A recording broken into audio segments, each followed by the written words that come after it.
Comrades, welcome back. So, yeah. I think we're gonna beat this challenge run here. I don't know if we'll be able to do the super boss, but we're gonna give it an honest try. And I feel pretty good about the final boss, though. It's gonna hurt, but I mean, try as I might, you know, letting the game beat the shit out of me while I kind of poke at it gently, has worked so far.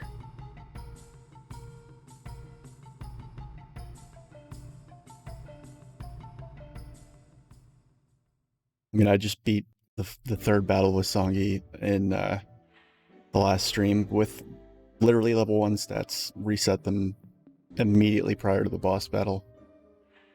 And, I mean, he definitely put up a fight, but, like, you know,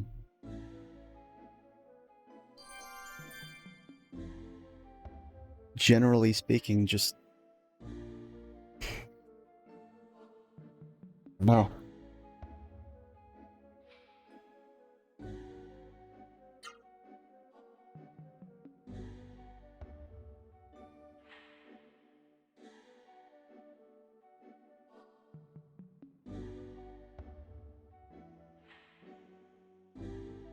He definitely came close a few times. He had me in a nasty healing loop where I was just getting killed repeatedly. But and he certainly did a number on my MP. I'll give him that. He absolutely did a number on my MP. Not just from healing either, because after a certain point I was desperate to do damage and end the fight quickly, so I started using magic, which is, you know, I will say that about this playthrough. Magic has very handily outdone regular physical attacks and combos in this playthrough.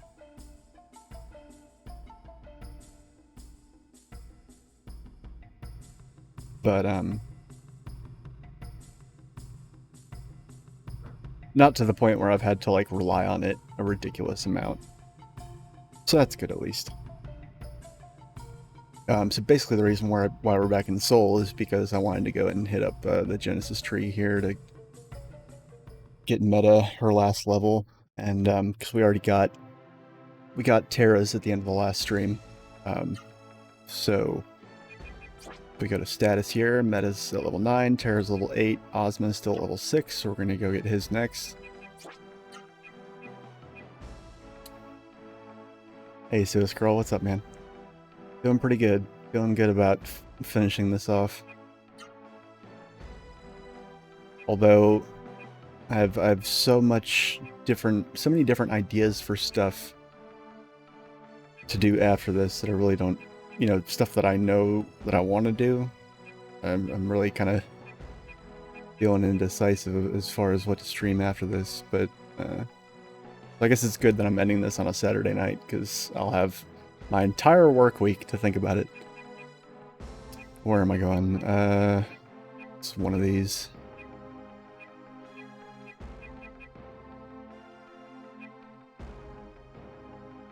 Well, we actually need to go. We can't. We'll let you teleport straight to the forest. So whatever. Yeah, man. I'm just running around, cleaning up, doing side quests before we head into the final dungeon.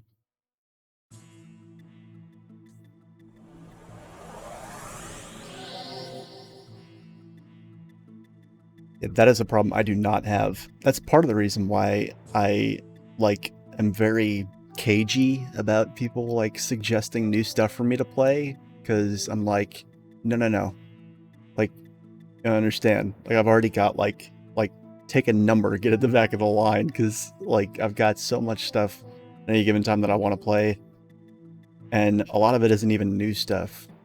So like, one of my best friends has that problem. He like has a bajillion games and has not finished And like every week he hits me up on Discord like, hey, like such and such game is, I don't know why I'm doing this, you know, such and such game is, you know, like at 90% off for PS Plus. We're both PS Plus.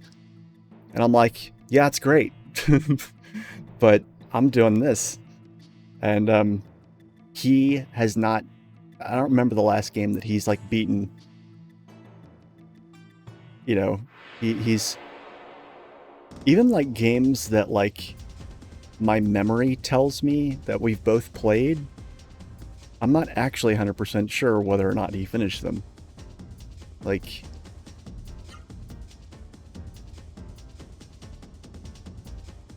yeah, like, you know, he and I were talking about the Final Fantasy VII remake, and I was like, he just got it like a week ago, and that was a weird kind of switch because I got Final Fantasy VII remake immediately. He took a whole year to get it, and it struck me because I'd never seen him play Final Fantasy VII.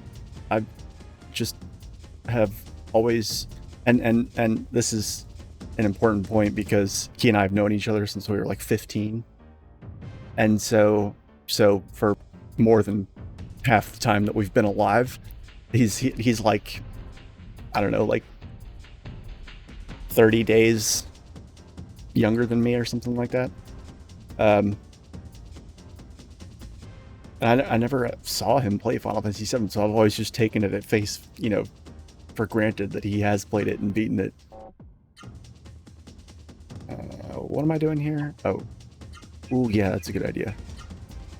Use these, like, shitty battles as a chance to level up some of my, the Suru that are, like, pro-rated and experience per hit. Weird ones like Mushra.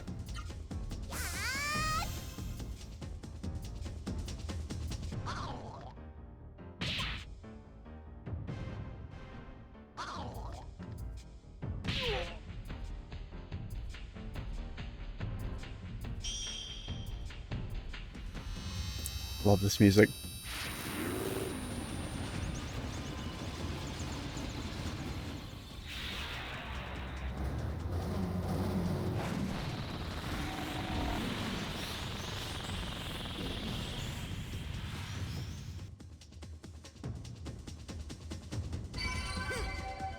Really? It didn't level up? Whatever.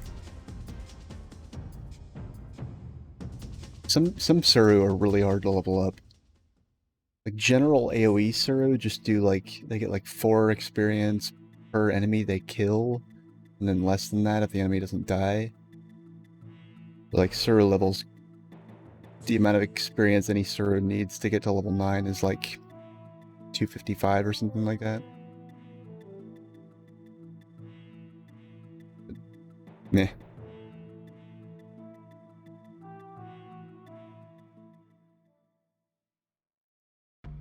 Okay. Yeah, I'm it's 2:30 where I am, so but this is my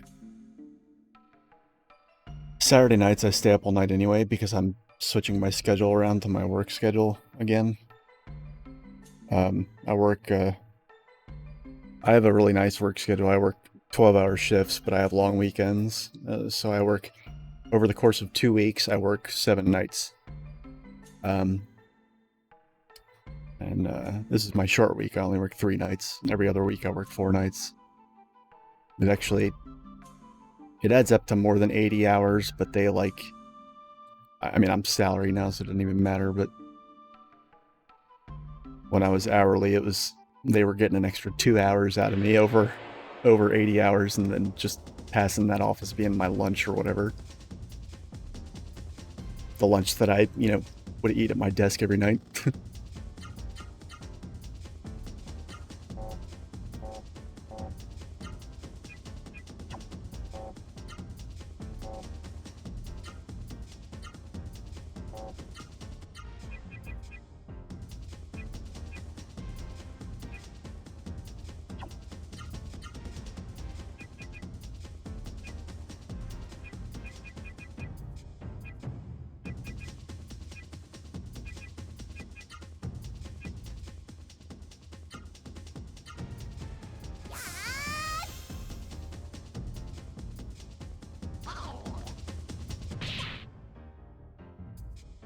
Yeah.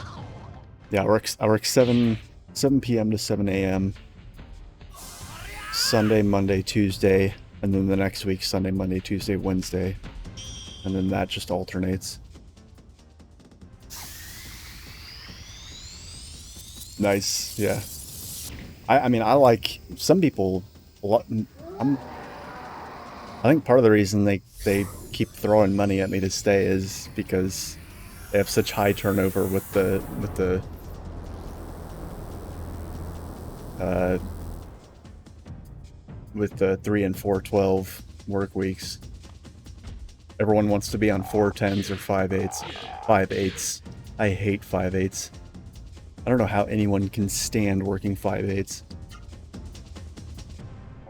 Like, that's literally, you know, fuck, that's something like 2/3 of the days in your life ruined because you spent the best parts of them at a fucking job. I absolutely, I don't know how anybody puts up with that.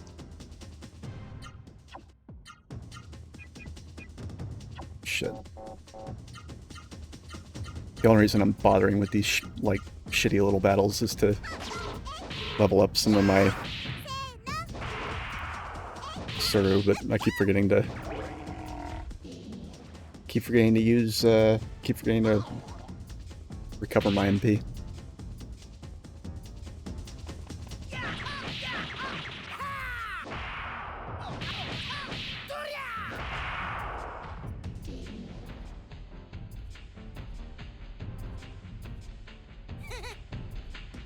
Look how fucking big meta is now. At level 9s, some of this, like, it's weird. It doesn't actually equate to more damage, but like, for example, Terra hits twice now per combo. It's kind of neat. I think it makes it harder to block.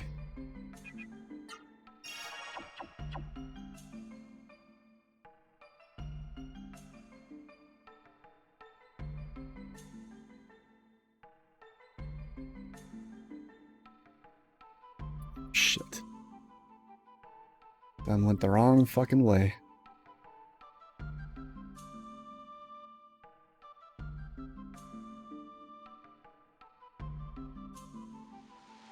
Here we go.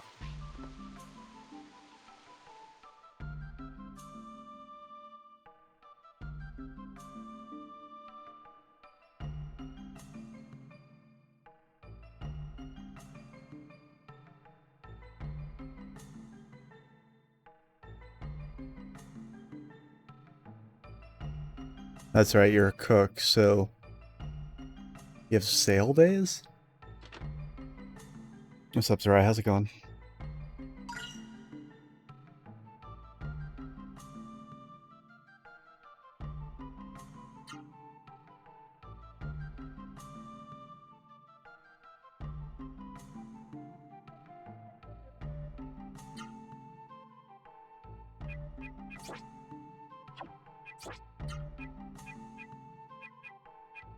I can feel it, Sarai. We're gonna do it tonight. We're gonna beat it.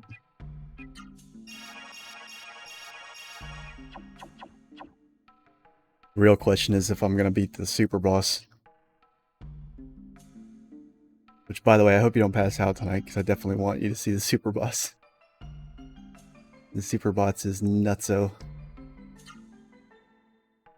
But shockingly simple.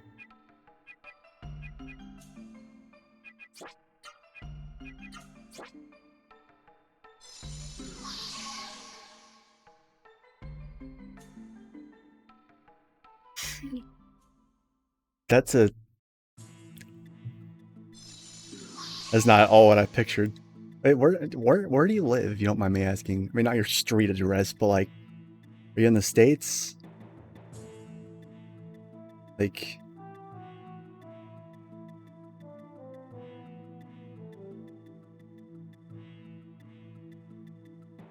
I ask because I would wager at least half of my viewers are not from the same country as me. So, oh wow.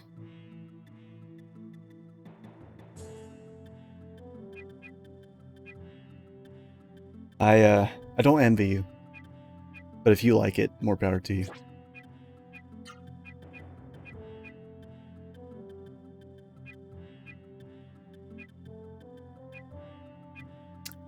See, I don't know, I've never been to either of those places, so I can't really say I would prefer Denver, Colorado. I imagine I would, though.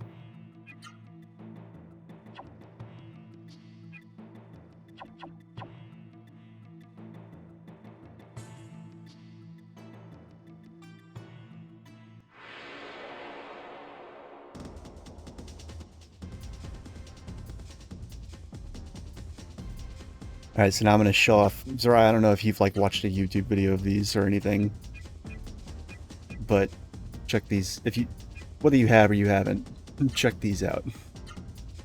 They're pretty fucking sweet. Or they would be sweet if Noah could cast hers, whatever. Well, Meta's going to kill all these anyway, so it's really just one per battle, but anyway. We actually get to summon Meta.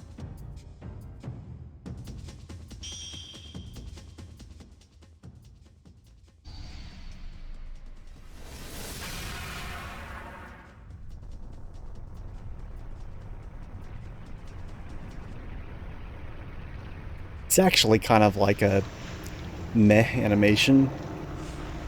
Like, she's pretty much just gonna down chop with the sword, and it's gonna explode. So it's not particularly fancy, but by fuck does it do a lot of damage. Holy pole vaulting testicles of Christ, does it do a lot of damage.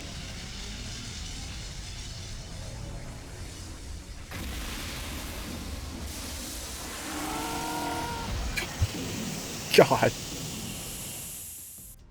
It doesn't normally do that much. It normally does about 4 to 5k, not 6 to 7k, but those enemies were really weak. I'd wear that ethereal being. Hey, trance.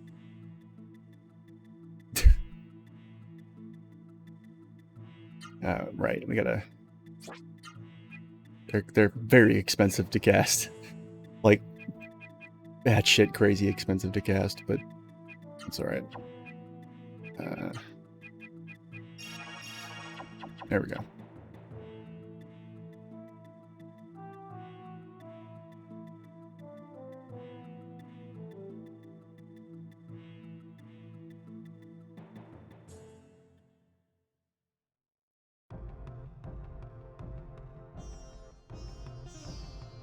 I think I did that much damage because of,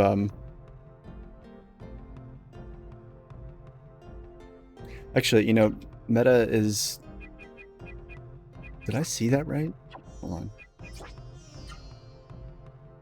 Yeah, I have no idea why she's level 5. I might have, like, hacked that in by accident. This must be, like, a reserved offset, and when I was adjusting the levels... I mean, whatever, it doesn't matter. I can... I mean, it does matter. I can reset it back to whatever it should be. I think that's what happened because, like, I noticed that Terra's, you know... yeah, Terra's level 1. When we get Ozma, he's probably going to be level 1. I have no idea why Meta's level 5. I must have, like, fucked something up in the code when I was resetting my stats or leveling up my regular Sura.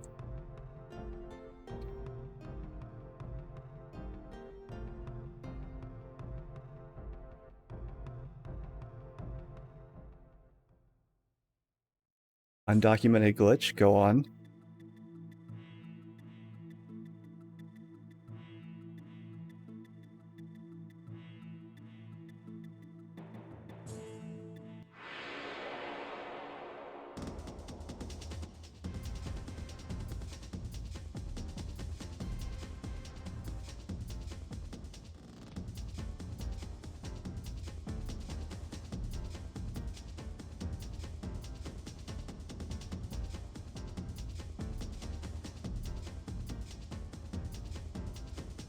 Huh.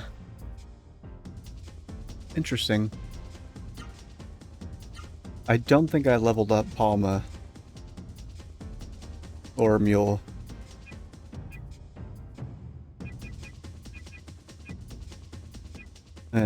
Or Horn even really that much. Palma's the only one that I used on Vaughn, and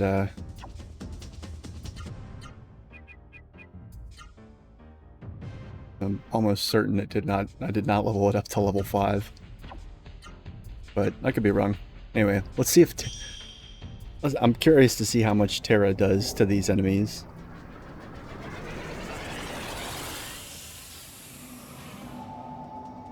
Those enemies might also have been weak to fire, I'm not sure.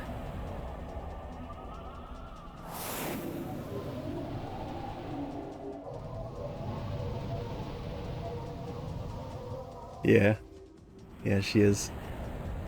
In that kind of weird bug goddess kind of way.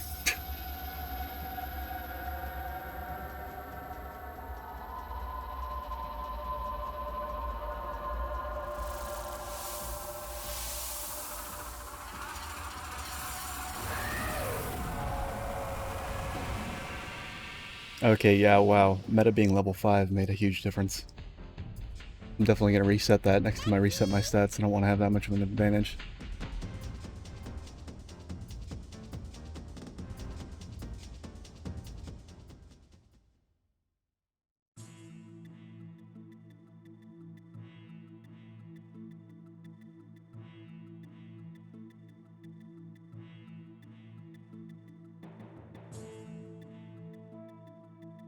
I want to have the option to use the roster summons on the final boss.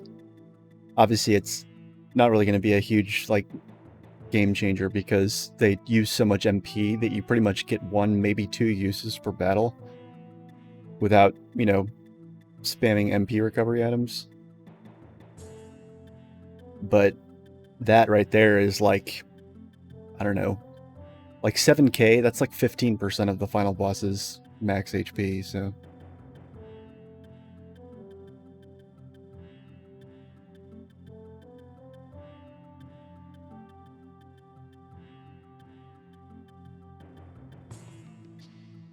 Alright.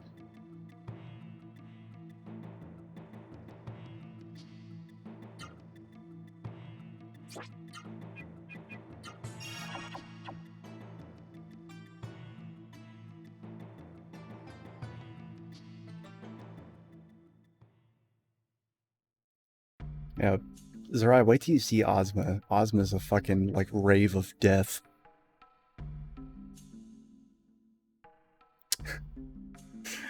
Also, thank you for that. Wait, Rose Red Fleshhead style visualizations?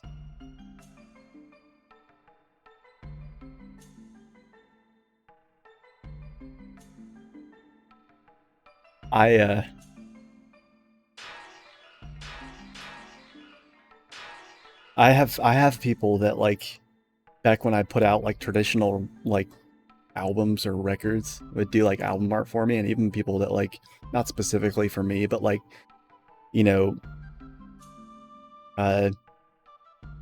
VJs, video jockeys that would, like, you know, be playing on a projector at a show or whatever, and did some really crazy stuff, like syncing up with the audio coming through the monitors and shit. So when I think of visualizations, I always think of people like that, and I'm, like, not a visual person or a visual artist whatsoever.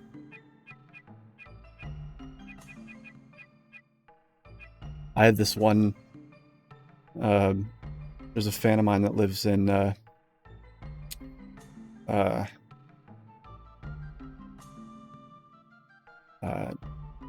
Vigo. I think the city's called Vigo. It's in Spain. But she did the artwork for the last one of those that I put out, and she's the only person that did album art for me 2 times in a row, or not 2 times in a row, but just 2 times, period. Because I liked her stuff so much, and she hand draws all of it, mostly with just pencil, and, like, it's really fucking good.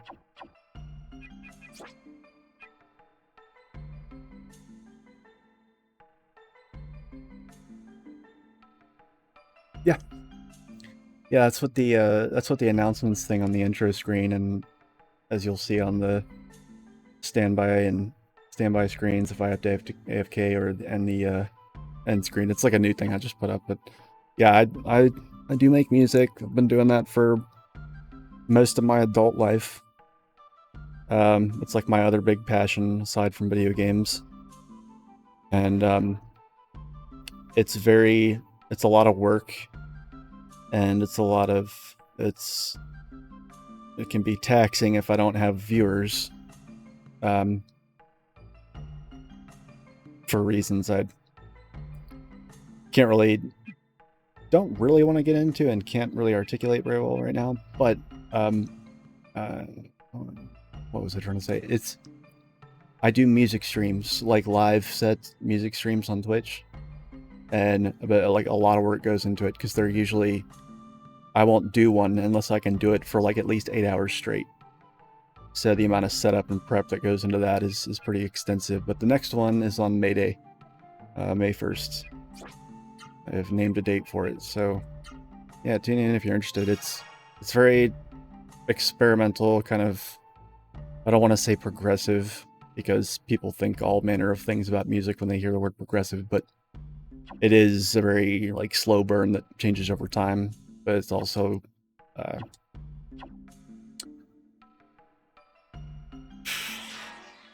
this really is, it's hard to describe to people without using a bunch of really obscure hipster sounding music jargon. Yeah, no worries. It's I mean, if you're looking at if you're on my channel right now, if you scroll down, there should be links to it. There's a whole bunch of like stuff on my channel page below the stream. There's a bunch of widgets and a bunch of links to stuff.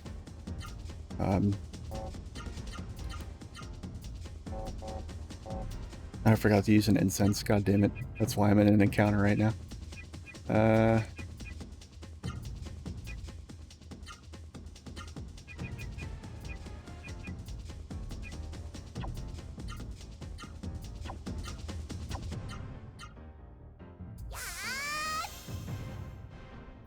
Yeah, if you're the best way I know how to describe it is it's a hybrid of like industrial and dark psytrance.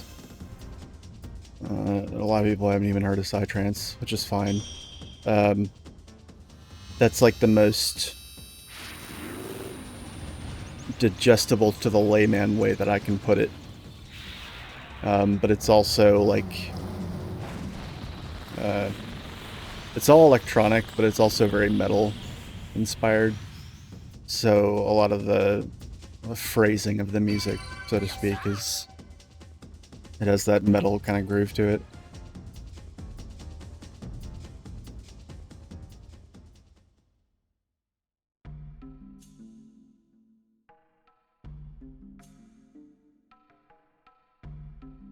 But yeah, there's a bunch of people that like Elanius, who I keep calling Zerai. I know him from Final Fantasy XIV. He was my healer in my raid group for a long time, and a mutual friend of a friend before that. And there's people I know from that. There's people that I know just because they've come to my channel because they like the same games. And then there's also people that I know IRL that are like good friends, and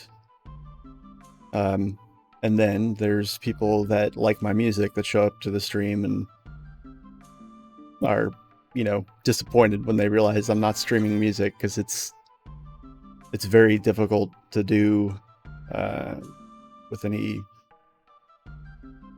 I mean, I think if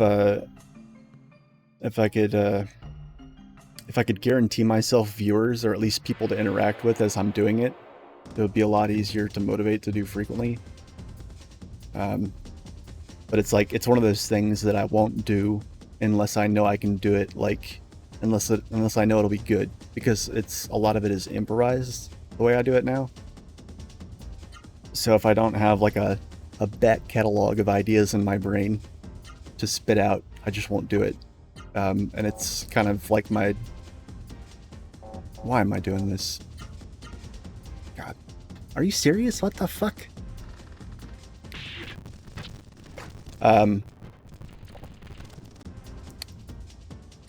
It's, how can I kill these guys most quickly? Oh, fuck it. What I was talking about earlier when I was talking about album artwork, I used to put out albums. And by that I mean I would make a bunch of songs, send them off to somebody to be mastered, pay them, and then I would commission an artist, usually a fan, to do the artwork, pay them, and then I would release the music through a net label and get no money for it. And I tried to do that for a good chunk of my 20s, and among other things, to try and make money. And then I had to get a real job. And so now I'm just like, fuck it, I'm stuck in a real job, so I'm gonna stop, like, putting a commercial veneer on my music to try and make it seem like it's, you know, respectable, fucking, like, releasing an album, and, like, it's very experimental, niche music. Why pretend and give it this facade and packaging of something that it isn't? So I just stopped doing that, and now, like, I produce everything by playing it live, pretty much.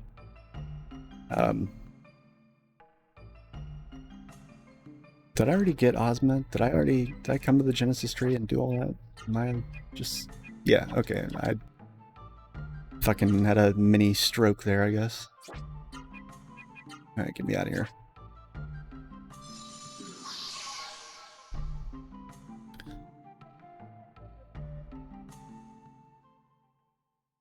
Okay, so, like...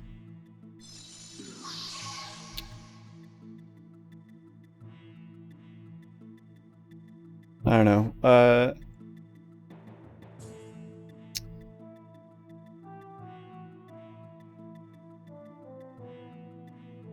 Alanius, aka Zerai, could probably explain it better than I could to someone with, like a general affinity for electronic music, but maybe not something as, I don't know, it's... I often get into debates with people about whether or not it's danceable, because I think it is, but not in... I think it's danceable in the same way that metal is danceable, but, like,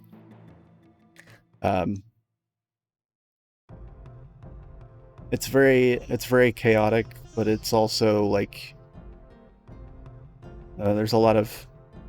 Think something that's repetitive, but it takes a long time to repeat. But after you hear it enough times, you're like, oh, okay, it's back to the beginning now. It's kind of like that. I'm a little bit of a math nerd, so I do stuff that's, like, kind of...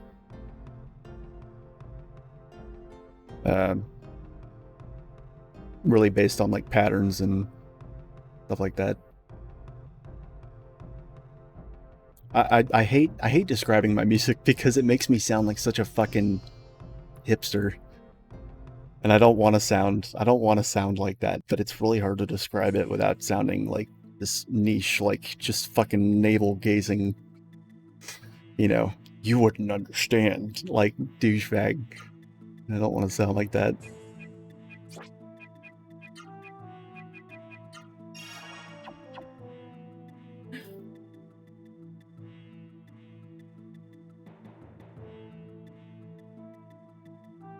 Alright, sounds good. I have opinions on that too, because I mean, like, you know, I'm all for, like, genres and labeling. Ooh. Just on the basis of, like, it helps people connect and find stuff that they like, and, you know, be like, oh, you like, you know, donut step fartcore? Like, I like donut step fartcore too. Let's be friends, you know? I just, you know, so long as they like evolve over time and, you know, have new offshoots and stuff.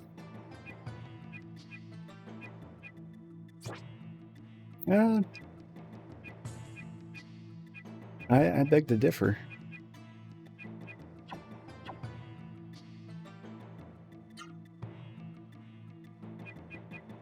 I mean, it's not the label that's important. What's important is what the label is describing. Like, if you're actually able to pick out specific design elements and artistic qualities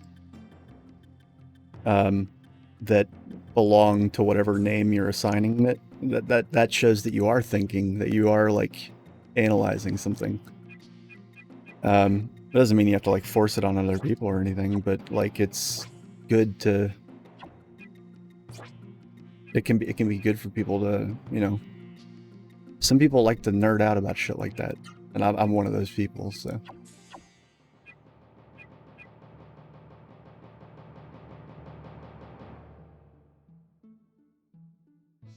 It was already telling me that. I'm sure, like, there's, I understand where you're coming from. And where I'm coming from is not necessarily opposed to that. But I know that there are people out there that are like, you think this is, you know, fucking duck trance? Well, I think it's actually, you know, Nyan step. I don't know.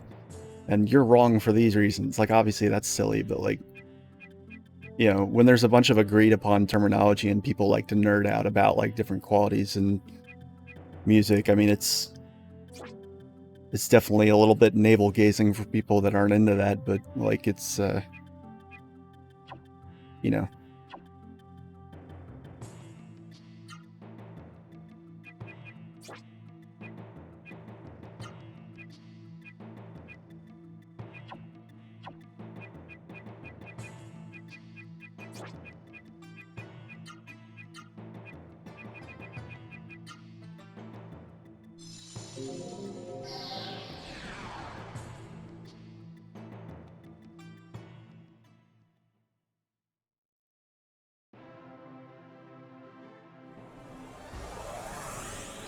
Yeah, like if you're, you know, when you're using labels in a conversation with somebody where they're not aware of the nuances and you're not drawing attention to them, then that's a problem. But like, nuance is important.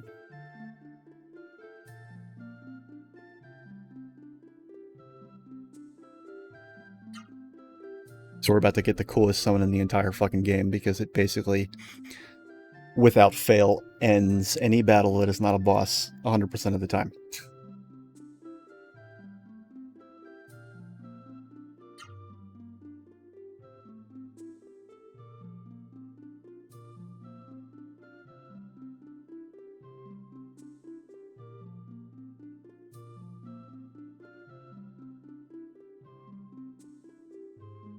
Yeah, I can nerd out on philosophy a little bit.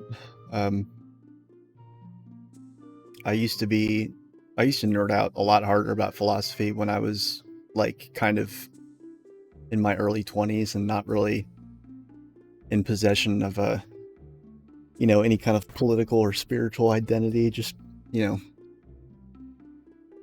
know, I went through a lot of phases, like reading about various stuff.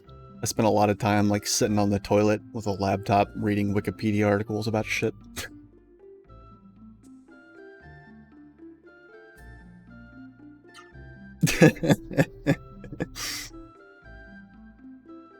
You remember when Wikipedia was a joke? Remember like in the aughts when everyone like shit canned Wikipedia, and now it's like acceptable as a source on like master's degree college papers?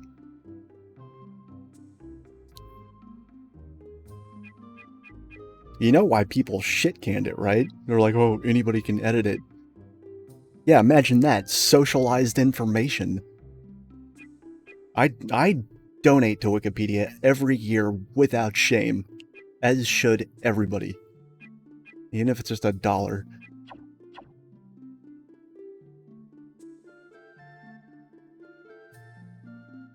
Thank you, Nightbot. I have not had a chance to adjust those timers yet, so it's going to probably spit out the link to the Discord any second afterwards.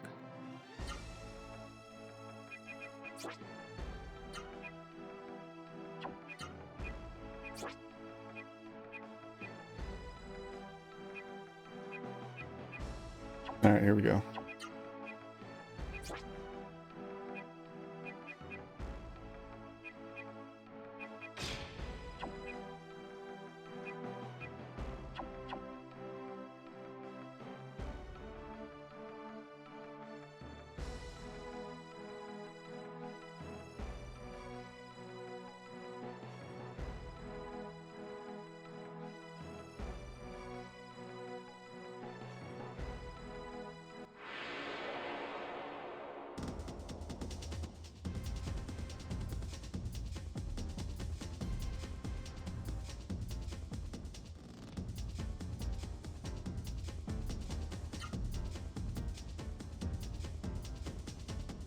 I respect people that can meditate.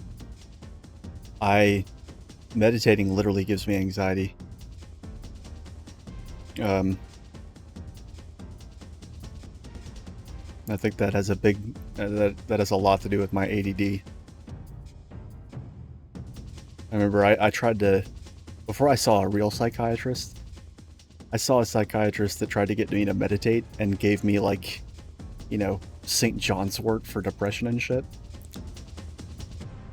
And she tried to get me to meditate, and I literally almost had an anxiety attack there on the couch.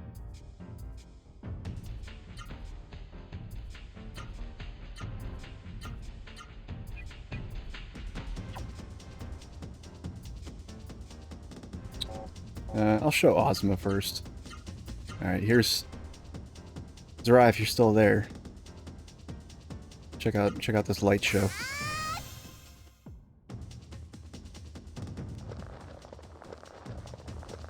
See the, like, what does that even mean?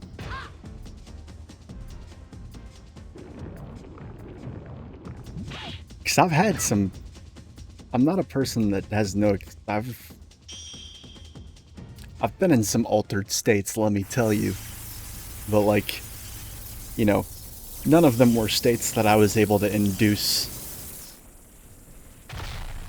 without the aid of something.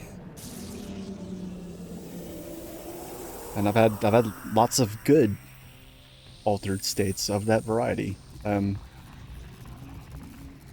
Meditation has never been able to give me anything other than racing thoughts and pain in my chest.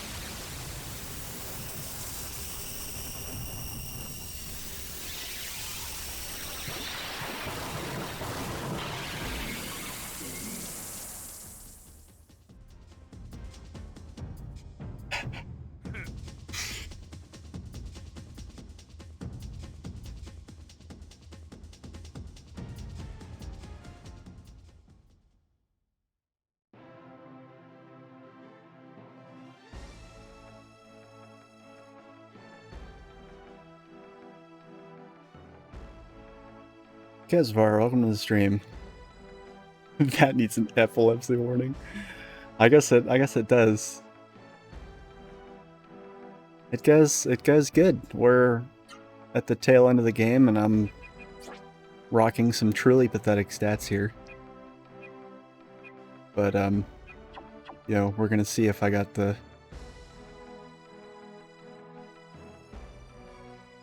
Do our three heroes have what it takes to kill the fucking, you know, Lovecraftian monster one of their brothers has become? Living inside John Carpenter's The Thing. Poisonous worm ran away. Alright, well, now we get to see Jito. Which I don't know why, but I really like that name. I think there's a lot of fan theories that say that this is the raw Suru that Songi's Simsuru was made from, but yeah, here we go.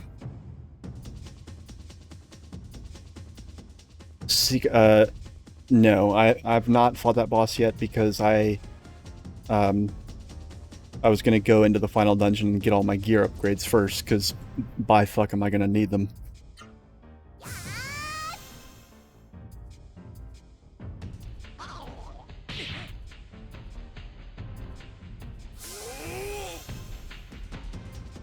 It does? I guess I never looked very closely at the stone description.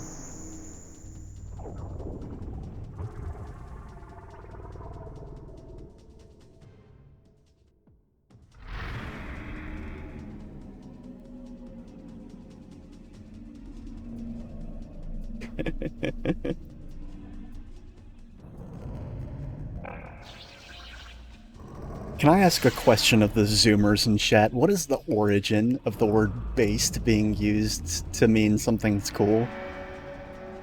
Because I only just in the past, like, 6 months or so, somebody said something that was based. Somebody said something was based, and I didn't have enough context with what they were talking about to know what that meant. And I was like, wait, what? The fuck are you talking about? And then they had to tell me, and I felt really, really, really fucking old.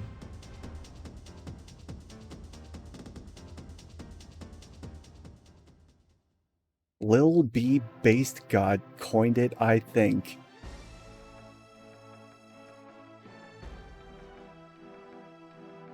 I think I told this story in stream in the last week or two, but one of my good friends posted a meme on some image board or whatever, and this is like an old, I mean, he's a commie like I am, but he's, you know, like many millennials, he grew up on 4chan before 4chan was a right-wing fucking cesspool. And so he posted a meme on some group or image board or whatever with, like, you know, standard image macro top text bottom text type of shit. And somebody chimed in and responded to it and said, "Impact font? What are you, a boomer?" And he said to himself, like, he's telling me about it, he was like, "Oh my god, a whole new generation of shitlord has arisen." These kids think impact font is from the boomers? What the fuck?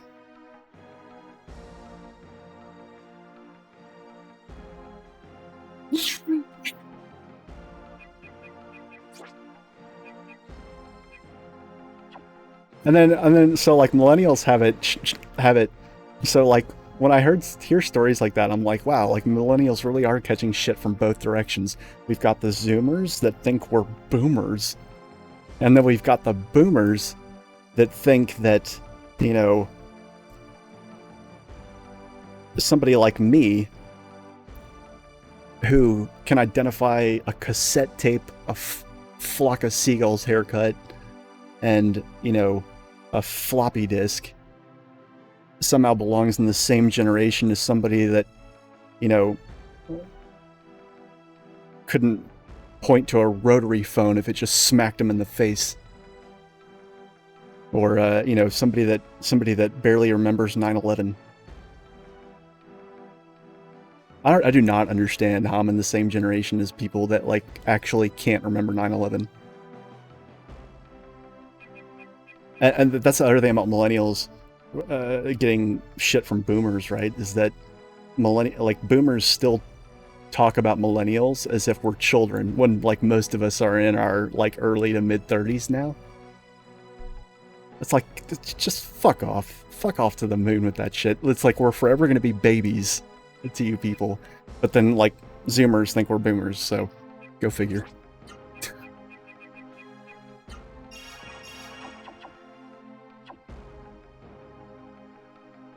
Generations are really stupid. That's one instance of labeling being something that really pisses me off. Because, like, it's just, like, people only ever use it to just shit can an entire group of people based on some completely arbitrary criteria that nobody has agreed on and there is no scientific basis for. So, you know, it's literally no better than, like, you know, shit-canning people because they're fucking Libras. You know?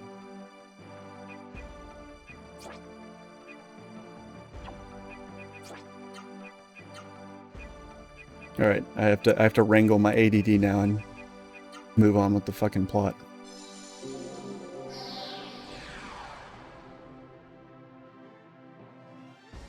Thank you. That's a very astute way of putting it, Trace.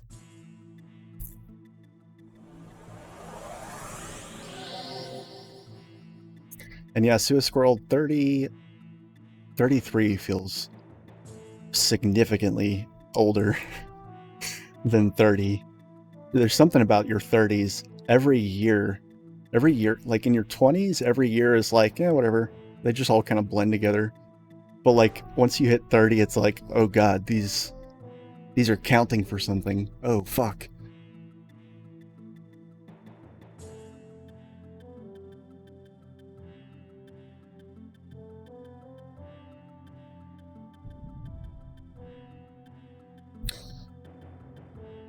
Explain the difference.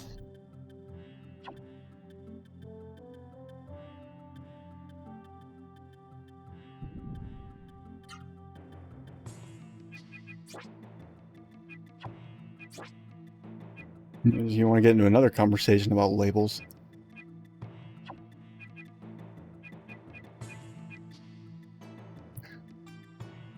So what's your sample set? What's your sample set for that?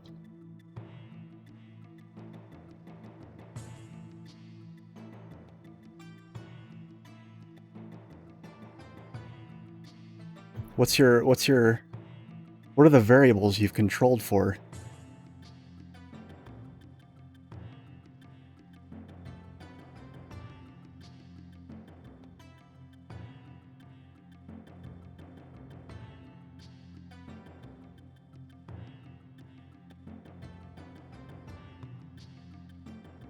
I mean, that's, now you're talking about something else. So, you know, there's a split in a lot of Marxist philosophies between humanists and non-humanist Marxists. And, you know, you're talking about greed and human nature. If you offer up a sample set of the entire human race, it's like, okay, well, what are the conditions of this experiment? And you say, well, you know, rampant ecological destruction, imperialism, colonialism, and capitalism driven by profit motive, then you're really not talking about a controlled experiment anymore. You're talking about a group of intelligent animals that are let loose on a world where they're teaching themselves that their, you know, profit motive is the end-all be-all. So I don't believe humans are inherently greedy. I think the system rewards that. And so humans seem greedy because it's what our system rewards.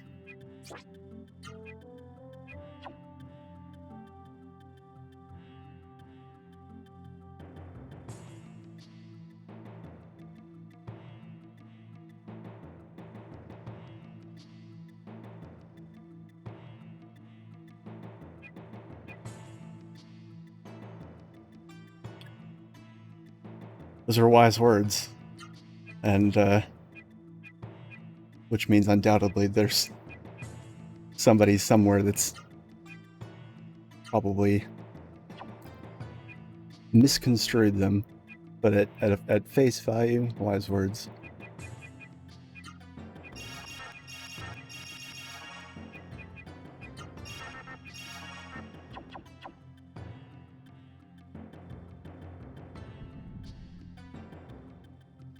Well, what happens when personal greed is rewarded less than the communal good, or communal greed, if you will. Also, what happens when there's no abstraction of value? What happens when we're not, you know, determining whether or not someone gets to live or die based on how many portraits of dead slave owners they have in their pocket? You know, these are all questions I encourage everybody to ask themselves.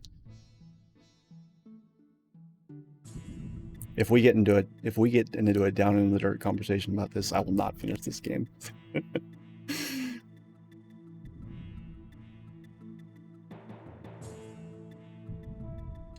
Vaughn doesn't feel anything. He's the silent protagonist. This whole scene is designed to give this some sort of weight, where it's like Gala and Noah have had their moments in the story, and now it's, you know, some creature's gone splat on top of Vaughn's house, and it's a hardship.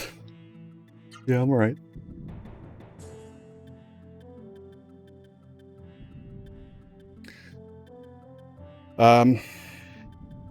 Well, most societies right now are either technological and capitalist, or not technological and not capitalist. So the question is, can we have a technological society that is not capitalist? And I think we can, and I think it's coming. Because, I mean, some form of it's coming, because regardless of what you think the answer is, and I do not think I have all the answers, but people are getting fed up with the current way of doing things. Now, in history, what has happened is that a lot of people have used terms like socialism and communism to come to power because they're popular with, you know, average people. And then they go in, and once they're in power, they don't espouse any of the ideas, but then people continue to, you know, it's like, were the Nazis socialists? And the answer is no. They fucking gassed the socialists along with the Jews and everybody else. So, you know, gotta be careful with that Cold War propaganda.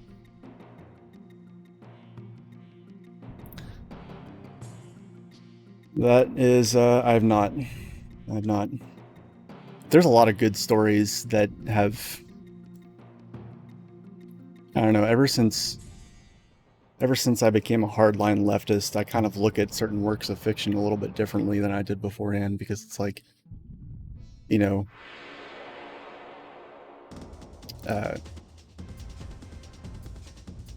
any like, for example, any horror movie that's about a cult, there's always like a hint of like, what are they saying here?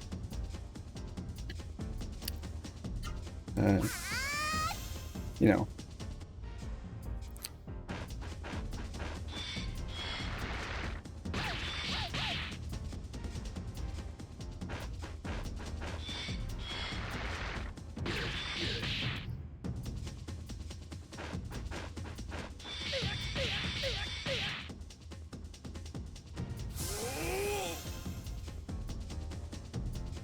We might have to just agree to disagree on a number of things then.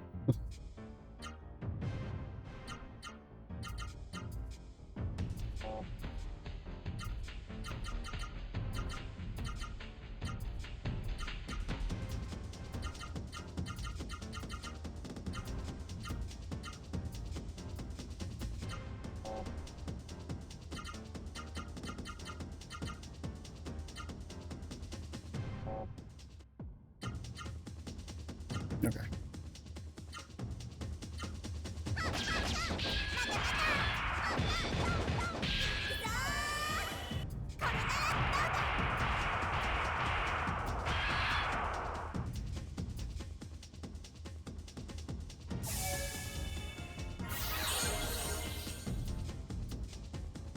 So,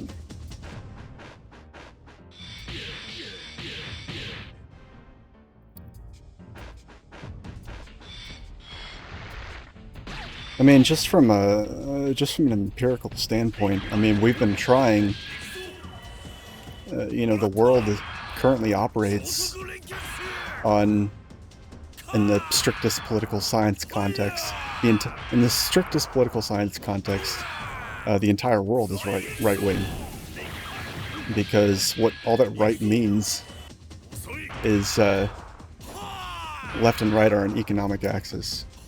So, you know, you've got right wing capitalists, and then you got left wing, whatever word you want to use. And we've been doing that for, you know, 200, 300 years now. And, you know.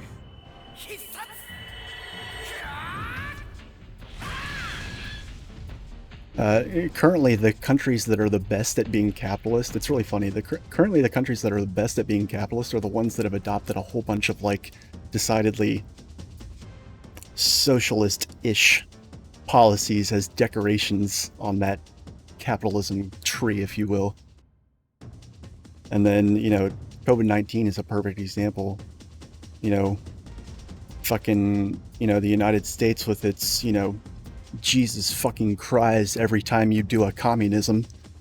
You know, we just sat there with our dicks in our hand during like the first 6 months of COVID-19, and, you know, whilst the, you know, ones, tens, and hundreds and thousandths place of the humans dead in the United States by COVID-19 counter were just spinning at 9,000 RPMs.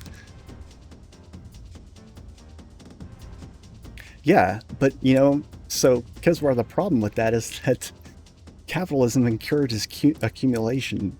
It's like gravity. Capitalism encourages competition.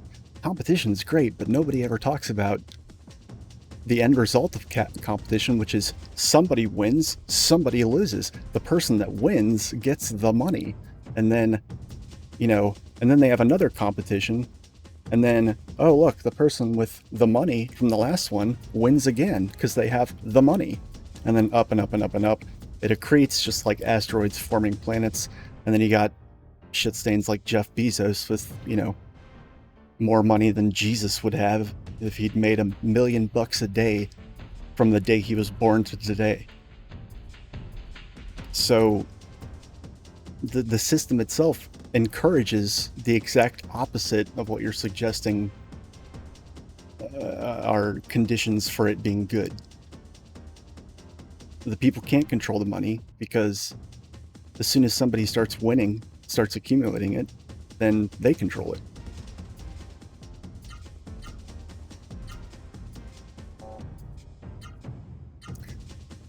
That's a cop-out answer. I'm just gonna say it right there. That's a cop-out answer because, like, capitalism's no different from any other economic institution in history. If you look at feudalism, there were government and private feudal estates. And if you look at slavery, there was government and private instituted slavery. Nobody gave it, when people set out to abolish those systems, nobody gave a baker's fuck whether it was private slavery or government slavery or private feudalism or government feudalism. They cut the fucking people's heads off. And then that was it. Oh, you're private? Not government? Oh, well, guess what? We don't care. Vive la revolution.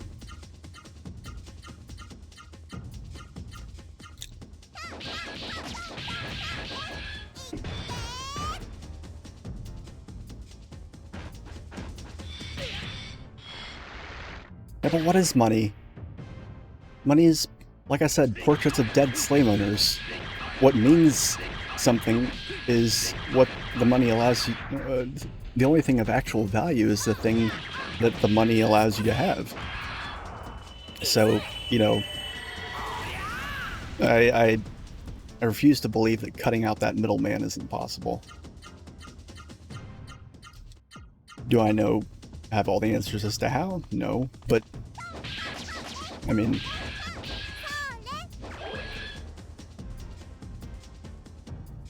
I don't think that makes me any different from anybody else. Anybody that claims to have all the answers is full of shit. But I don't think it's at all difficult to know what the problem is.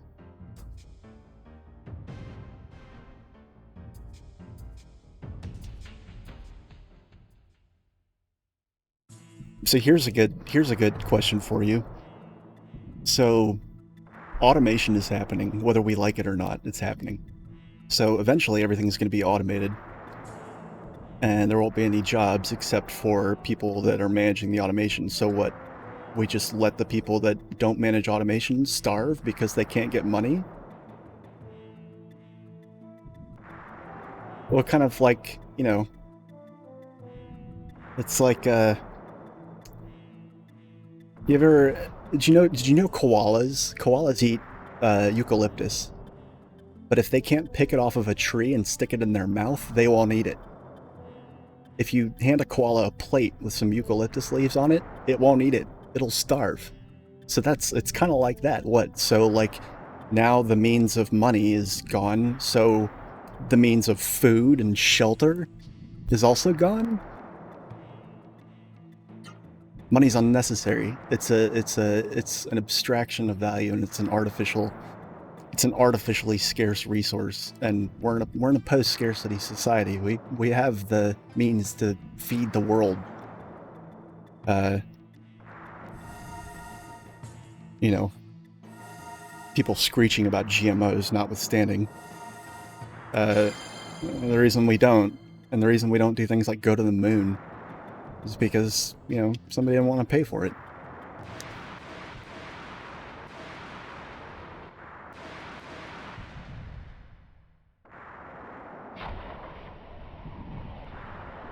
You're free to keep typing. I will read it.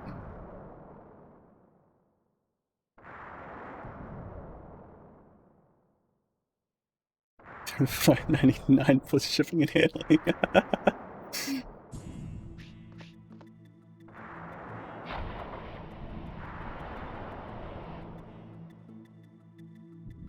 I think there's at least a 50% chance that you're right, so squirrel.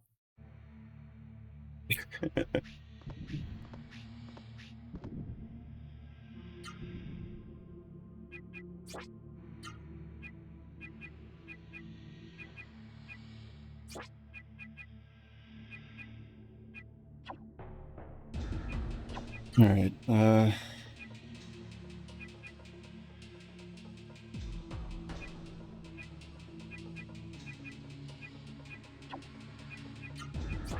Gotta be careful in here now.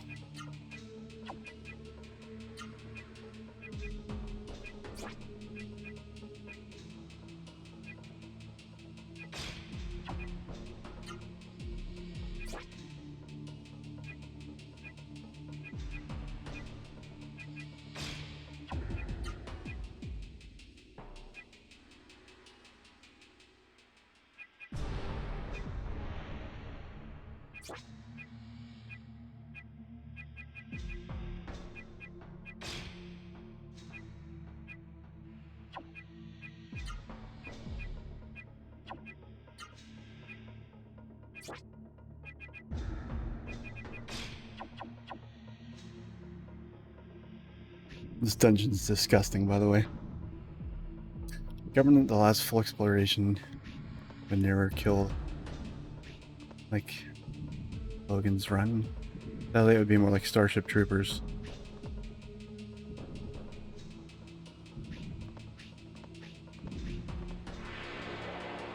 Yeah, well, I mean, I agree. I mean, I haven't seen Starship Troopers in a long time, and I've never seen Logan's Run.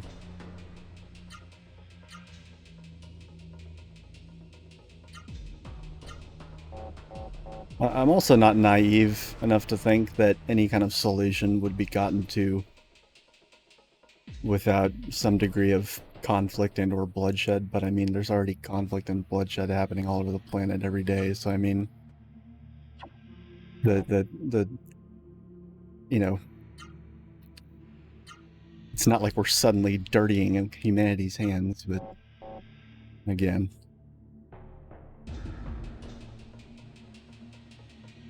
Space Force.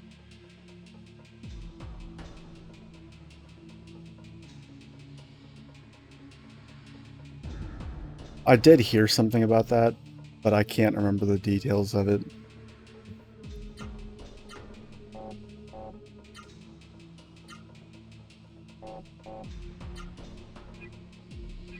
I mean, Trump did, like, you know, a busted clock is right twice a day. You know, that old saying applies with Trump as it does with most presidents.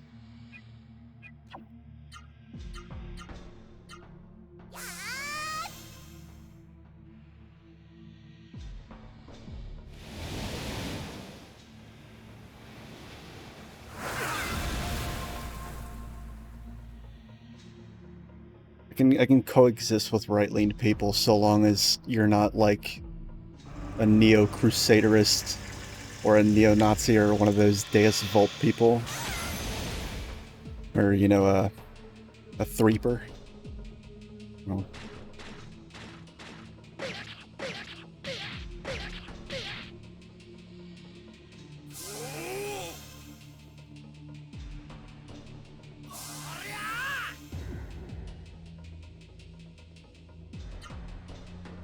I think my evil, like, the next closest cousin to me politically, their evil twin is a threeper.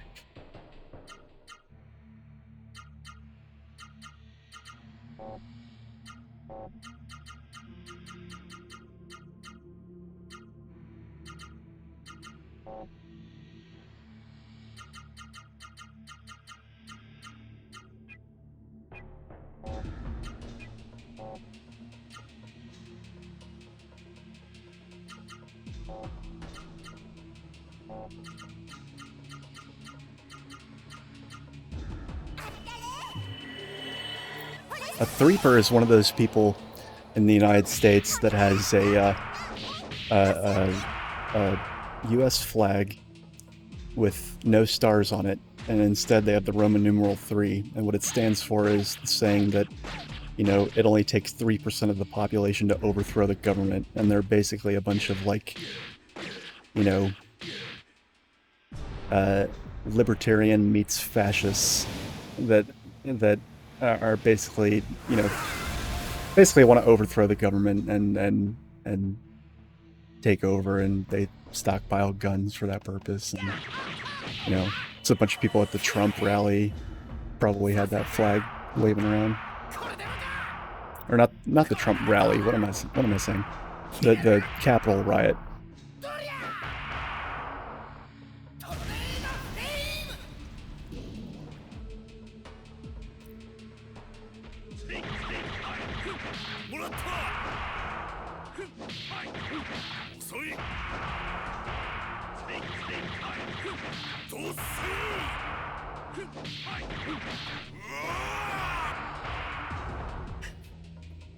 I agree with you, and that I believe humans should keep what they earn. I believe they should, like, have.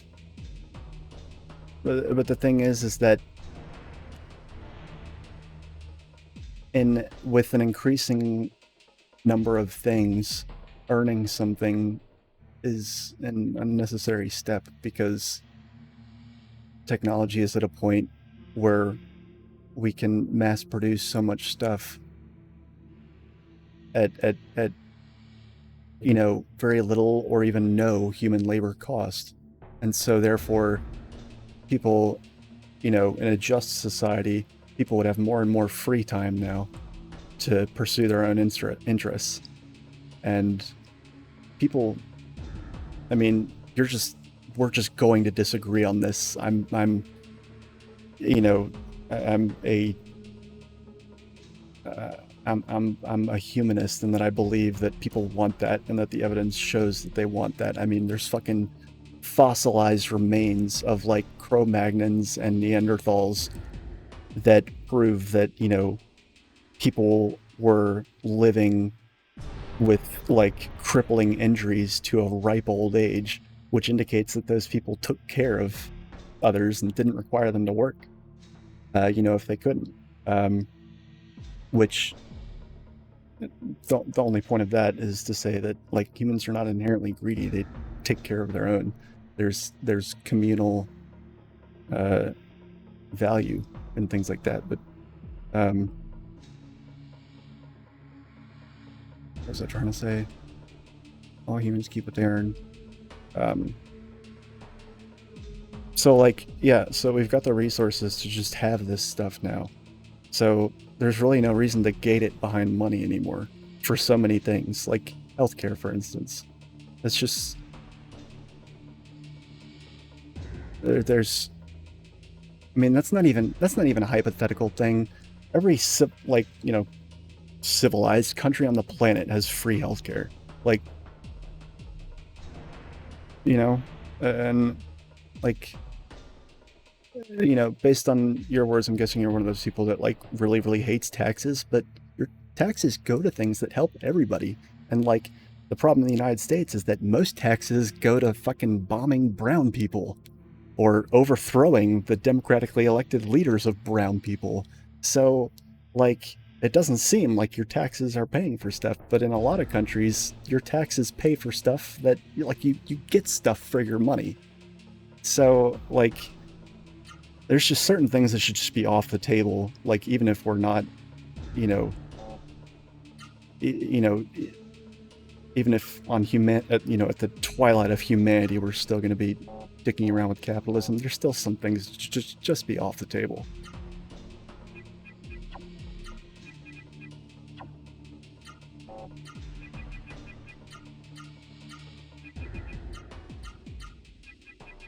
Also, I might. I'm gonna get game save here because I don't know if. Okay, good.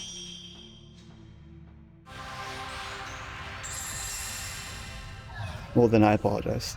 But, like, do you see why I might have thought that? Like, there's definitely there are a lot of people that really, really hate taxes, and saying everybody gets to keep what they earn. A lot of people that really hate taxes will say that as well. So.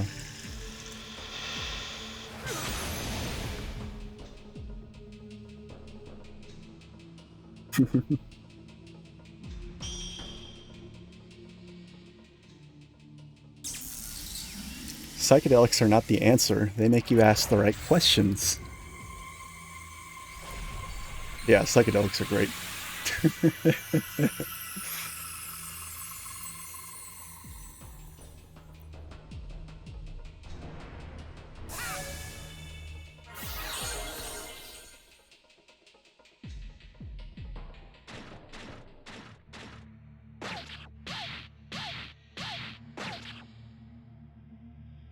You want to talk about taxes not going to roads?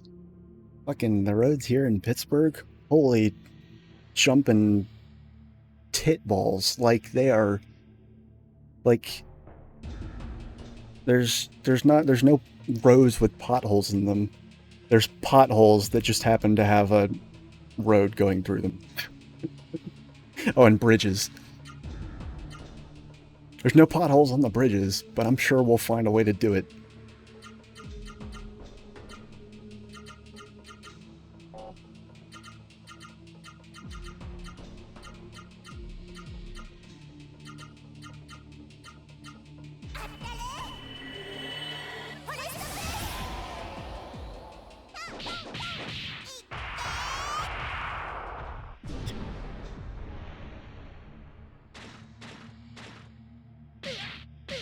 Yeah, I would argue that our military budget is, bigger than the next 10 countries combined.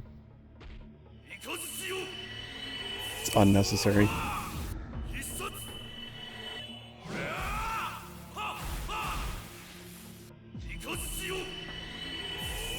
And none of the wars that we've been in our lifetime have been approved by Congress and are therefore all unconstitutional.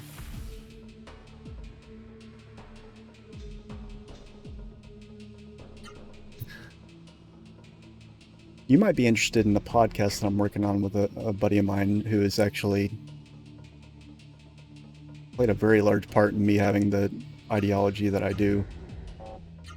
He's an Iraq war veteran, and he went over there basically a moderate conservative and came back a Das Kapital thumping communist because of what he saw in Iraq.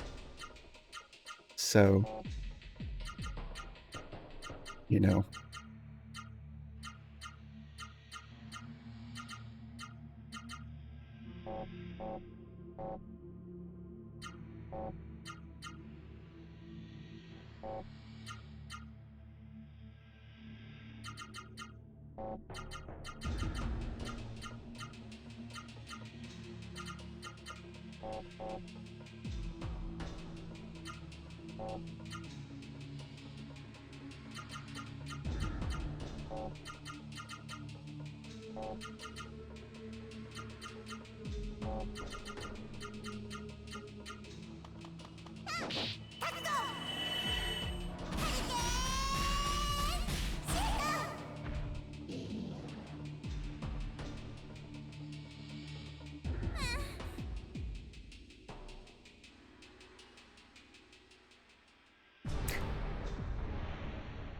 Well, I appreciate that. Thank you.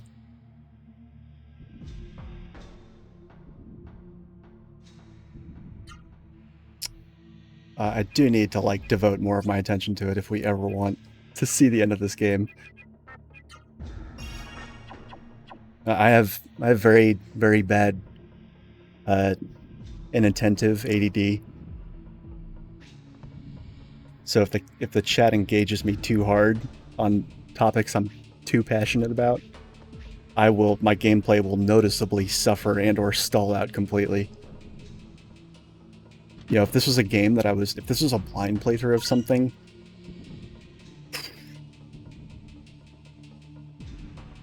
I would have to, you know, I'd be having people watching the VODs billing me, sending me their, like, you know, billing me for their Pepto-Bismol intake.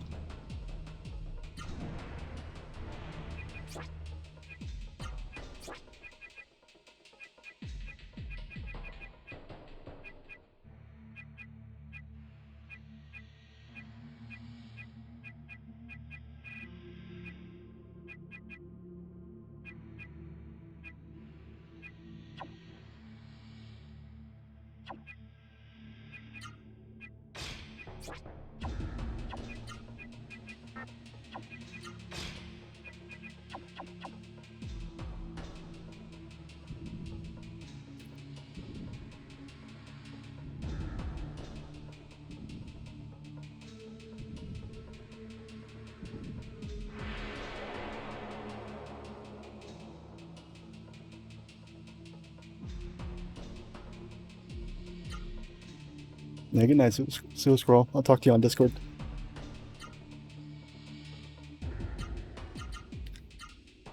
Alright.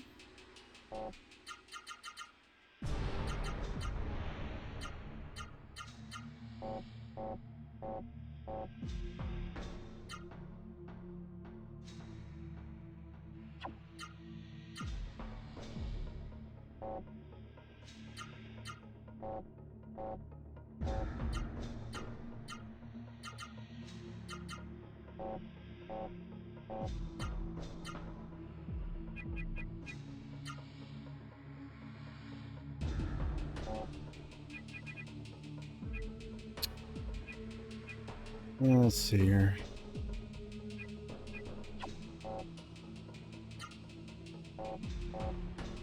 Fuck, I'm just gonna spear with everybody.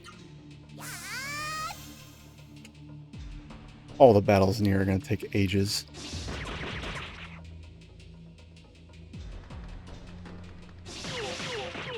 And we get to enjoy this lovely scenery of fields of dicks in the background. I have. Although I did not beat it.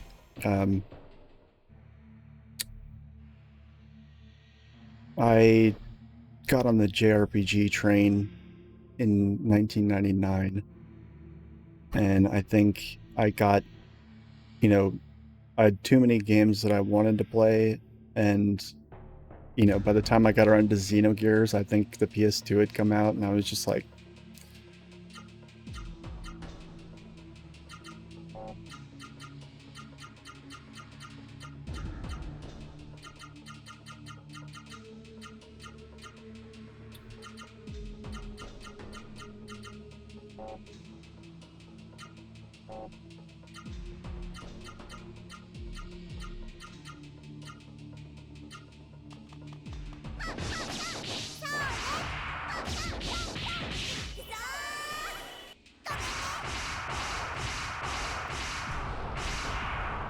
Did I not say that? I could have sworn I said I played it, but I haven't beaten it.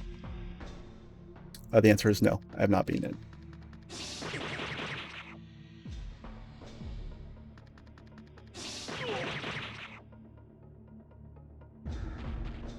Yeah, Trance, like I was saying earlier, it can take a number. There's like so many games that I'm like, I don't think I should play that. I have no idea if I actually will. You know, before we're all underwater, but, you know. You know, my life is one long to-do list, so. What the fucking blocking? Seriously?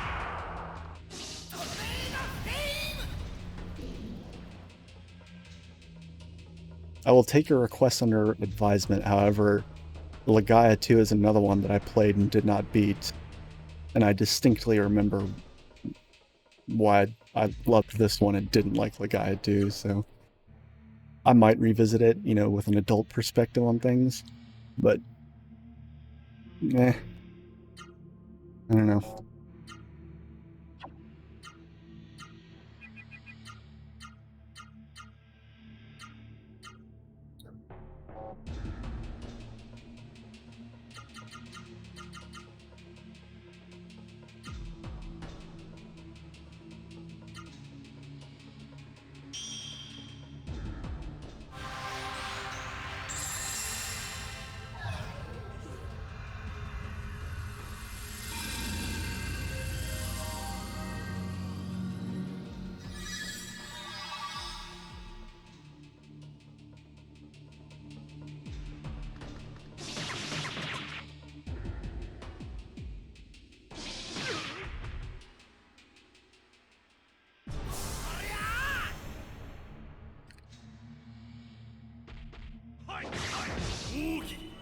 Yeah, that's pretty much exactly. What the fuck?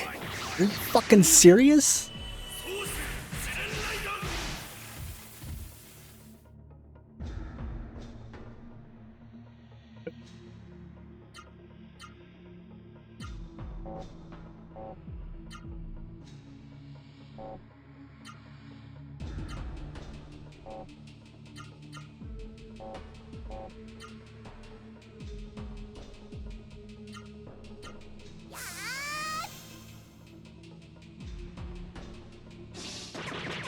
I did like Dark Cloud, and although that's one of those games that has not aged well at all.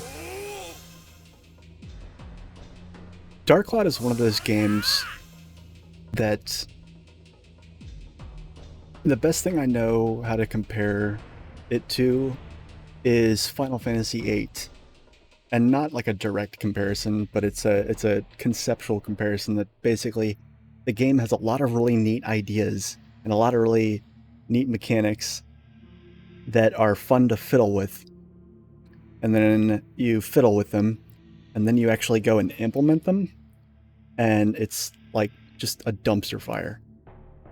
Like, I love Dark Cloud when I am not in a dungeon. Because the combat system is awful, and like the whole, like, it's not an easy game, but at the same time it has the dual distinction of being A, not an easy game, and B, really, really fucking grindy. Two things that do not go together. But I do love Dark Cloud. I think building the towns, having an RPG where your job is literally to reconstruct the towns and build them is really cool. And you can see that that's where all the design intelligence of the game went.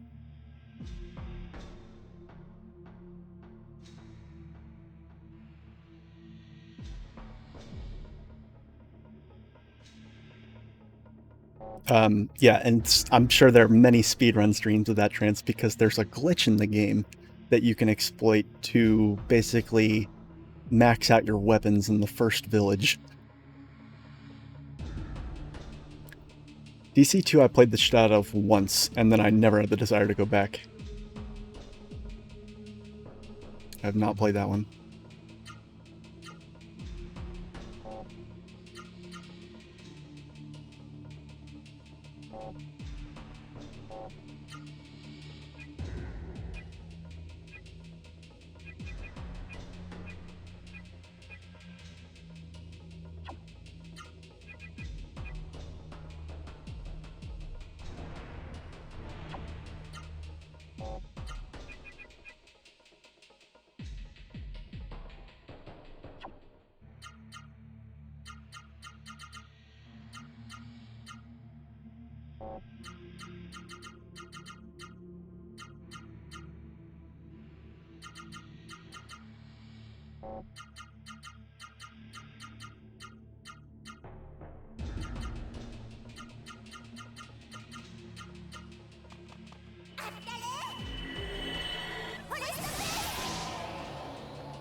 A lot of the best SNES games now are, like, because of the SNES's age, I would argue that there's as many ROM hacks for SNES games that are good as there actually were good games on the SNES in its heyday.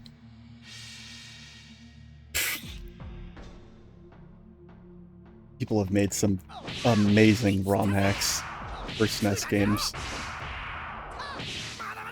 I've played some Super Metroid ROM hacks that I think are better than Super Metroid itself.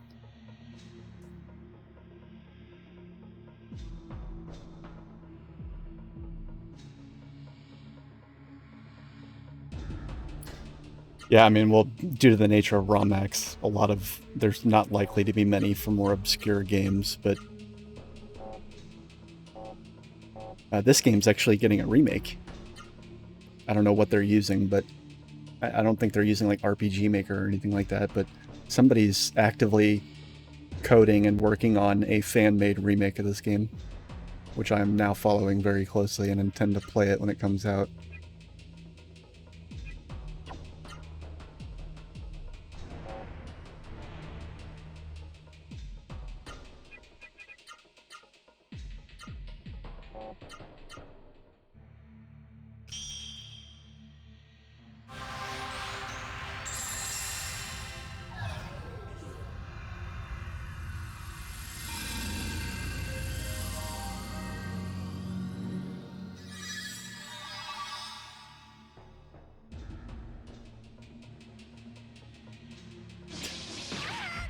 Oh my god.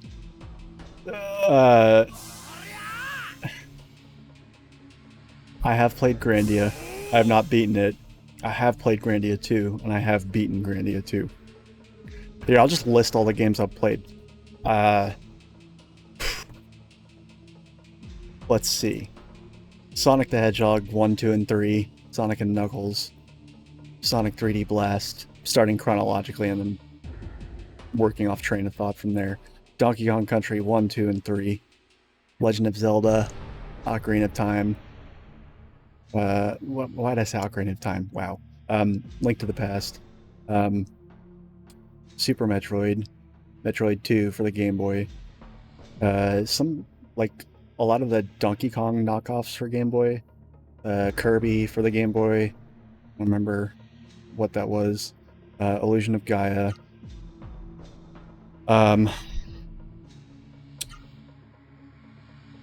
Super Mario World 2, the one where you play as Yoshi. I think that's Super Mario World 2. It might be Super Mario World 3? Question mark? Didn't really get very much into Mario other than that. At least from the SNES. Moving on to PlayStation. Genesis also played Echo the Dolphin, but really didn't play much else other than that and Sonic on Genesis. Didn't own a Saturn. Got a PlayStation, played this, Final Fantasy 7, 8, and 9. Valkyrie Profile.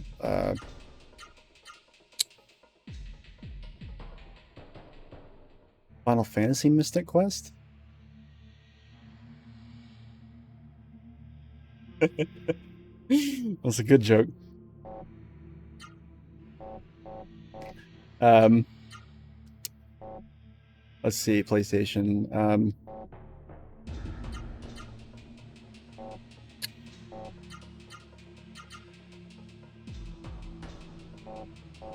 fucking auto it. I can't just ride the auto command in this playthrough because I will do, like, just quantum garbage damage.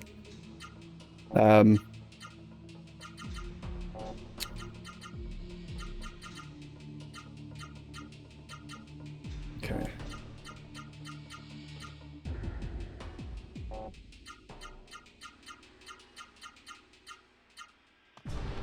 Okay, let me think. What else for the PlayStation?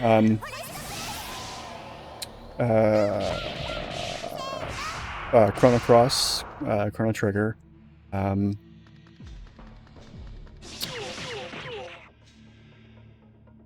trying to visualize the PlayStation, like, CD cases. That helps my brain remember.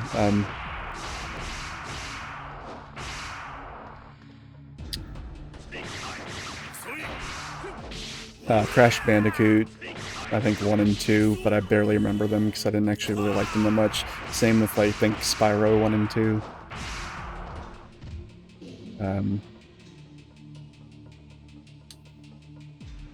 I'll come back to PlayStation if I remember anything. There's Grandia 2. Oh, Tales of Destiny 2 was the only Tales game I ever played. It was really good. Jumping over to N64, Super Mario 64, Ocarina of Time, some plane shooter game called Aero Fighters, GoldenEye, obviously, Smash Brothers, obviously, Star Fox, obviously, fucking Quest 64,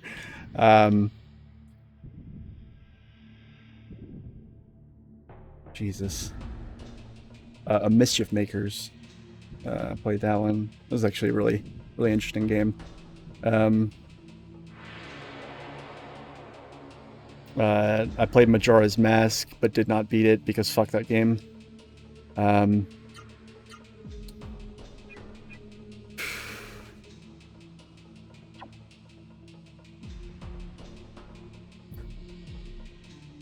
Hybrid Theory. No, I did not. I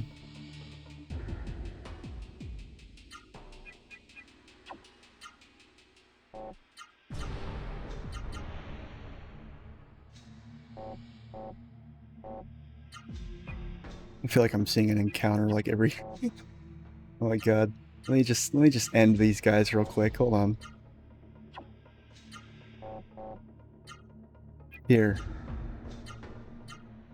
This guy, his name is Jito and he likes to party.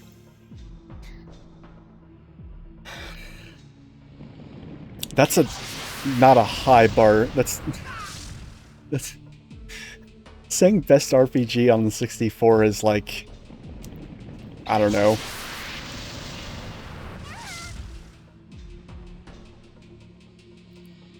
Best open world action adventure RPG on the Atari.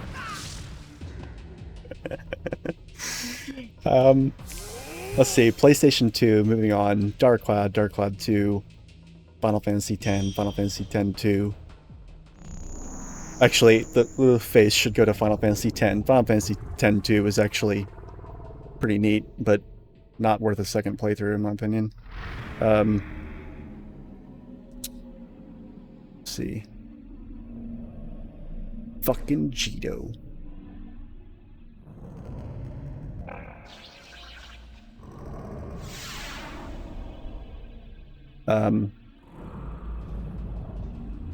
Oh, Dynasty Warriors. I've played like every Dynasty Warriors game. It's like a guilty pleasure.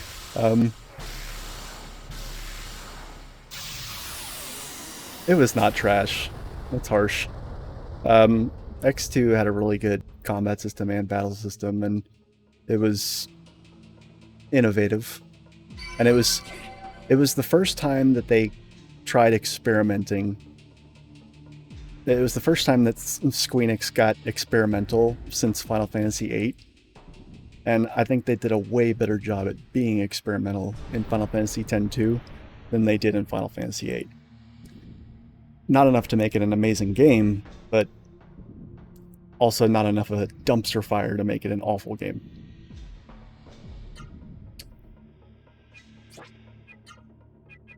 I mean,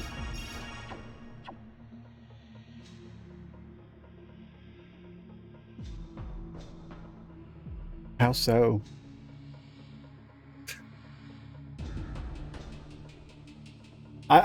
If you think it's trash, I'm not going to convince you otherwise. I do not think it was trash. And I have reasons that I feel are valid for not thinking it's trash. I don't think it's a good game. And I played through it and I beat it. But it was not good enough to warrant a second playthrough, which is a big mark against it. But I will not call that game trash. And I do think it is better than Final Fantasy X. Okay, let me put it this way. Not better's not the word I should use. I found Final Fantasy X-2 more fun than Final Fantasy X. Final Fantasy X was not fun. Final Fantasy X was not fun. Oh, God.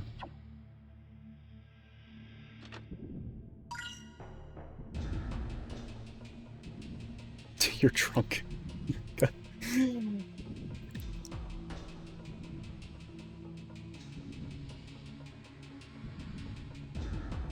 Final Fantasy X. Okay, so Final Fantasy. Okay. Let me elaborate. Final Fantasy X is not fun until you beat the game. I think. And like, I know that like the international version redid the sphere grids to make them like, you know, less linear and make it so that you could, like, I don't know. It was. And the other thing is that like the weapons in Final Fantasy X too, it's such a there's so many cool things in Final Fantasy X that you don't get until the very fucking end of the game, that also do not break the game if you unlock them earlier. Like, you know, having weapons that have like some sort of passive effect that makes things at least interesting. I don't know. That, and, you know, I'm sure I'm not alone in absolutely hating Titus and thinking a lot of the characters in that game are just ridiculous. And, you know, here's an unpopular opinion. I don't think Squall was emo. I will get in debates all day long about this. Squall was not emo. He was jaded. And I actually went back and played Final Fantasy VIII recently, because as I was saying earlier, I was thinking about all the experimental concepts in there. I was like, oh, this might be fun to do a challenge run for it. Fired up the game, 5 minutes in, I'm like, oh yeah, that's why I hate this game. But regardless, I kept playing it on my Switch. And like a lot of Squall's dialogue is in parentheses happening in his head, and he says a lot of stuff that I was thinking. Like he says a lot. He would be the best critic of his own game.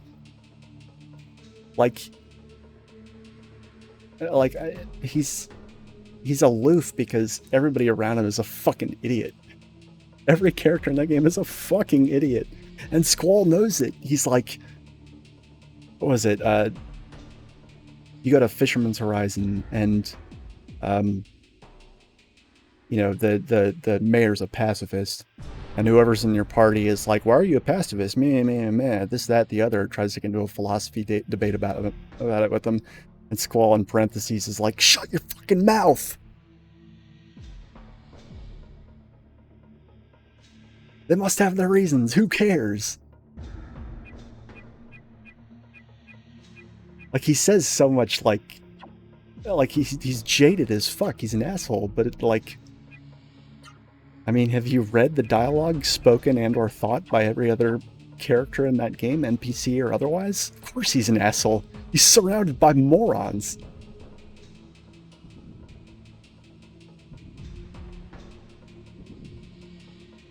I don't know why people think he's emo. I think people just like, you know, if there's an intelligent character that is well written in such a way as to put you in touch with their, you know, like feelings and emotions and motives and thoughts, you know, it's that, you know, fucking thing where it's like, oh, like, I feel like I'm relating to this character too much, and I might be, you know, I'm sure there was some 14-year-old boy playing the game thinking, oh, I'm relating to Squall too much, that must make me gay, so I'm gonna call him emo as a defense mechanism, or just something like that. Just like, but he's a well-written character, he's just not a likable one.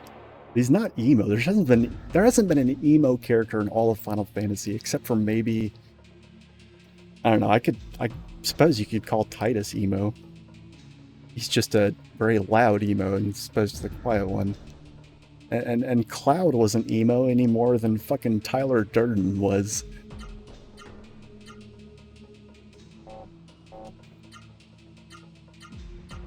I think people, particularly from my generation, overuse the term emo as an insult without ever actually rubbing two neurons together to try and figure out what they mean when they say that.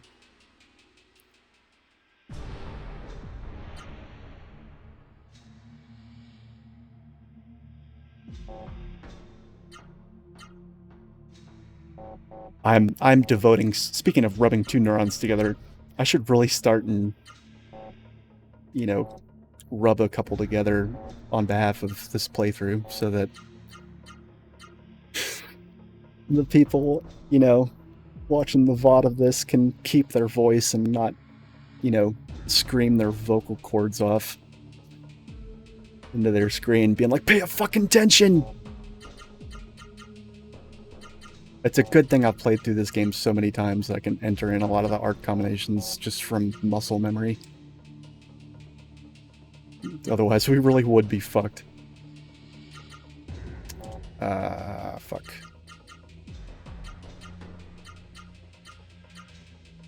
Yeah, you know what? Fuck that. It's just fucking... Let's just Cheeto this bitch.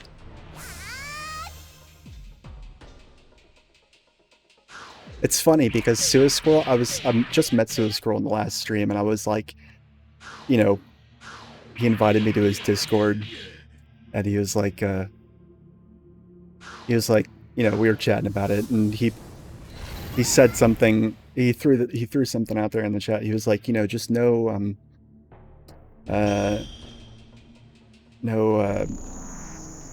racism or like hate. I don't remember what the other term was he used, but it was some other thing like that. And I was like, oh dude, no worries. I promise you I'm further left than anyone in your Discord. You will not hear any of that from me. No worries. And but like, it's funny you mentioned that because like I have been known to get on a political rant or two. And if someone gets me started, it will absolutely draw my attention from the game. And then lo and behold, the very next day, 24 hours later, he witnesses exactly what I'm talking about. I actually hope I didn't drive him off by over-engaging. I would totally not fault him for it. He seemed like he was trying to like divert things back to more lighthearted fare.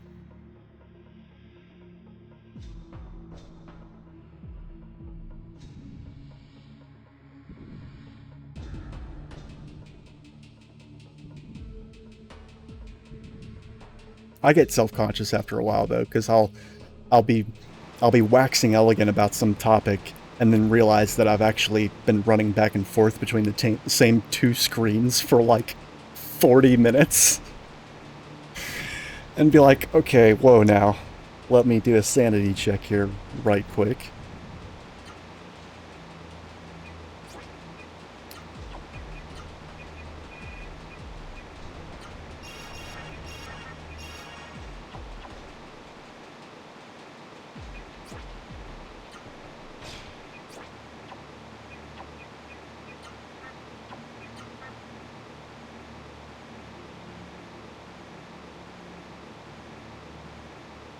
I'm glancing at a guide real quick to make sure I haven't missed anything because I've not been paying attention. It's just dumb luck that I've managed to get all the chests up till this point.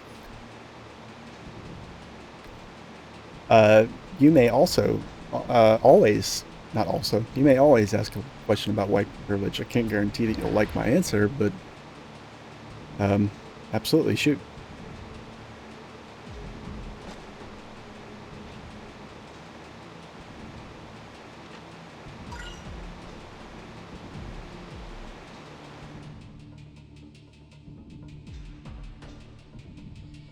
Although, I mean,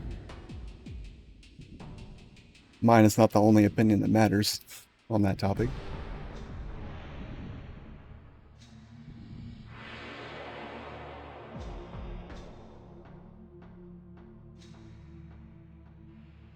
I don't think that probably I think only albinos have me beat for lack of melanin.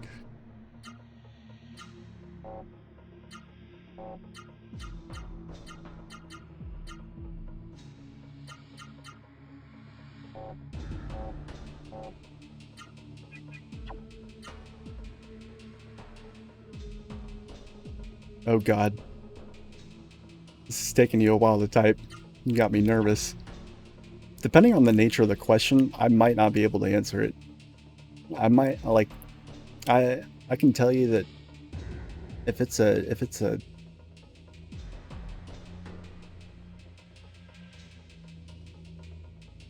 a question that has anything to do with the definition of it or what it is, probably not gonna be able to offer up a satisfactory answer. I think what's more pertinent is how I feel about it, or how I approach the concept.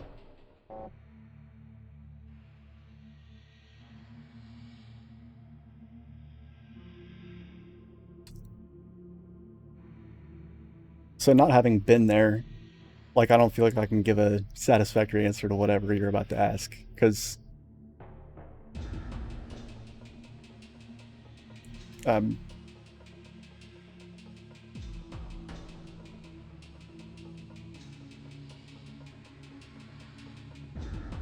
I can't answer that. I have no context for that whatsoever. And again, I'm relying on only a single party's recollection of it. Now that I know that you're a white dude, the best advice I can give you, one white dude to another white dude, is to not take the concept personally, because it's not personal.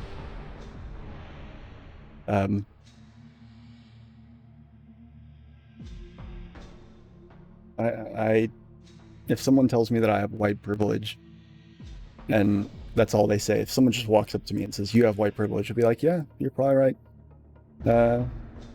But, like, so does, like, I mean, it's just not a personal thing. Like, but nobody ever tells me that, because I don't behave in such a way as to, you know, like, I don't know.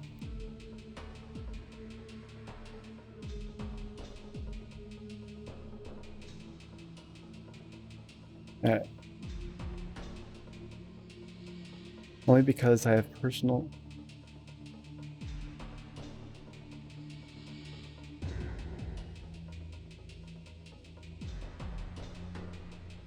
What are we talking about here? Are we talking about, like, affirmative action, or what? Like...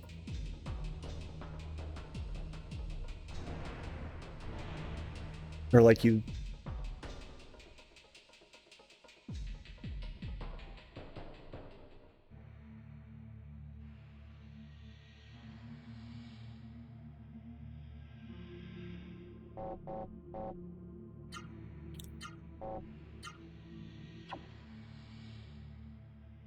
That's totally fair. I will tell you that I believe there's systemic issues in my country and in other countries that make the baseline that certain people start from lower. And then there's other things that keep it low, like the prison system and policing and things like that. And there's certain things that I hear about all the time that I'm just like, wow, I don't really have to worry about that, do I? And yeah, all I can really say about this is a topic I do not want to get in the weeds on. All I'll say about white privilege is I'll acknowledge that it exists and that I probably have some, but I don't sit there and fucking flog myself about it. Like, I don't... It's not worth losing sleep over. Just, you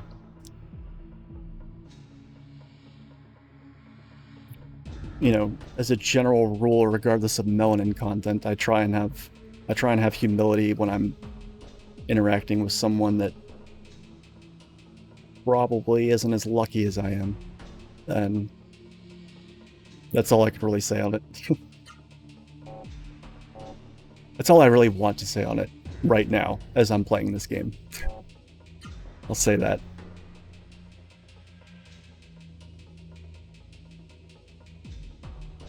Of course he didn't.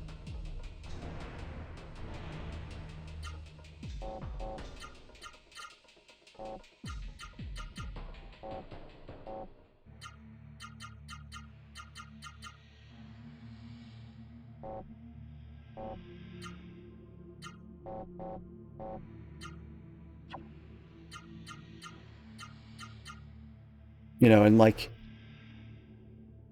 you know, I'm finding myself wanting to start the next sentence that comes out of my mouth with, I can't imagine.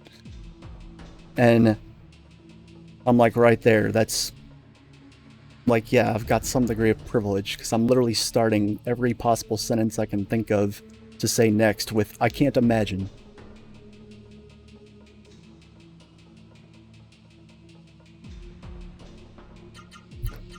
It is a cool game. This game's fucking awesome. And as far as games that came out in 1999 go, it has aged actually really not that bad.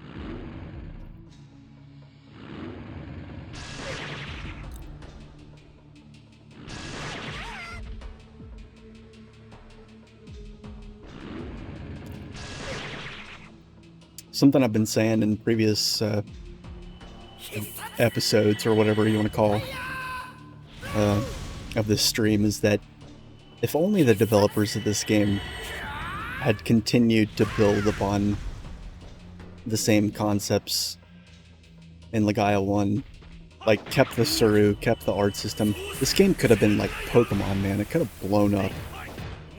Like, it's literally...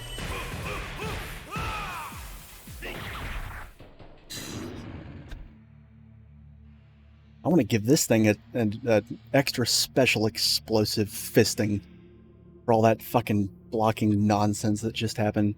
Anyway, imagine a Pokemon game where you can wear your fucking Pokemon and they're like equipment and gear. Can you imagine, like, mind blown thinking of at the level of RPG nerdery that would, just the singularity of RPG nerdery that would occur if you developed a franchise RPG with like this like fighting game inspired combat system, and also a combination of Pokemon meets summoning magic that you can also fucking equip on yourself as gear, and they like grow and shit. Like,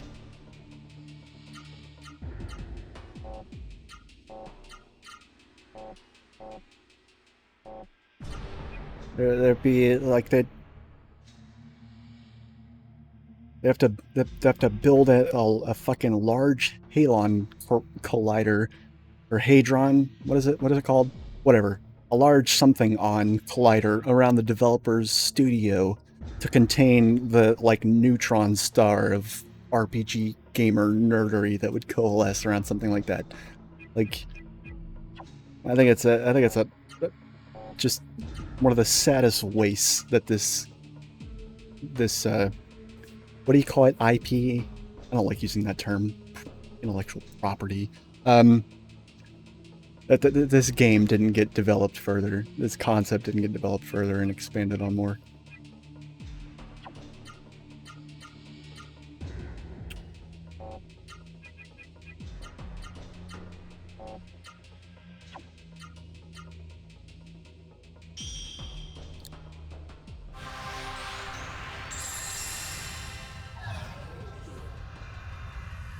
Digimon I never got into, and that actually reminds me, I never finished my list. Where did I leave off? I think I left off on N64. I know there were other... Oh yeah, I didn't even really talk about handhelds. I think I've played every single Pokemon game, every single main series Pokemon, every single one. Played every single one, beaten every single one. I've not played any of the spin-offs, like Mystery Dungeon and shit. Like, fuck that. Although I did play Pokemon Snap, and I think Pokemon Snap caught me at just the right time in my life to where I, for whatever reason, got really into it. And, like, I think if it had come out a year before or a year after, I would have been either too young to appreciate it, or, like, too old to... Like, I don't know.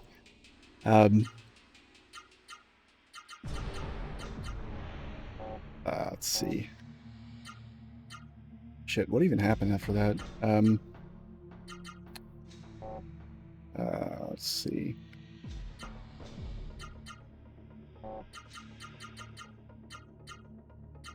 I didn't finish PS2. There were some games I got on the PS2 that were like, I don't know, like Christmas or birthday gifts that I just never played. I think one of them was Eternal Ring, which is like the very first RPG that came. It was like one of the launch RPGs of the PlayStation, and I like fired it up once, and I was like, just didn't play it. You know, spoiled teenager moment. Trying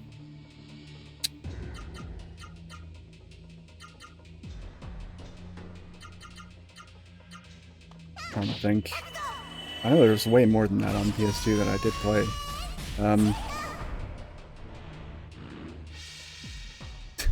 Everybody's absorbing all the Suru that I never stopped to get. I did play Legaia 2. I didn't beat it. I also played Valkyrie Profile 2 and got all the way up to the end. And then I was just like, I can't. And stopped. I have not played FF Legend. That reminds me, I forgot. I played Final Fantasy Tactics for PlayStation 1 as well. However, I've also played Final Fantasy 4. Final Fantasy 4 is the only older Final Fantasy that I played and beat. And I played Final Fantasy 5 and 6, but did not beat them. Mostly because I started playing them too late. And also while I was in college, so like the combination of them not being new and also having like work to do kept me from ever really getting invested in them. Same with Tactics, although Tactics I went back and was like, no, I want to play this. And speaking of Tactics, I've also played Disgaea 2, 3, 4, 5, and we'll probably play 6 when it comes out. And therein lies my love affair with strategy RPGs. I am 33. I was born, you know, speaking about Christmas and birthday gifts, I was born on New Year's Eve, 87. So often, like, my gifts just got split between Christmas and birthday. Yeah, so I'm 33. My first console was an SNES. But I didn't get on the JRPG train until I was in that age bracket that didn't get into JRPGs because they weren't getting enough media attention until Final Fantasy VII came out. And I actually got this game and Final Fantasy VII at the same time, and those broke me into JRPGs. But I did not play any of the SNES JRPGs. I know they were out, and I could have played them, but I mean, I was a kid. Like, how am I going to know, like, what the latest new thing is if it's not, like, just smeared all over the cover of Nintendo Power, you know?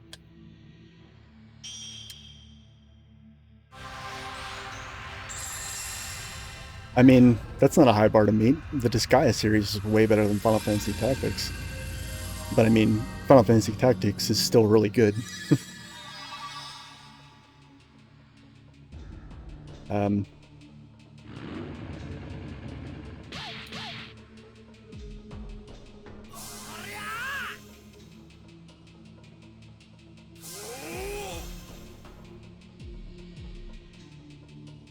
For some reason, I'm having just like the biggest fucking brain fart with regards to PS2 games. Dreamcast. I have never owned an Xbox of any kind. I've never owned a system that was not made by Nintendo or Sony.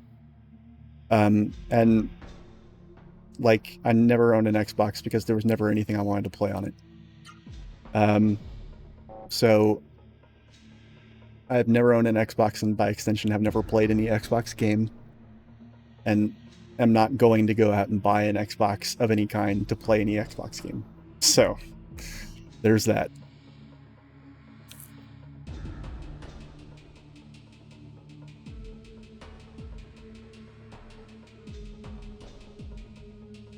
I'll check it out. I mean, like, Disgaea 1 was really rough, but still, like, pretty good, depending on how hard you're willing to nerd about it. But in my opinion, the best Disgaeas were Disgaea 3 and 4. I didn't really care for Disgaea 5. I really need to focus. This is bad.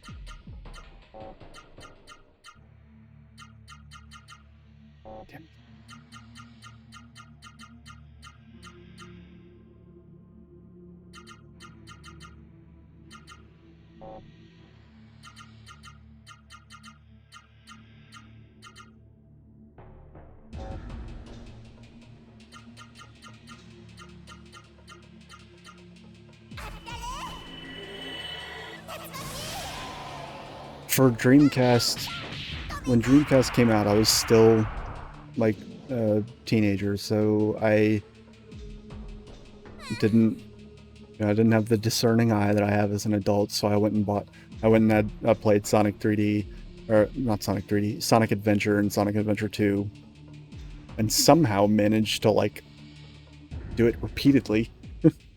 And I also played the Echo the Dolphin that came out for Dreamcast, which was, in my opinion, a really good game. And I played Grandia 2 for Dreamcast. And I think that was it for Dreamcast.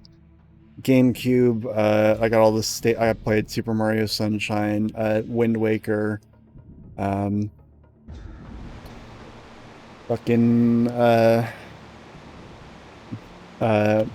think Bloody Roar 2 for GameCube. I don't know, that was a weird sort of like blip in my gaming tastes, but yeah, I played Bloody Roar and was into it for a little bit.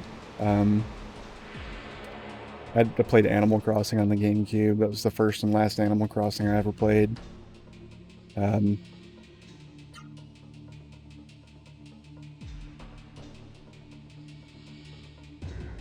I haven't played 7 Cross Evolution. I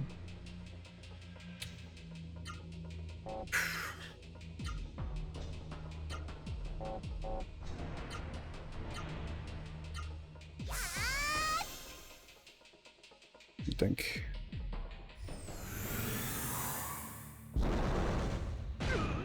Obviously, I played the Smash Brothers for GameCube.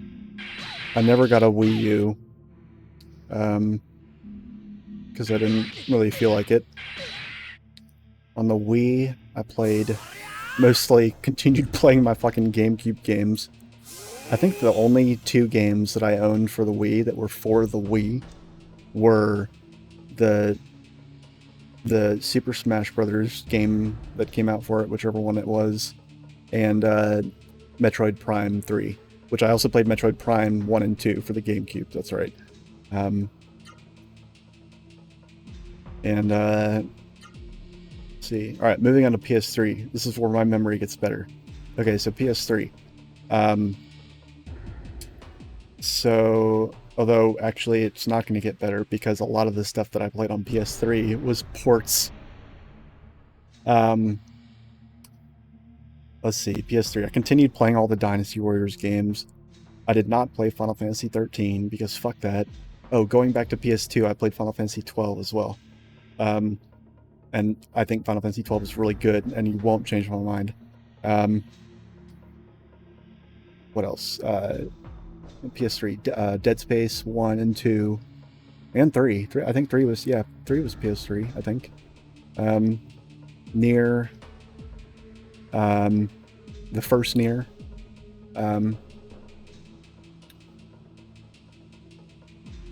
Darksiders, 1, 2, and no, 3 was for PS4. I played Darksiders 3 as well.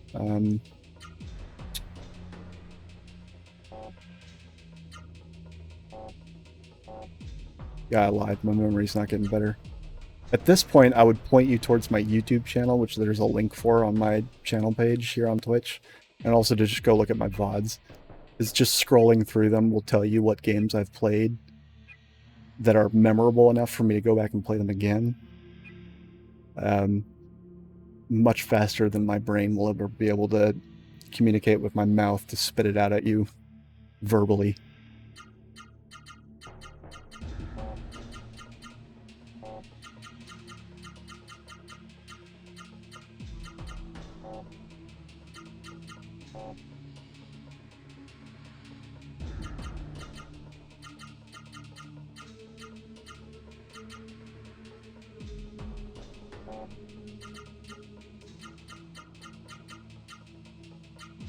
Thanks for the follow, buddy.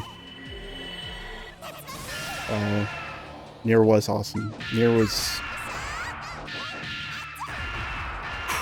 Although, when I went back and played... I played Nier...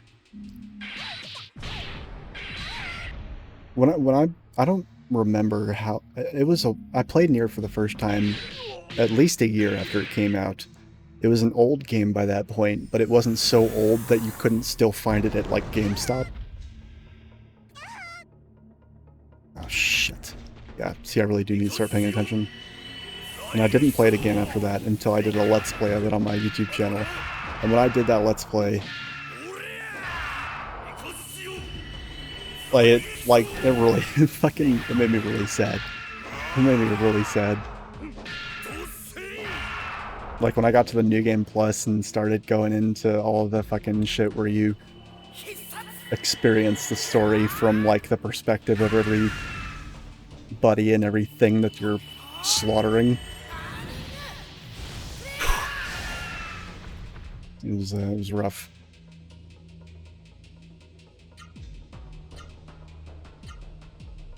And I played Nier Automata as well, and I also thought Nier Automata was really good, although I think that my biggest problem with Nier Automata is that people that have played it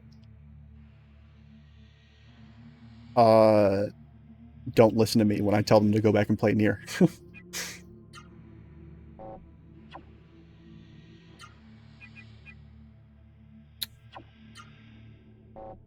Okay, I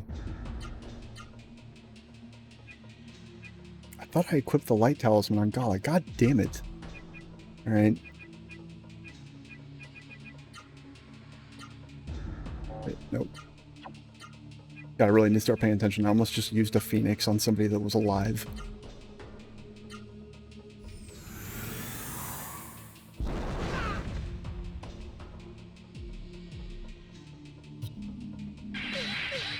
I wouldn't go that far.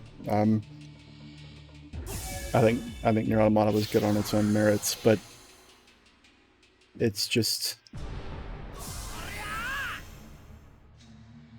I think it was... The gameplay mechanics of Nier Automata were much better than Nier, but everything else was just ever so slightly less good. And I think those things that are ever so slightly less good are enough to make the original Nier still deserve a playthrough.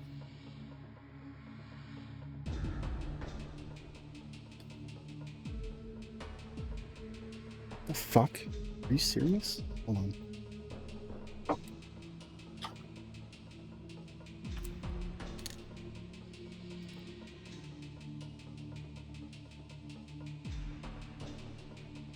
Okay.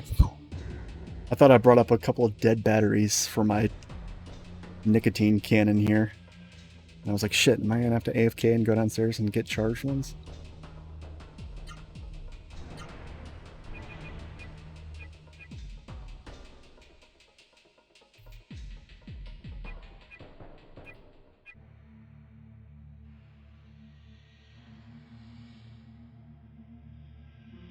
I thought that its story is, it has one of those stories that, like, there's a lot of stuff that's really interesting and really fascinating, but the story doesn't, the plot doesn't quite tie them together in a way where it's just like perfect. You know, I don't think it completely falls apart like, say, Final Fantasy VIII story, but it doesn't, it's not cohesive. Like, it's unwieldy the way everything's tied together.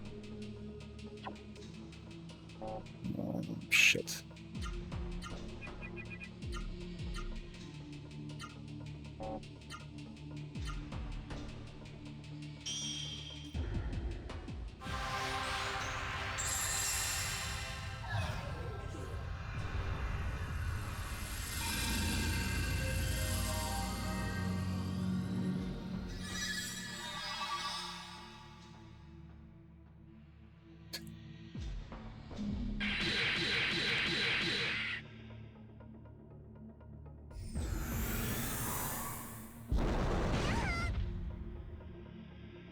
The thing is that, like, a lot of my friends say that, and it's just like, a lot of those friends that say that to me are the type of gamer that has like a million games, none of which they've finished.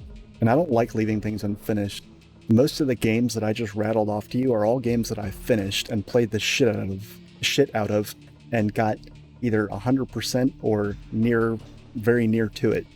I play the shit out of my games and I don't move on to the next thing until I've played the shit out of the fucking game. So, I'm not one of those people that, like, just picks stuff up and then puts it down halfway. And I usually there's a certain threshold that something has to hit in terms of being on my radar before I will pick it up and play it.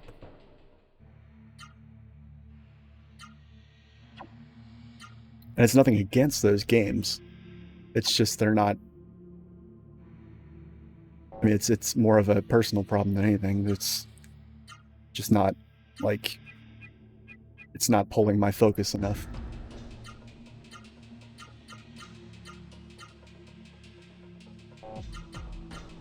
There's maybe 2 people on the planet in my life that a recommendation alone is enough for me to get to pick up and play the game, and those are people that were, like, standing next to me at my wedding. So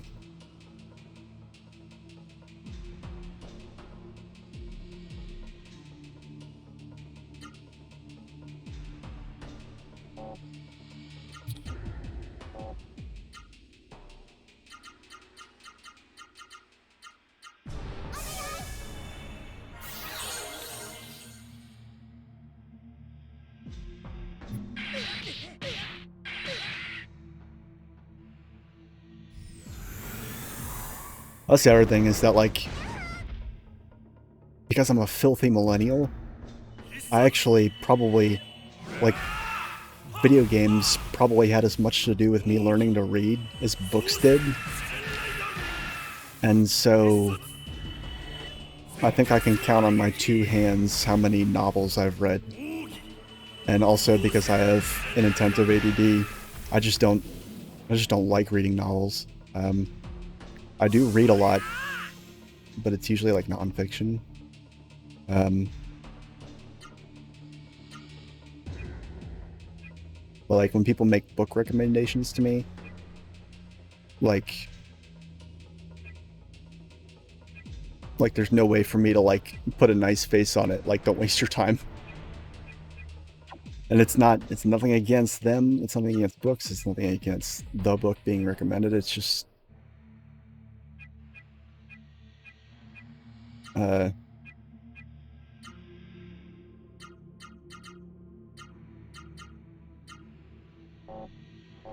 you know, yeah, I mean, that's kind of what I'm saying. And a lot of people will look at me and be like, you know, get really judgy when I say that, but I mean, like,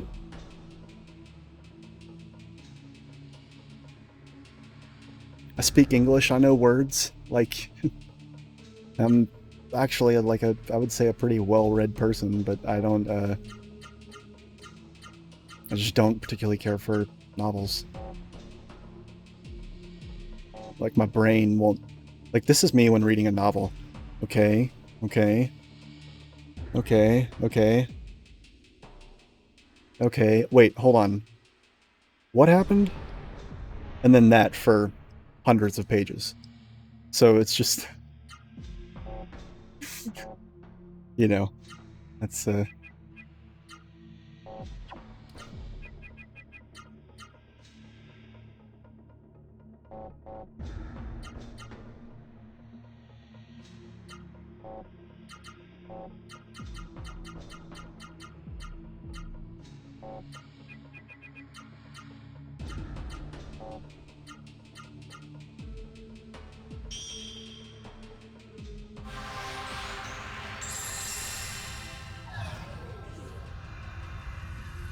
I know.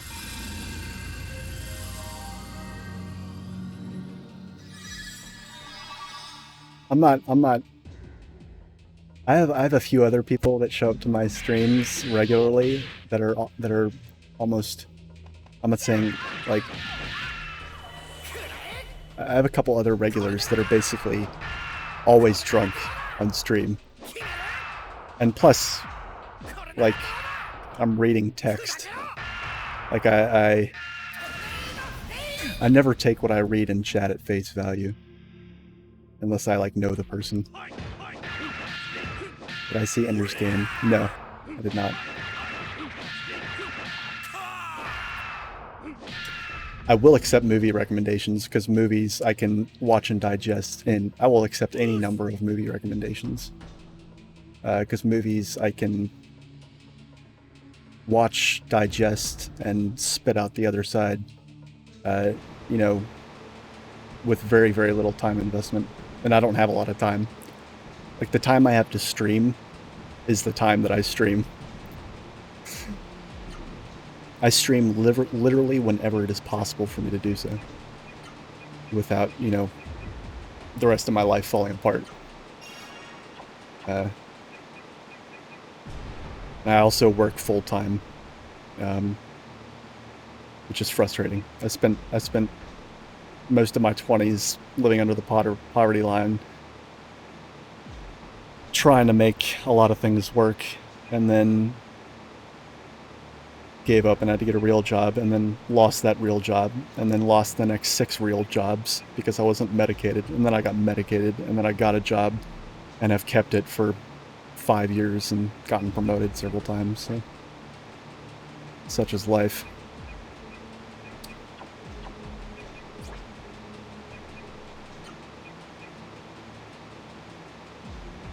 Okay, wait. Hold on. Oh, yeah, see, this is the kind of thing that happens when I'm distracted. I equip the Luminous Jewel and think it's the Light Talisman. Wow.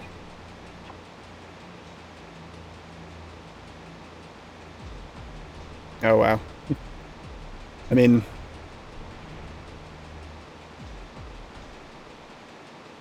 I definitely didn't get a license as soon as it was legal for me to do so, I'll say that much.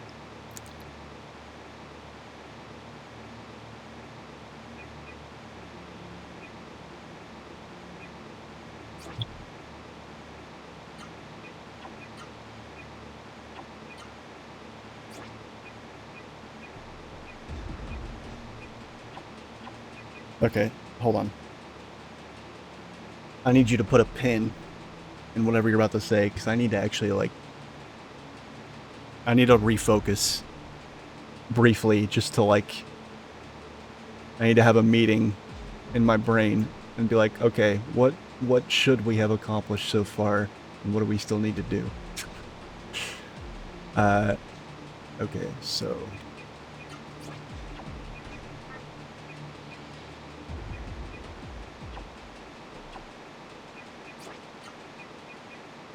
probably engaged in far more encounters than I've needed to, so I'm gonna just throw an incense on real quick.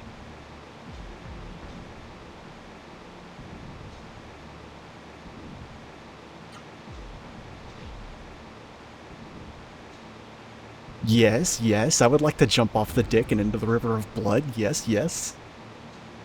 I am Vaughn, and I would like to do this. Alright, I just need to see what's in this chest so I can get a sense of where I am. Roster of plume. Okay, that's not good. I missed something.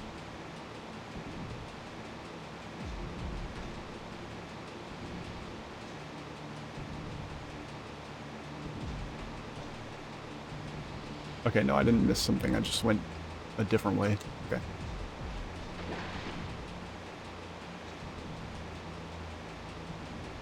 Yeah, my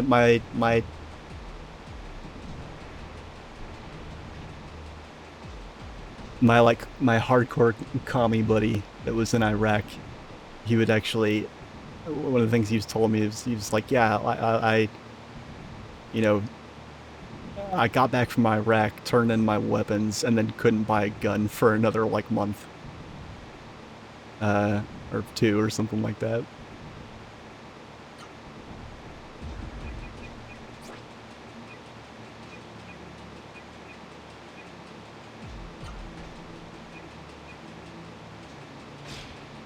You know, he'd been playing with, you know, grenade launchers and sniper rifles at taxpayer expense, but then he got back and couldn't buy a fucking Glock.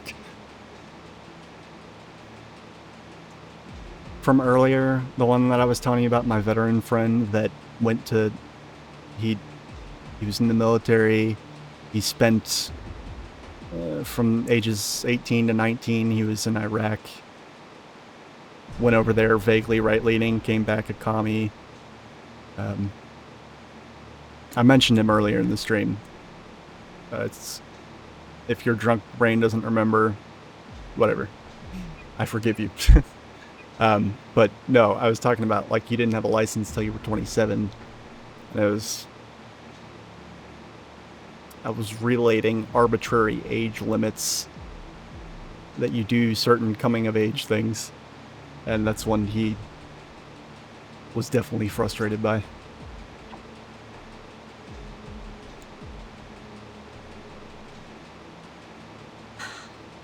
I don't know. Whatever age he was when he came back, he was unable to legally own a firearm in civilian life for another, like, I don't know, it's like a month or a year after he got back from Iraq. It's a thing. Like, there's people that go over there young enough to where when they come back in their state or whatever, like, they aren't able to legally buy a firearm or whatever. It's, you know.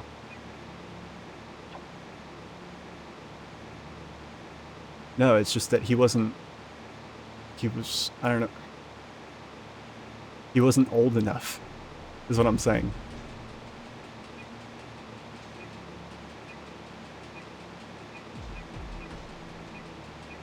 I mean, I don't know.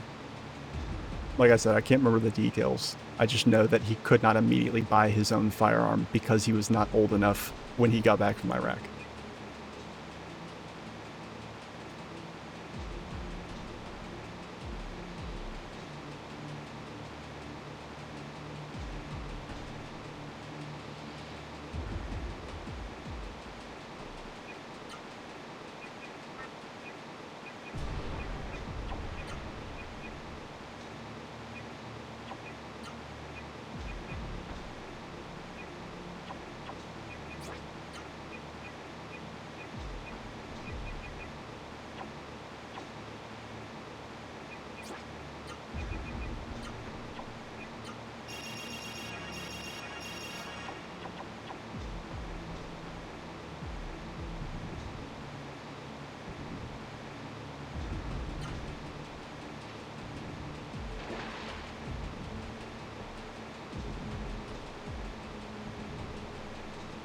mean, I'm very, very hard left, but I am a Second Amendment supporter.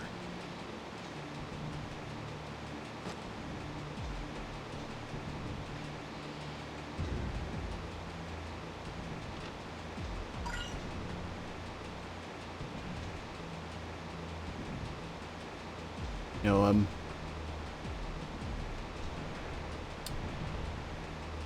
there's a...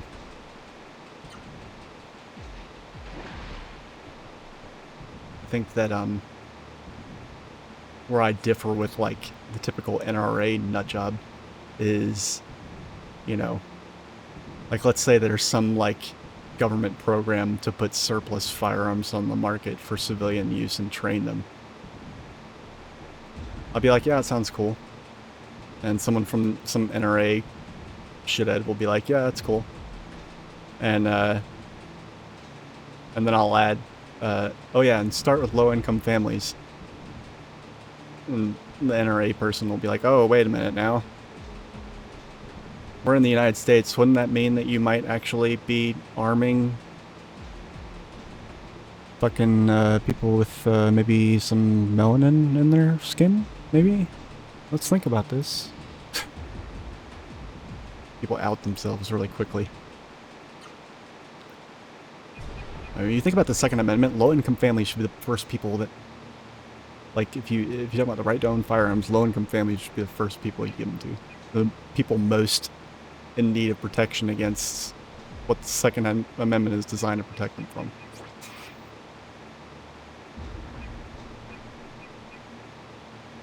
If I was there with George Floyd, like, I mean, I can't, that's really shitty of me to say.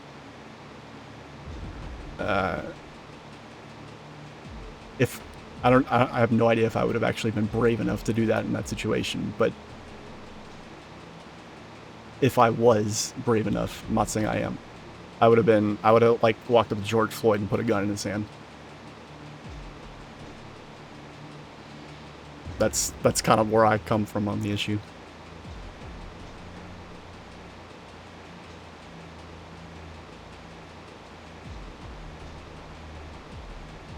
Probably smarter. I don't know. I'm not saying that my ideas are well thought out in that particular context, but, like, ideologically speaking, I would have wanted to level the playing field in some form or fashion.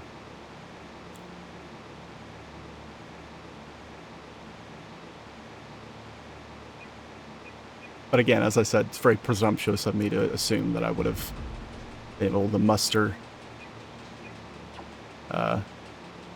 the cojones to do anything in that particular situation, but...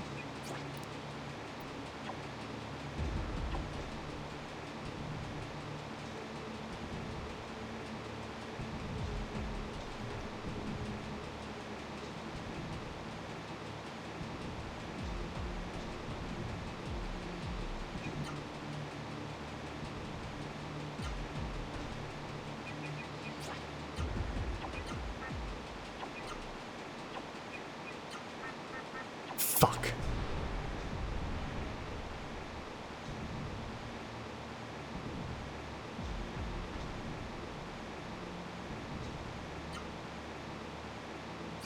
Okay, I'm sorry. I need to stop and focus for another moment here.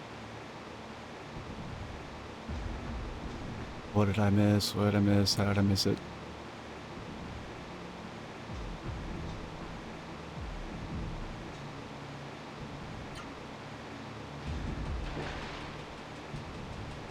Had to have been here.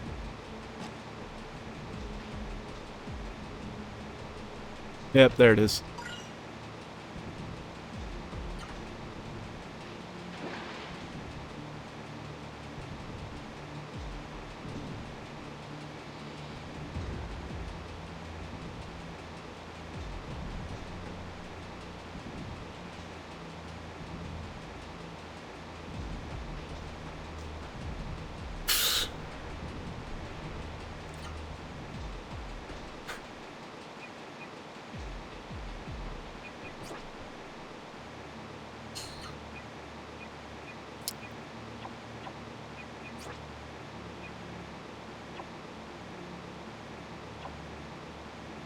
Alright.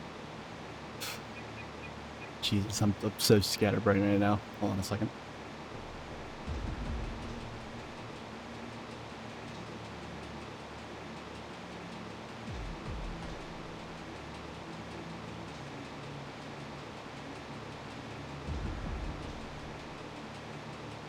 Might need to, like, go get a snack soon.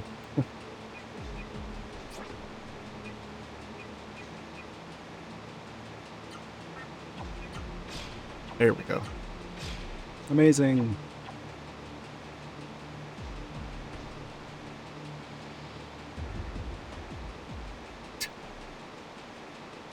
No, I'm medicated for ADD. I don't need to take hits of anything, remember?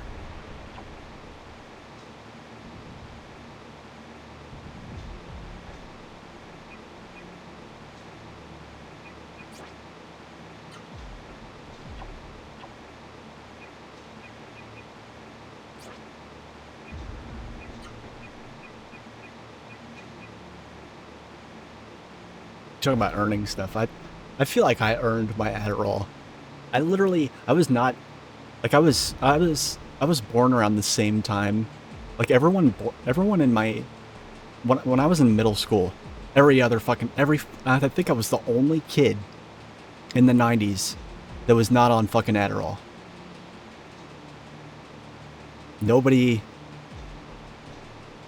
That's why I say I have inattentive ADD. It's the other subtype or whatever. Like ADHD, the hyperactive, extroverted, in your face ADD.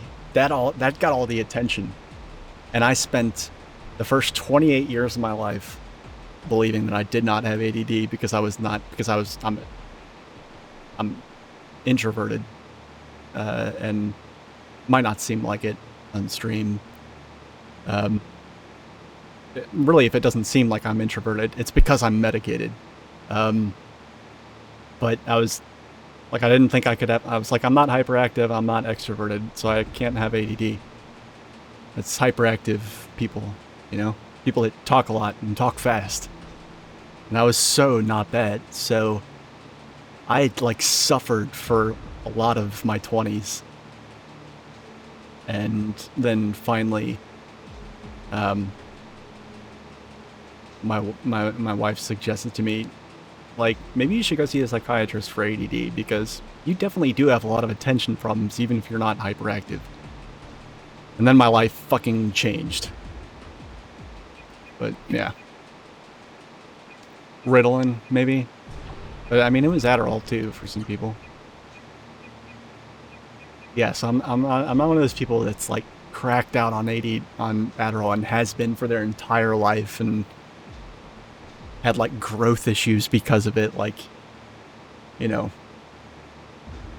I drove myself to the psychiatrist like a fucking adult, told them my symptoms, and they said, you have inattentive subtype ADD.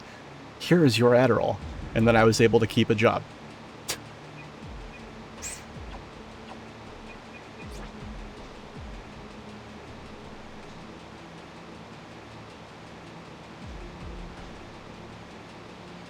Of course, I didn't get to skate by on just that, because I also have, apparently, I have major depressive disorder and had to try every SSRI under the sun, and every single time I came back to my psychiatrist and was like, no, I want to continue having sex. Did I not, like, say that the first time? So, fuck these SSRIs. Like, throw them somewhere against a wall, like, somewhere, and give me something else. And it repeated like that for about a year until we landed on some really obscure tricyclic that is honestly more of a sleeping aid than anything, but has no sexual side effects. So I was like, fuck it, good enough. But yeah.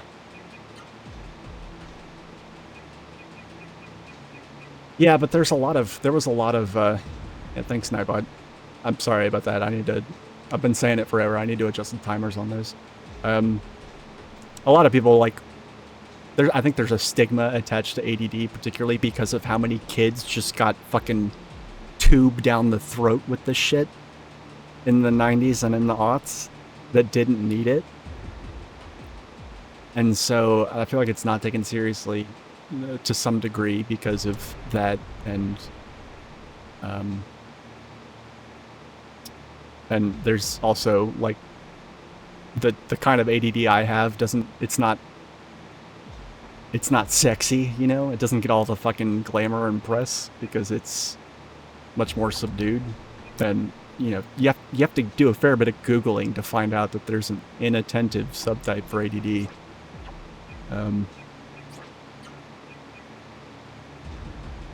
So, yeah. Anyway, enough about my mental health issues. I need to reset my stats before I go into the final boss. But I'm not close to that yet.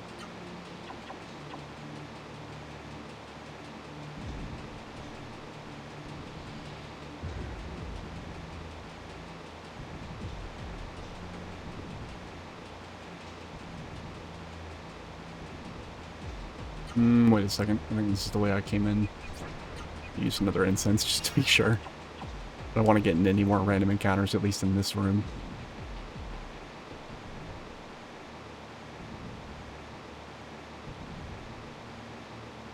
That's right, the exit's up here.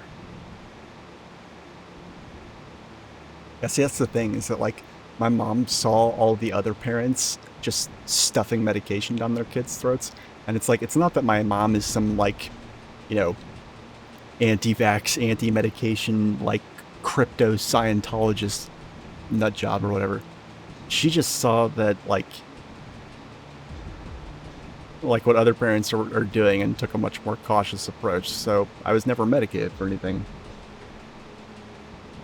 But I mean, I did not have a functional upbringing. I was an only child to a single parent, and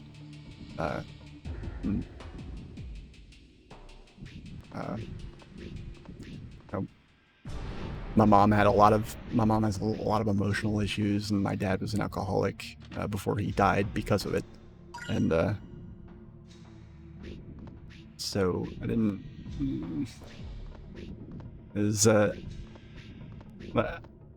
When I told my mom I had gotten on medication, I was like, "You shouldn't feel bad. Like, you should look back on it and be like, well, yeah, probably makes sense." But like, she took it really like personally.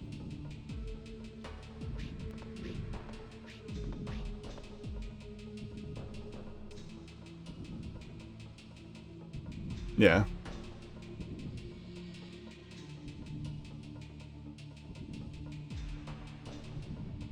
It's asshole. This is the shithead from the beginning of the game that's like, if I'd gotten the roster, I'd be the hero. I'm so jealous you wanted me. Fucking asshole. Oh yeah, we gotta find Vaughn's girlfriend. Just for completion's sake, so we can get the... Yeah. She gives us an accessory that we already have one of, but whatever. Whatever. I think I've made enough shitty decisions in the game to where Vaughn's gonna have a scene with Noah and not May, which is creepy for all the reasons I've discussed so far in the playthrough, but whatever. This is not a plot-oriented playthrough.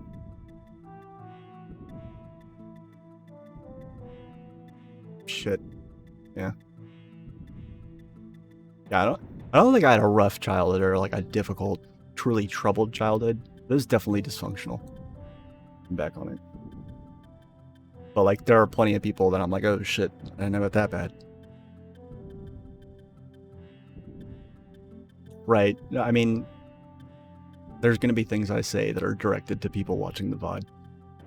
Because a lot of people do, oddly enough, watch my VODs, and so I try not to forget that they're there.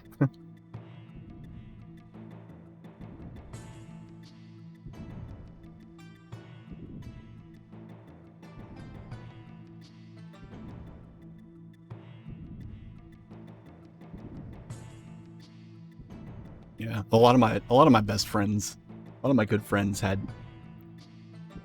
I tended to, I don't know why, for some reason I gravitated towards people that had worse childhoods than I, or at the very least they had like one of my my best friend, like for real best friend, like best man at my wedding, best friend, is like adopted, and that's not a bad thing in and of itself, but I think like he definitely had a bad childhood as well, although I don't think it was his parents' fault. But just like things like that, there's always every single, especially male friends, every single male friend in my life has some like crazy shit in their childhood. Cause like I needed it's like I needed to be around people that had it worse than me, pretty much. Kind of strange. I mean, bad subjective. Like,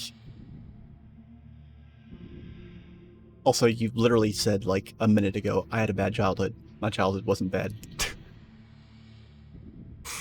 Yeah, you're drunk, buddy. You might be inebriated.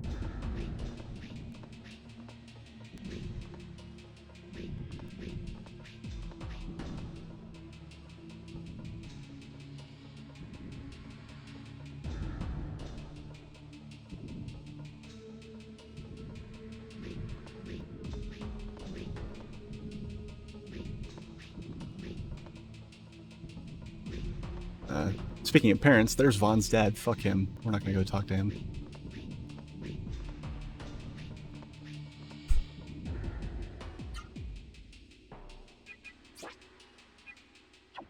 That's another fun fact about me. I don't drink.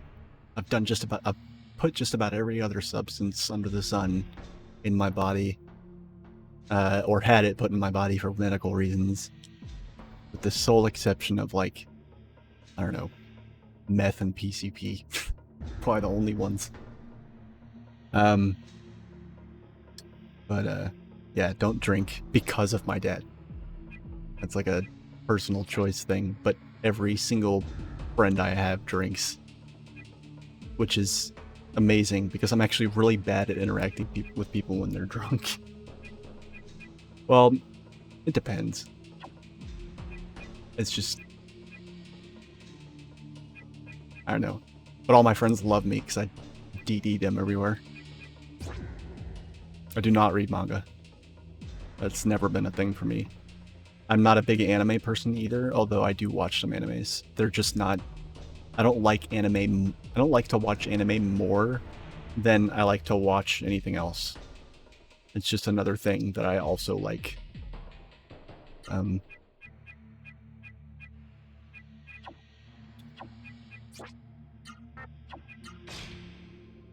there we go.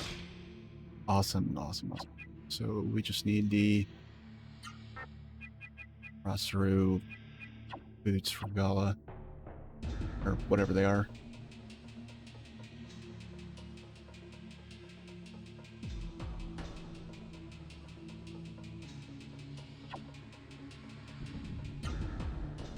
No, we're getting close.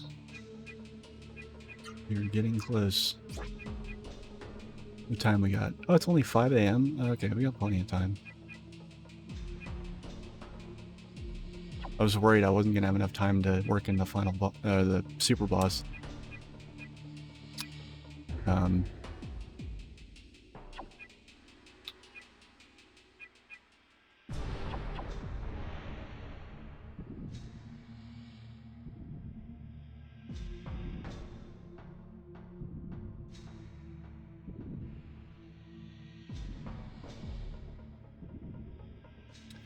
Play Smite? Nope. Never even heard of that one.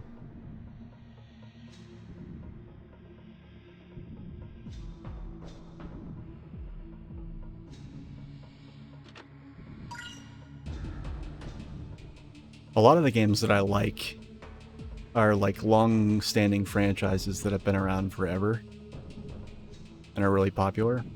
And a lot of the games that I love are games that try to turn into a franchise and get ruined. It's kind of like a recurring theme that I've noticed.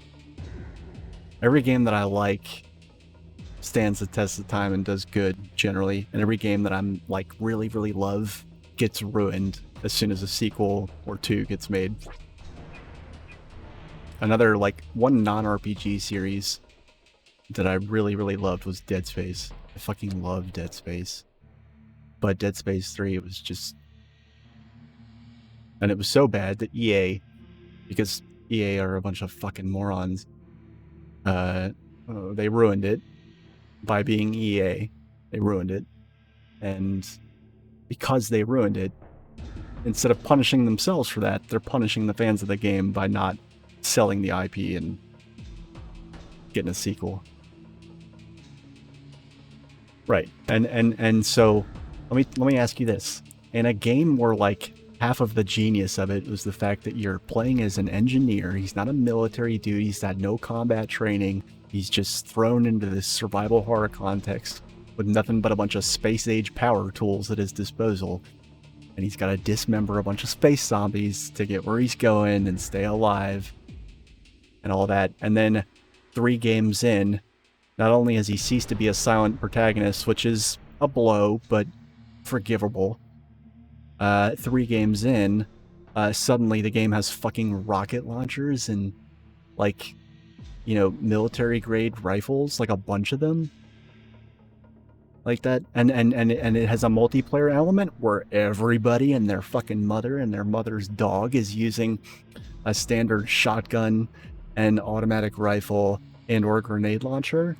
I'm like, but what about the fucking, you know, turbo Tesla lightning cannon and the fucking, you know, this fucking space age leaf blower force gun that acts like a shotgun, or the fucking the plasma cutter fucking future staple gun? What about the rivet, the ripper, the fucking levitating saw blade? You're not going to use any of that cool shit? What's the matter with you? You don't have to play with a rocket launcher, go play fucking Call of Duty.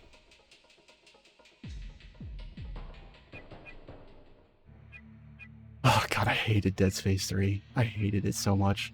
And it's funny because I really liked it the first playthrough. It's one of those games that I loved on my first playthrough, and then as soon as I played it again, I was like, actually, no, this is bad. This is bad.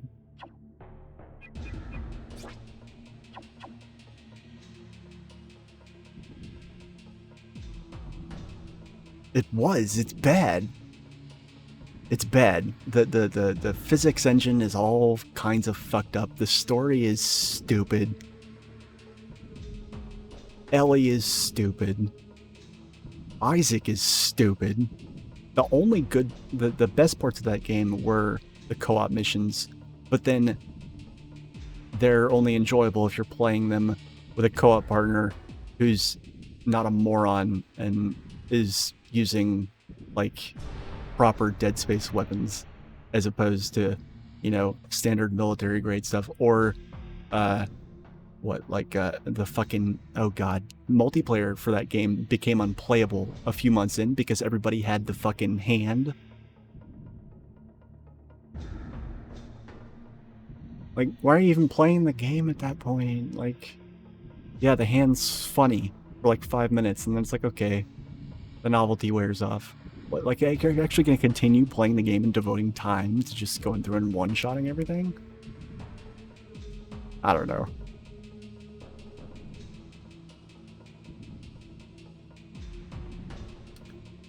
I mean, I think Dead Space 2 was still really good, although I think giving Isaac a love interest was so not necessary. And then in fucking... But she was still at least a good character, and then in Dead Space 3, she was just cleavage with dialogue. Like, they completely ruined her character by doing that.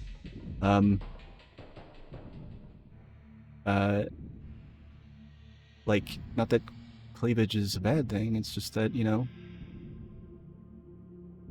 it's not why I'm playing Dead Space. And, you know, Isaac was still okay, but, like, as soon as you got to the end of that game and the final boss and dialogue has lines like, you know, he drops such instant classics to the demonic hallucination of his dead girlfriend, such as, I trusted you, fuck you, and fuck your marker. Like,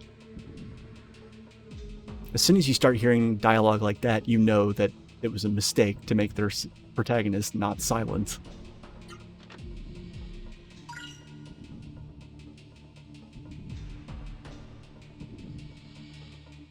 But the game still felt like a survival horror game. Dead Space 3 did not feel like a survival horror game at all.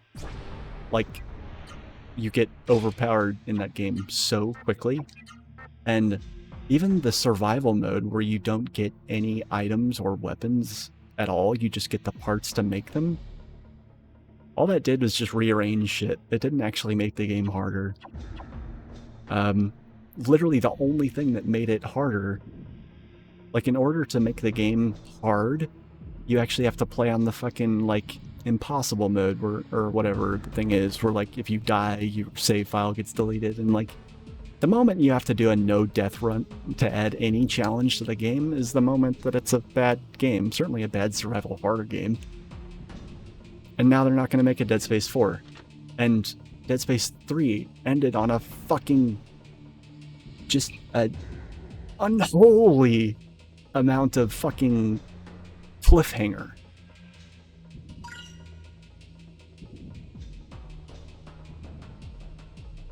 I'm sorry, like I'm... Yeah.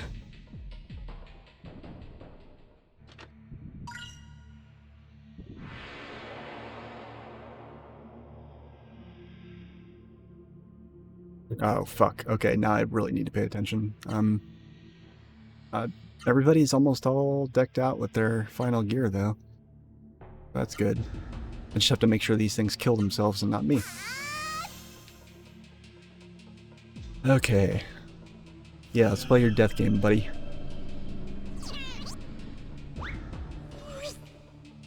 Where it dies. Watch the birdie. There it is.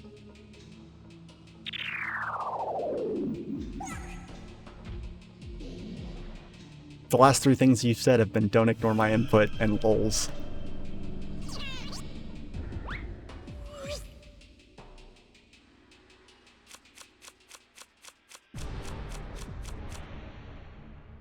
I totally did not pay attention there, fuck. I was looking at the chat, reading what you said, and because I did that, now Gala's dead. Thanks. Yeah, fucker. You fucker, you killed Gala. Alright, where it dies.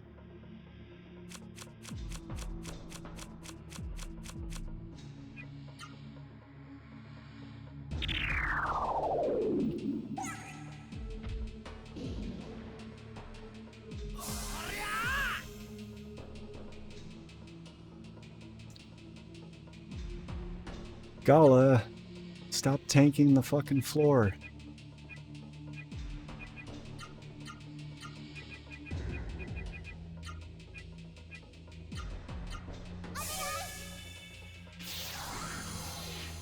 I think the reason I didn't respond to that is because I haven't played any of the Doom games, and so I don't have anything interesting to say about them.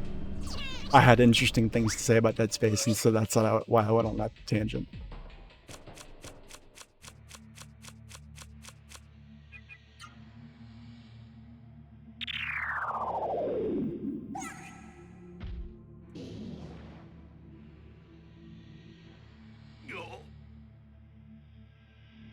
I was trying to finish my train of thought, because if I lose it, it's gone forever.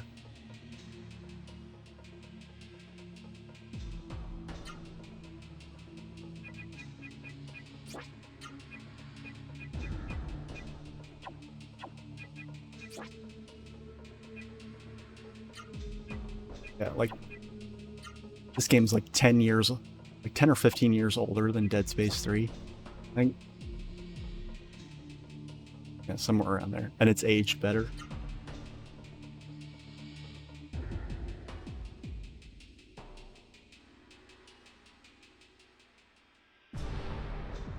I mean, that's kind of how I feel when, like, about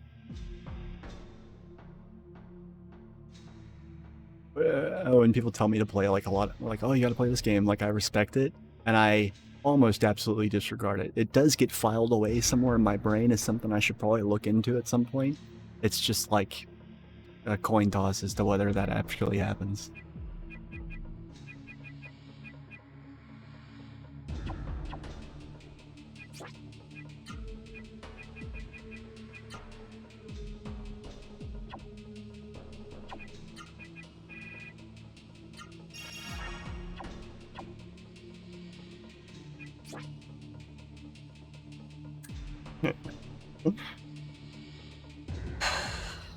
Oh yeah, the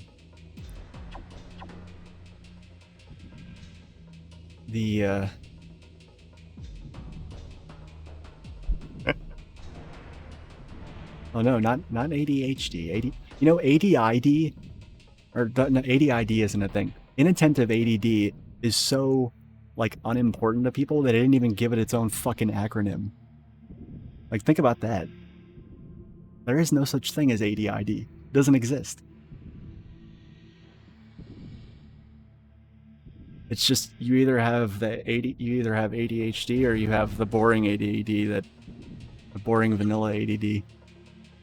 I know I'm making a big deal about it because it was a big deal. It's what kept me from like knowing that I had it until I was fucking. I lost most of my 20s. I didn't lose them. I just spent most of them like being a fucking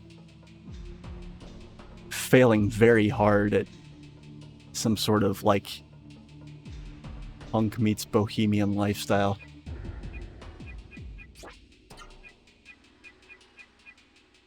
I was just not cut out for.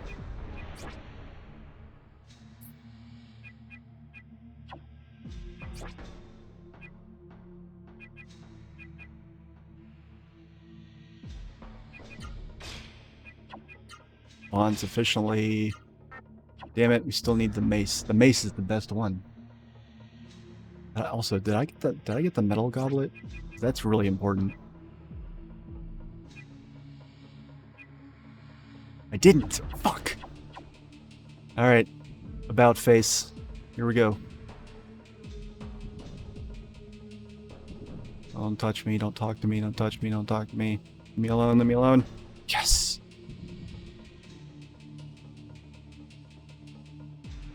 Yeah. Like I'm a musician, and so for the longest time I tried to fucking shoehorn that into a career. Which, you know, people already fucking laugh your fucking face off with enough force to give you escape velocity to Mars if you say you want to be a musician for a living. But when you so like I went to school, like I went to college for, because somehow, I don't know how. Oh, that's right. Yeah, I was just like a straight C student, but I did really well in standardized testing, and on those grounds alone, did I make it into college? You know, did the feudal education lords see fit to allow me to join their fiefdoms? But yeah, so I went to school for like sound design, like audio engineering, and yeah, not at all like. It would seem like it's tangentially related to music production, sort of, but no, it's not. It's very different. And much like high school, nobody in college tells you how to network or find any of the people you're supposed to work with, and nobody tells you that the job that you're hoping to get with this degree has like approximately -0 turnover, because it's an awesome job. Why would you have turnover? So there are no jobs. But I tried, like I applied to like recording studios and like worked on some film sets, tried to do some post-production and whatnot, and it never went anywhere. It's always just like, it's like just, you know, it's like taking two magnets and trying to push them together on the sides that don't want to be pushed together. And like, you got them both in your hands, you got them, but they're not going to stick together no matter how hard you try. And so I eventually gave up, and I was just like, all right, I'll just get a real job and use that to fund making music. And, you know, before that, I was doing all sorts of crazy shit, interacting with all manner of seedy characters, trying to like make some sort of, you know,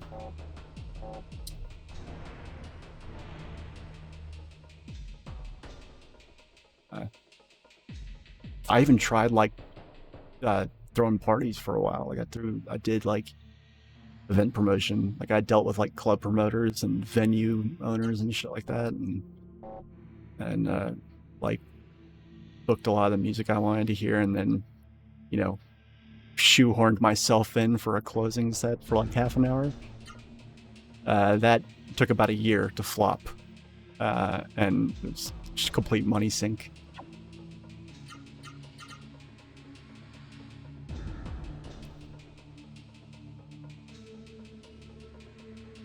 You might find that we actually agree on a lot of things. We just have different ways of saying it. You've already clarified that you're not any of the like extreme right shit that I mentioned earlier in the stream, and so on those grounds alone, I think that if we sat down and had like a hashed out conversation with it, about it, like not something that's gonna happen on stream, but try not to underestimate the ability to find common ground. There's some people where I know it's just not gonna happen.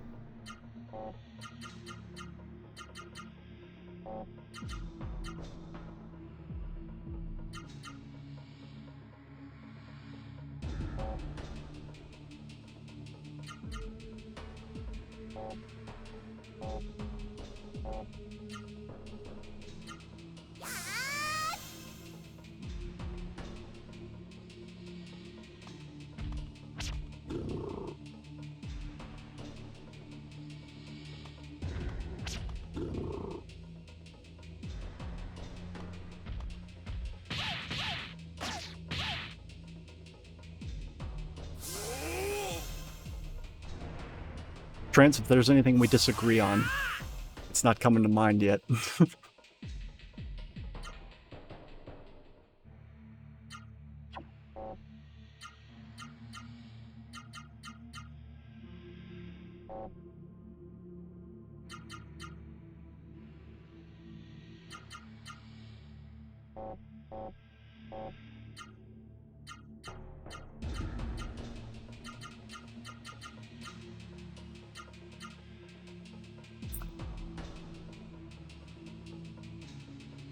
Well,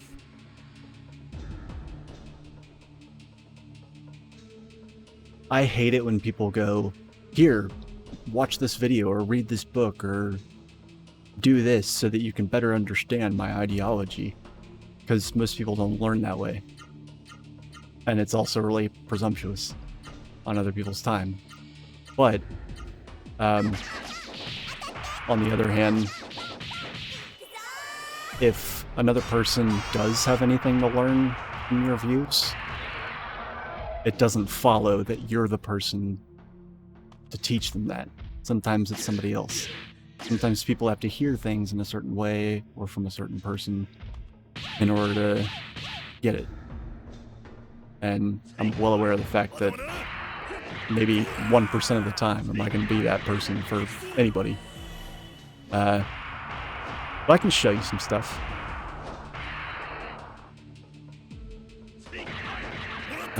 If only to explain my own views better than I can.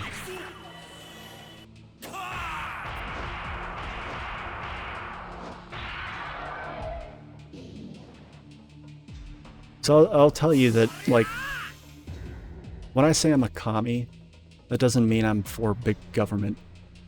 Because, like, you know, in the United States, the rhetoric is socialism is when the government does stuff, and if the government does a lot of stuff, then it's a communism, and that's just, it's not accurate.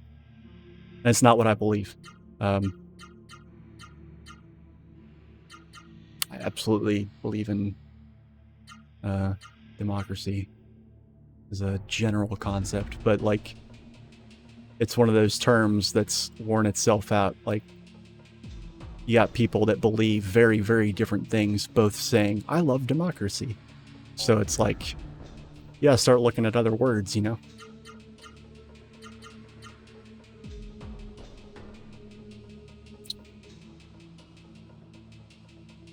Yeah, only in the United States would I get that question.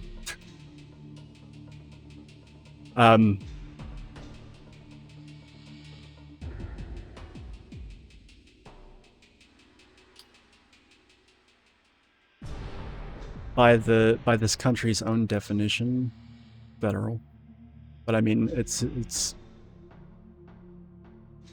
a moot point because, again, in a political science context, all that is, it's a way of structuring things economically that does not intrinsically have anything to do with government.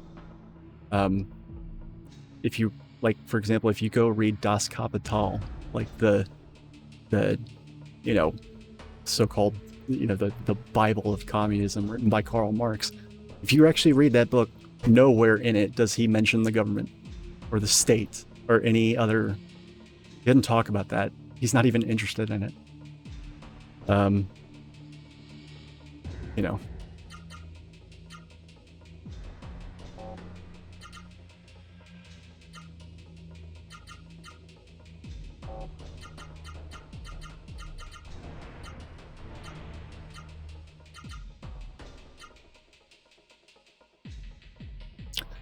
I mean, the EU, sure, but like, it just all it does is add another tier, another layer. You know, it's not like it's not like municipalities don't exist in European countries.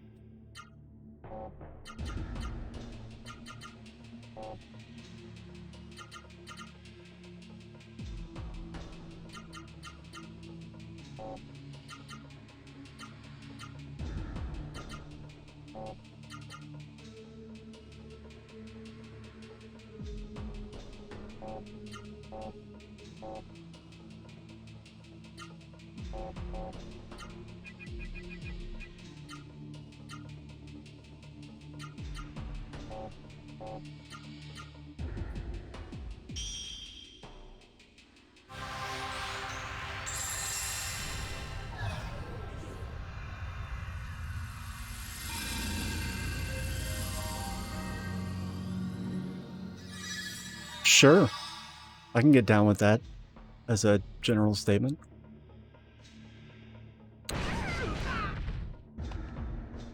If aliens landed tomorrow and we had to explain borders to them, they'd be like, what the fuck are you talking about? I can say that of a lot of things that I believe. The things I question the hardest are things that I imagine I would have a really hard time explaining to aliens if they landed tomorrow. You know, assuming they spoke English and, you know.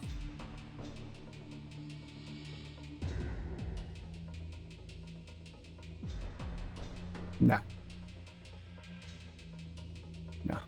I mean,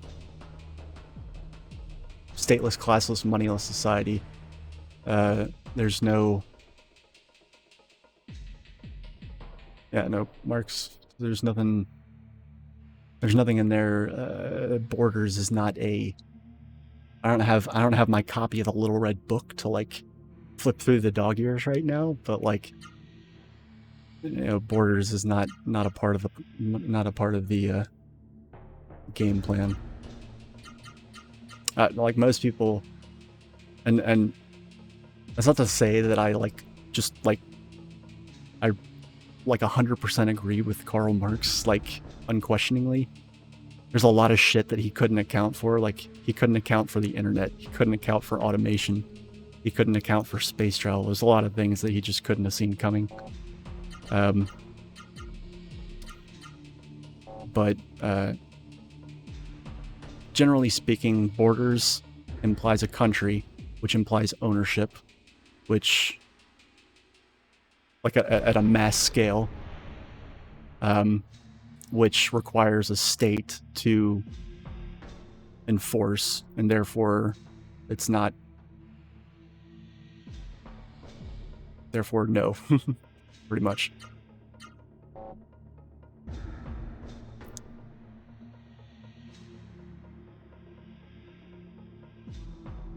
Yeah, but Marx doesn't ever say that.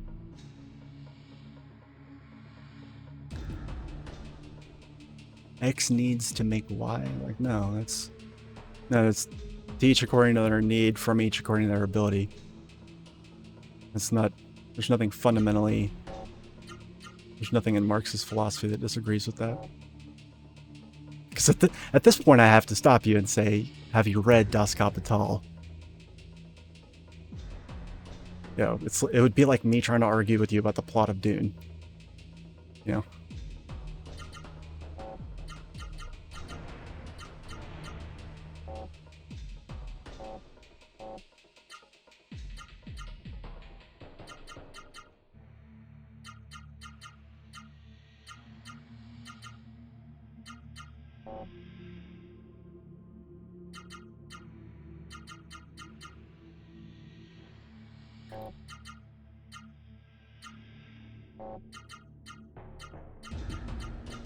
There we go.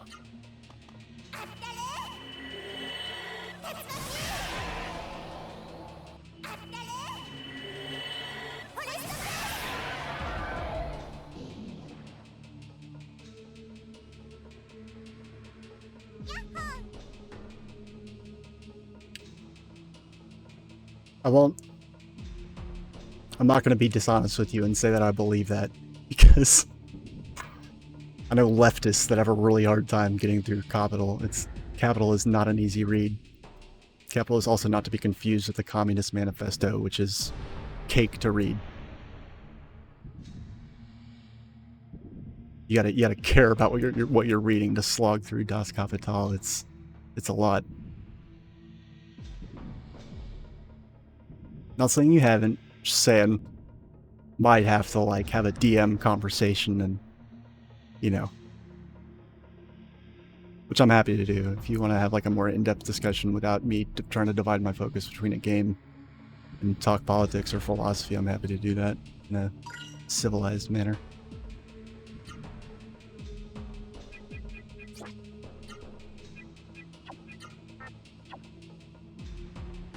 Yeah, absolutely. There's a link to my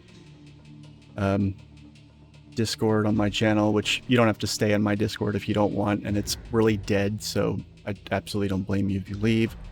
But I don't know if my Discord handle is anywhere on my Twitch channel. So if it isn't, you know, and I can't remember it off the top of my head.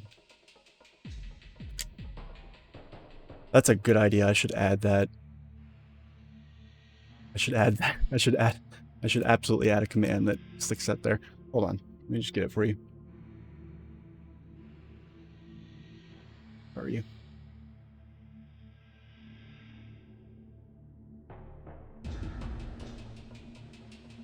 Where are you at?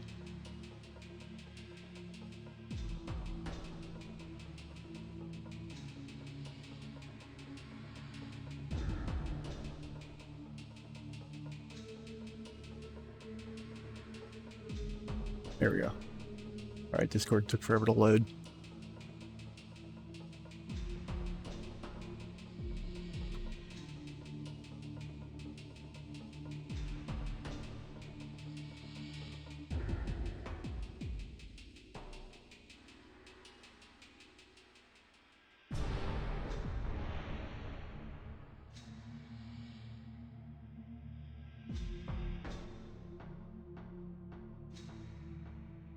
There you go.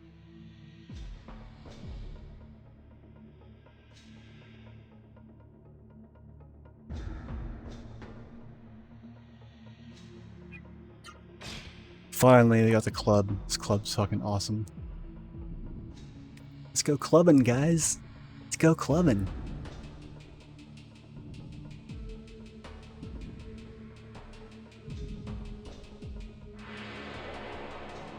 I didn't add the command. I will add the command because that's a good idea, but I just sent you a whisper with my Discord handle. I do have a PS4. I can't tell you off the top of my head what my PS4 name is, though.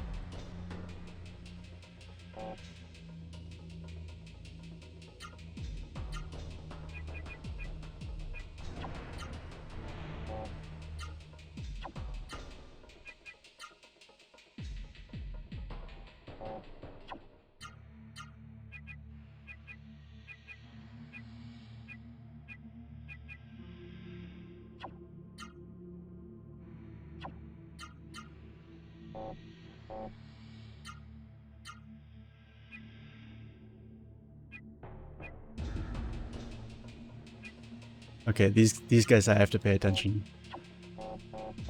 These are level 3 Gilliams, and they mean business. Each of these assholes is like a mini boss in and of themselves, so I definitely can't just... My focus can't be divided fighting these things.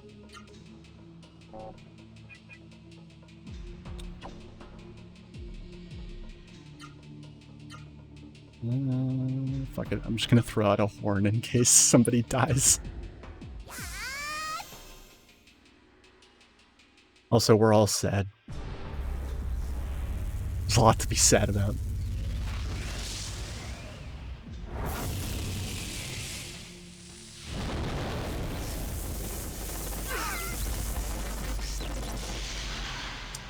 But this game is awesome and a great distraction.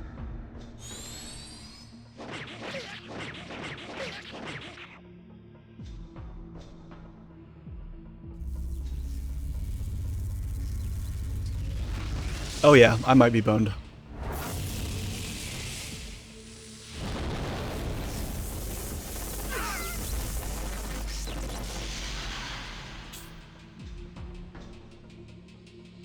Yeah, this is why I was like, I should stop and pay attention.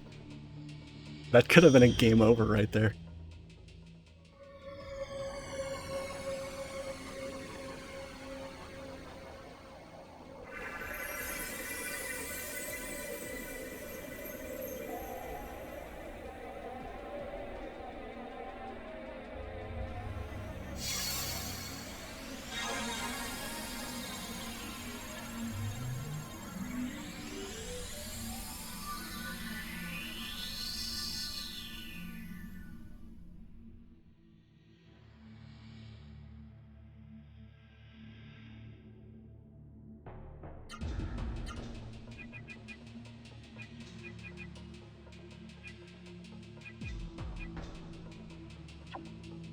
And on that note, let's just make a save state here, shall we? Holy fuck.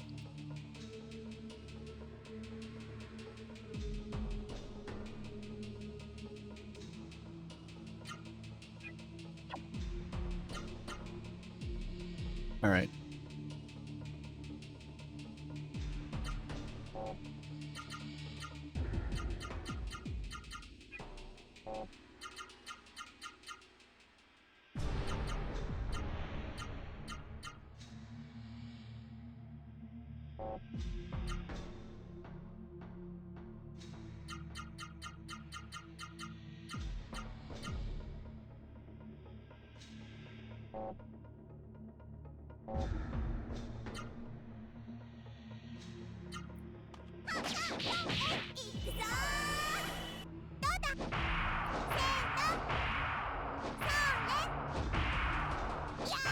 Queen bees? What do you mean?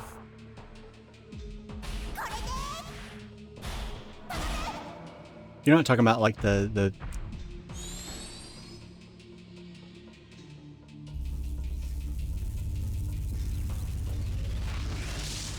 clarify. Elaborate.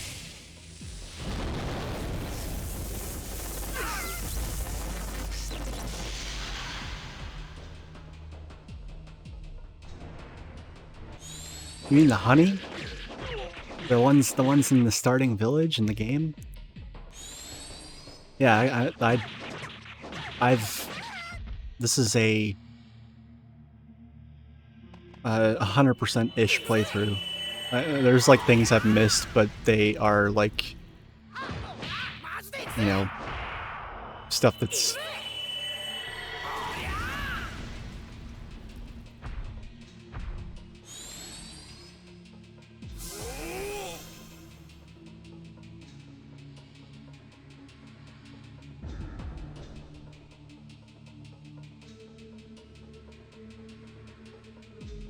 think you're drunk. And if I did miss what you're talking about, then... No, they're not. You're fucking with me. They're not.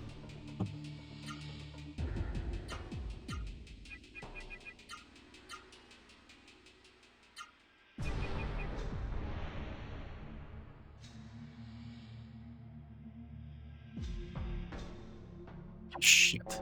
Did I even... I haven't killed a single one. God damn it. Fuck. Okay. Yeah, this sucks. This shit's gonna hurt. Fuck it. I'll just horn again. They absolutely are not. I literally have a guide written by somebody called, like, Meth269 that's like 100 pages long and has everything down to the fucking hex code of this game in it. There's no other bees. There's the ones in Rim Elm. You get honey from them, and that's it. There's other bees that you find in like random encounters, but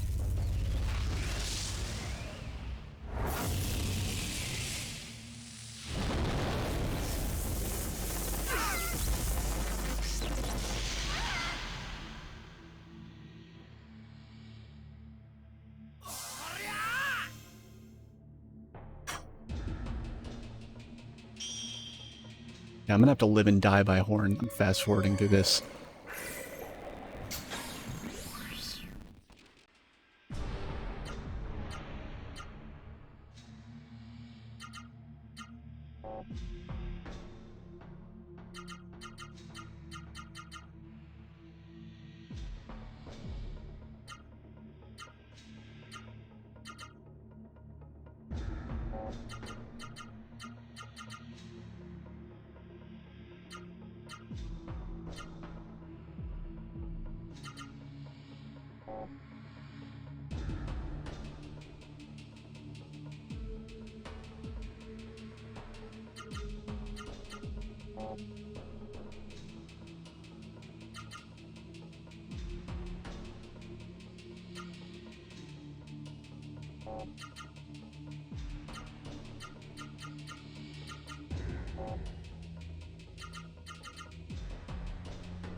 I can't remember which one we attacked on the first turn. I'm guessing, I don't know why I was targeting C, but I'm guessing it's A.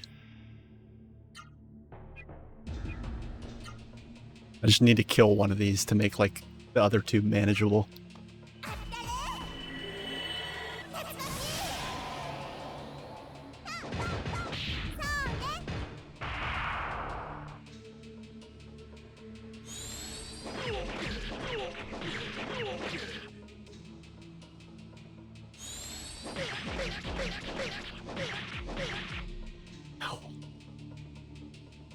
No, God.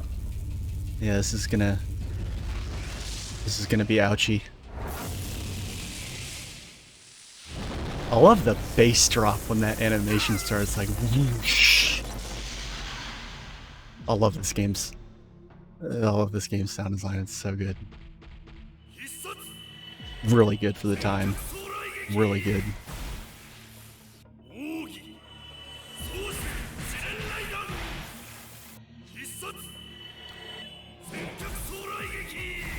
How are you not dead yet? Get the fuck out of here, finally. Literally a flying tentacle bag of HP.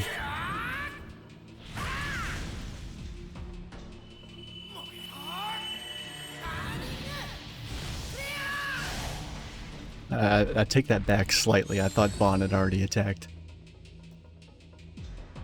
It really is. Like, I can't heap enough praise on this game. Like, it's just... Like, is it flawless? No. But it just...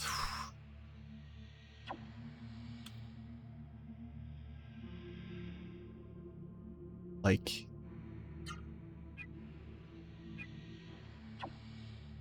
I would throw money at somebody to make a proper prequel to this game. Since according to the lore of the game, oh, the Suru are dead, and so we can't actually have a sequel with Suru. And I'm like, oh, fuck yourself.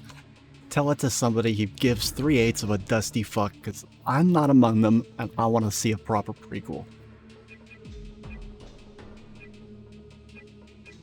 I hate it when people are, like, really into games.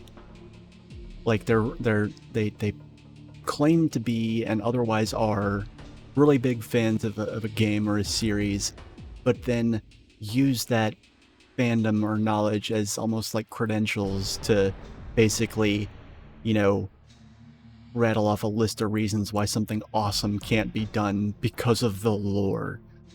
Fuck the lore. I mean, yeah, the lore's good, but, like, retcon something. I don't care. If Star Trek did it, you can too.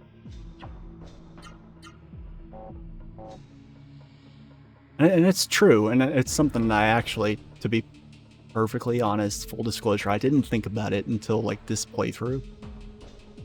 But yeah, no, like, the canonically, all the Suru, like, Suru basically stopped being born, spoiler alert, at the end of the game. Therefore, they don't all die, but as soon as they all expire, however, by whatever means they expire, there will be no more Suru. So there can't be a sequel with Suru. Then make a prequel. I don't care. It's already fertile grounds for a prequel based on the plot alone.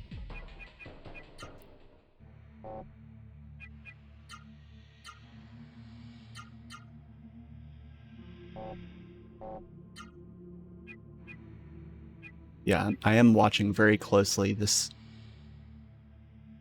lowly developer who's making a remake of this game for free. That's the other reason I don't want to get back into political talk, but another reason why I have my beliefs is because some of the coolest things ever have been made by people for nothing other than the love of doing it. Wikipedia, Unix, Apache, the remake of this game.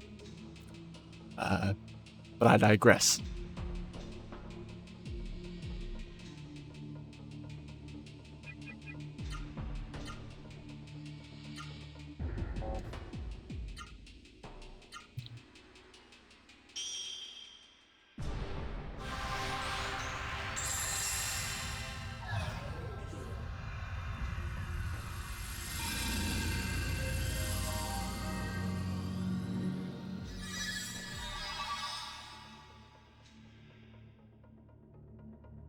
I need to go find the fucking spoons and get Spoon for Noah, because having Spoon on Gala only is really dancing on razor blades here.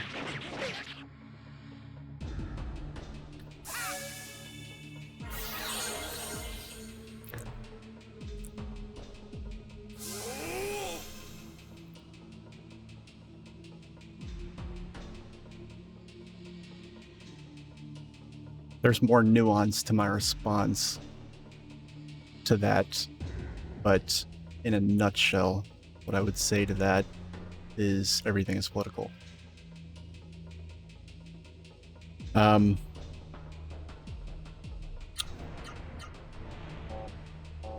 again, not trying to get back into the weeds on that. Yeah, there is a developer that just loves this game and is coding a remake for it, and I just found it, and the most recent update was in actually at the since I've been playing this stream, there's been updates made in March, so it's still being worked on. And yeah, I may even beta test it. I'm not sure.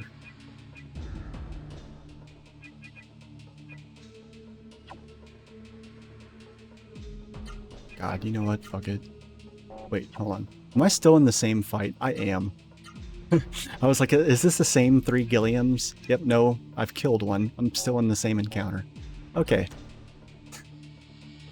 Oh my god, my brain. My brain. My fucking brain.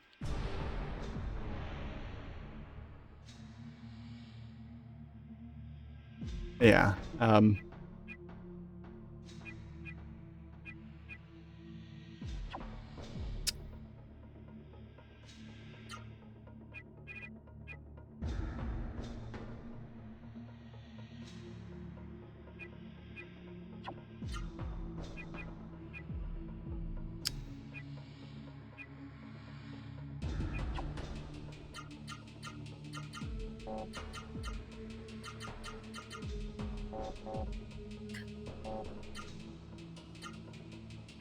shit.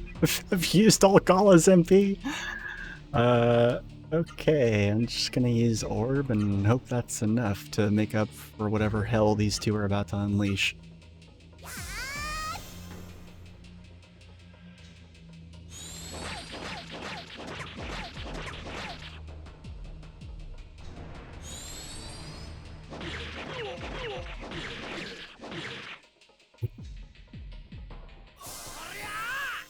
It is 6 a.m. here now, so that means I have about 3 to 4 hours of the stream left. So, well, I think that's plenty of time.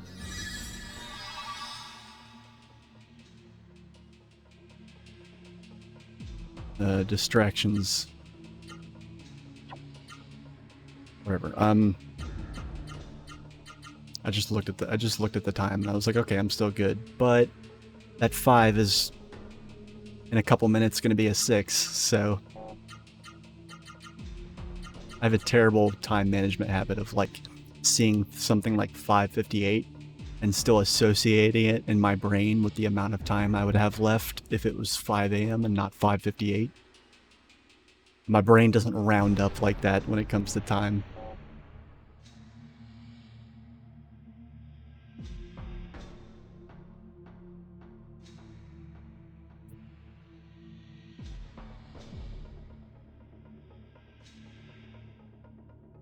Right, and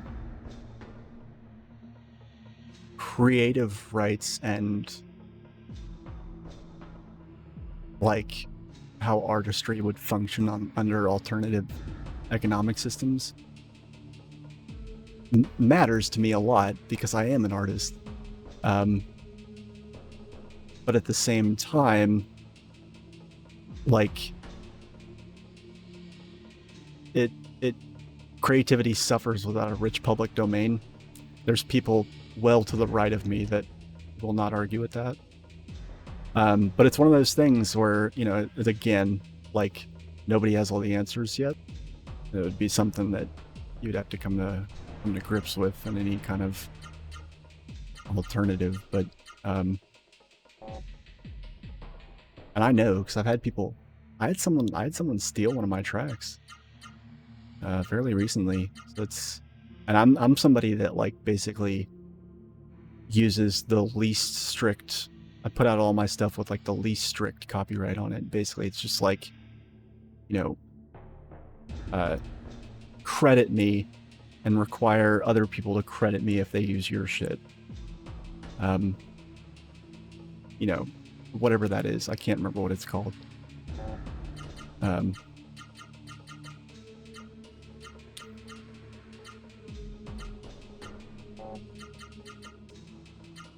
But the main reason rights exist is to determine who profits off of it.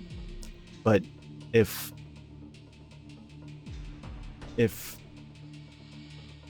profit is no longer the driving force, then it becomes more of a issue of principle. For me, it's not the driving force, so it's more like, hey, I don't care. Like, I just want you to, like, not be a douchebag about it, is basically what I said to the person.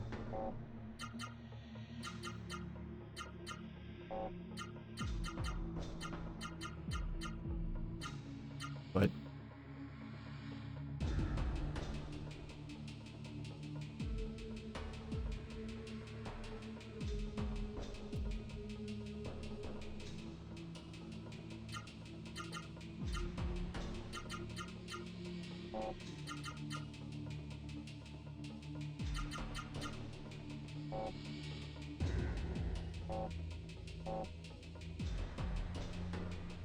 this is the real... I think that the main problem with me being distracted is that I'll get a certain ways into putting in the inputs for the characters, and I'll get to Gala and be like, wait a minute, what am I having Noah and Vaughn do again? I can't remember.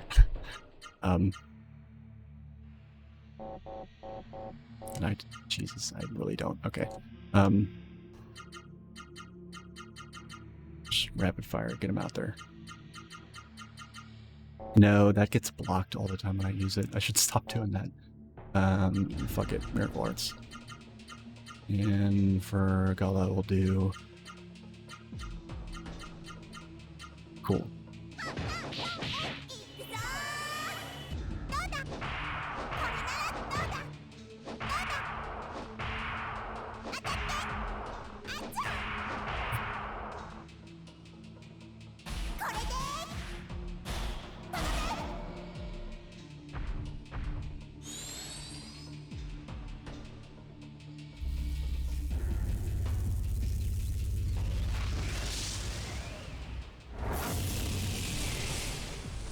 Yep, no problem. I go to work tonight, and I work from home, and it's Sunday, which is the slowest day, so I'll probably be around on Discord if you want to chat.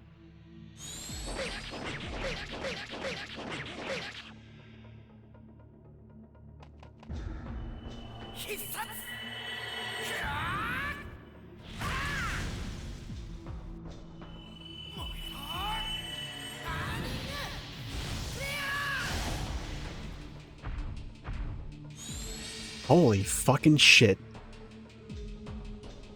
I mean, I don't care, but something just happened that literally has a 1% chance of happening. Oh my god.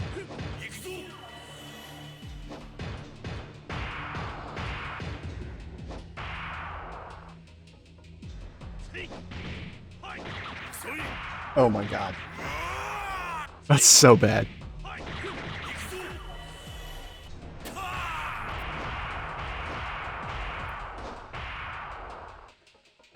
That's gotta be a record for, like, least damage done with a Super Arts. And, like, the War God Icon Eclipse. That's bananas.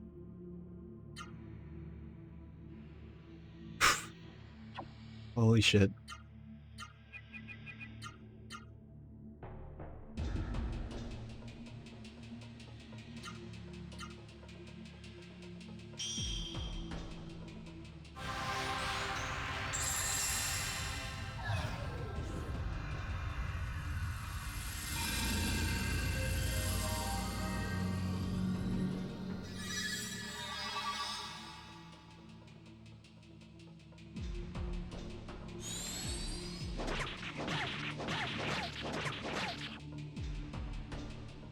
These three Gilliams have literally been like a boss fight.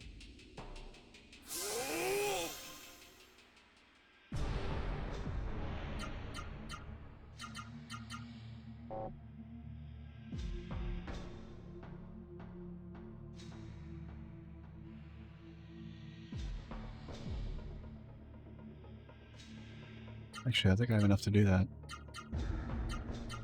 Hold on.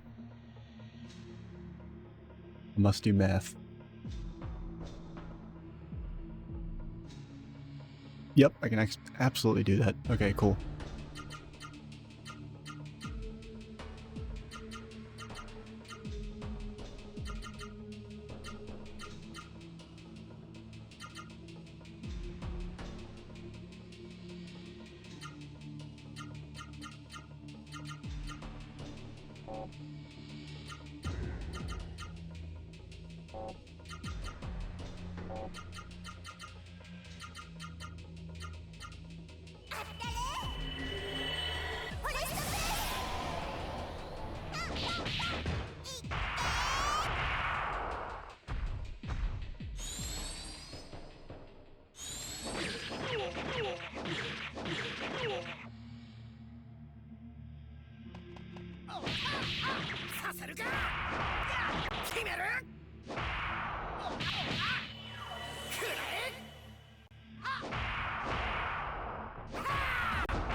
Okay. So I will be right back. I hit the John and grab a snack and clear my head so I can beat this fucking game. About 5 minutes.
All right.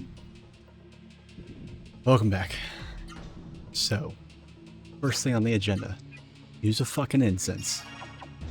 Next thing on the agenda, go back to the room that we went back to and then proceeded to get distracted and not get the thing that we went back to the fucking room to get. And then do an inventory check. See what we have, what we don't have, what we could be missing. I think this is decidedly less than 100% run. Simply, there we go. Because there's certain, like, for example, you can go back to Soul and go to the Muscle Dome and run away from every difficulty, like abandon it as soon as you start it. And they give you an item called the Chicken King, which I can't remember what it does. I think there's a bunch of like escape-oriented accessories that are honestly kind of silly, and I don't think anybody ever really uses.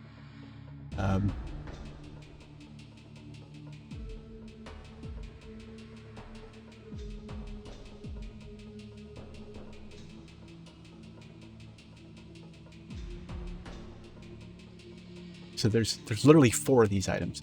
There's a chicken heart, which increases the chances of successfully escaping. Chicken safe, which increases your defense when you select escape as it gives you a defense boost when you're trying to run for battle. So when you get beat on before you either fail or successfully run away, you take less damage. There's a chicken guard, which prevents enemies from running away. There's the Chicken King, which is the item that you get from running away from all of the Muscle Dome stuff, which, okay, yeah, guarantees it guarantees a successful escape. So you equip it and you can always run away.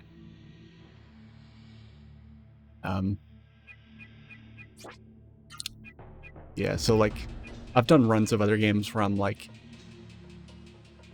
100%-ish. I always allow for the possibility that maybe I missed something, or by somebody's metric of 100. Some people consider 100% like, you know, not only did you get every item and do everything, but you also maxed out all your characters and like made sure to see every attack animation and talk to every NPC and, you know, shit like that. But I don't even think I could even get away with calling this 100%-ish, because I have just straight up skipped several things because they're not things that help me stay alive, so I'm not prioritizing them. But the thing we just got is really cool. It's cooler in a regular playthrough, so basically the metal gem cuts AP cost in half. The metal goblet just makes your AP cost 0 all the time. You never lose AP. Your AP remains at 100, but it's effectively 0 AP cost. Which is cool. However, I'm being forced to stop attacking and either spirit or heal so often that a lot of times I get to 100 AP without really trying. But I think what I'm going to do is I'm going to give this to Vaughn. And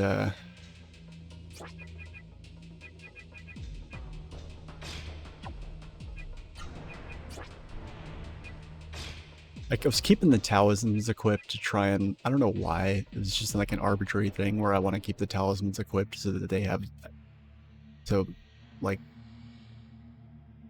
I don't know, I don't have a good reason for it. I just wanted Vaughn and Noah and everybody to have their talismans equipped, but I can't afford to do that. That's just gonna have to, I'm just gonna have to shit can that priority, and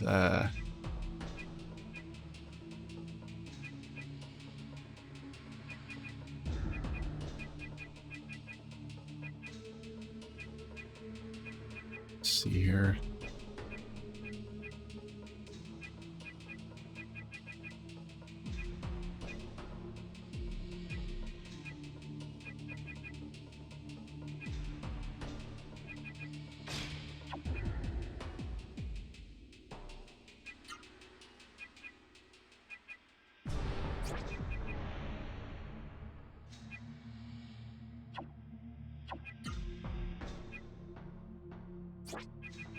haven't even been using the life grail, actually. I don't know why.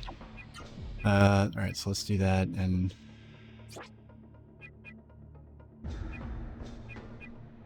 I'm not even going to keep Cheeto equipped. Let's go with, yeah, sure, Rainbow Jewel, and then Light Talisman. I feel like I can't get away without at this point.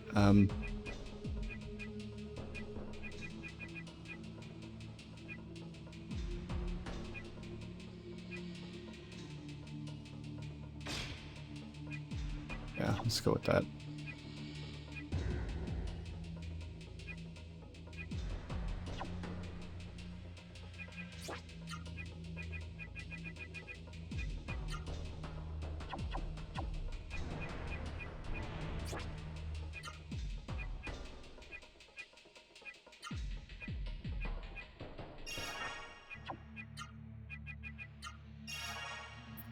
Also, I haven't seen any evidence that this type of viewer exists, but if they do, and you're either watching this now or watching the VOD of it later, and you're one of the people that really hates it when we get on political topics,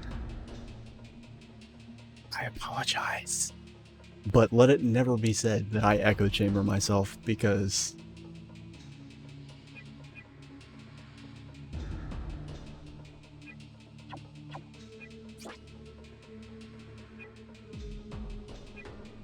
Anyway.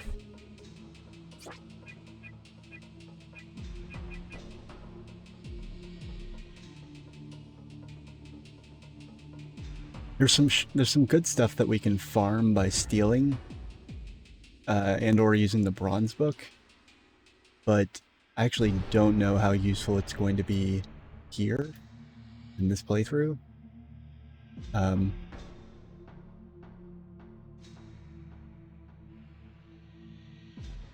Let's see here.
Most of the things that, like, additional drops you can get, usually it's just healing items, I think.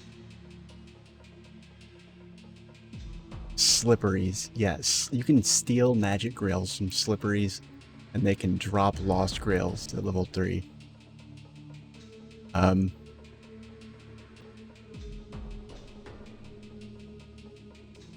With, do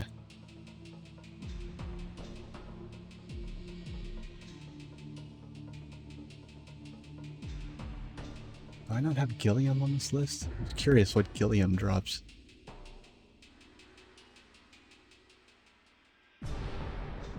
Oh, there we go. Oh, Gilliam drops nothing. Oh, that's awesome. You can steal Wonder Elixirs from Gilliam. That's actually pretty cool. Iotas can get life grails. So that's actually pretty handy. I might actually try and do some of that. But actually, probably not. I don't know.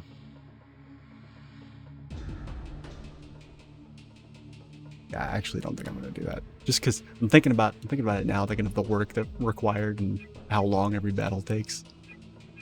And I don't know. Probably not.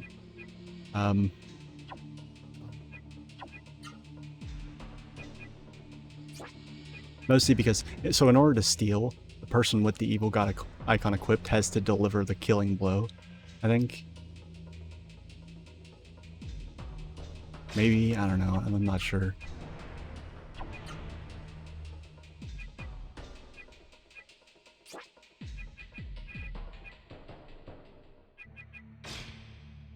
Fuck it, let's run around, and see if we can get lucky.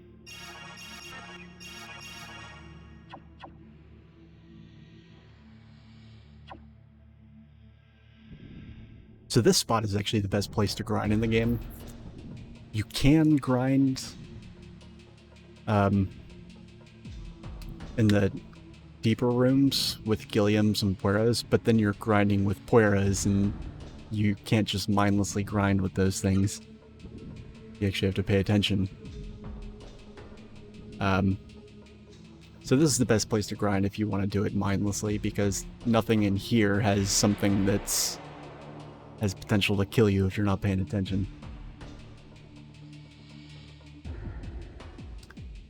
Like Kamara's, you can steal spirit talismans from these. I guess that's not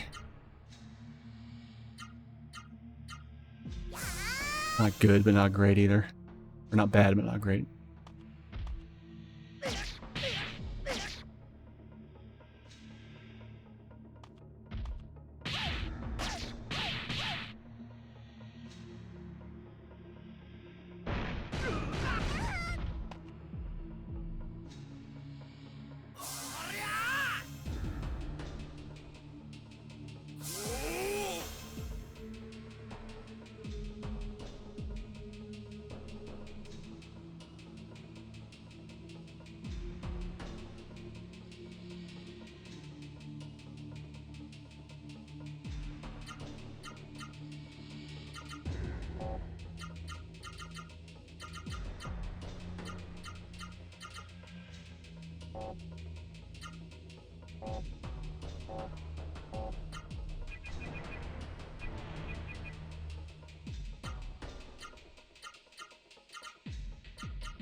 There's also nothing in here that floats or that low hits are gonna miss, except slipperies, but you know, can't win them all, I guess.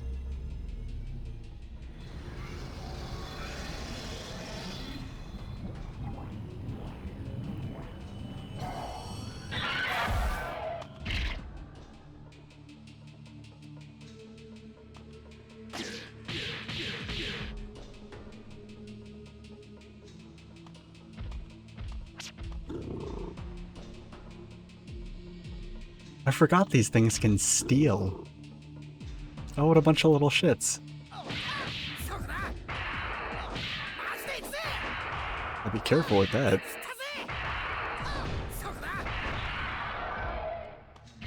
There's not a lot of useless stuff in my inventory.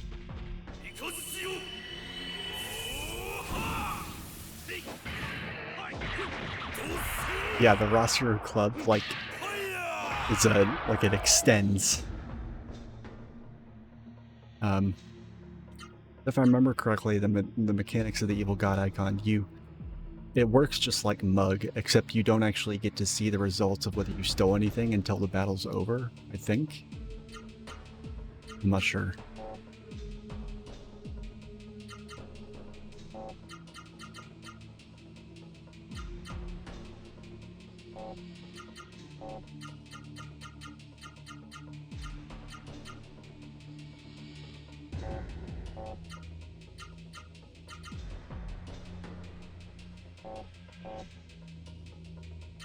Yeah, I'm just gonna spam arms so you guys can see and appreciate the club.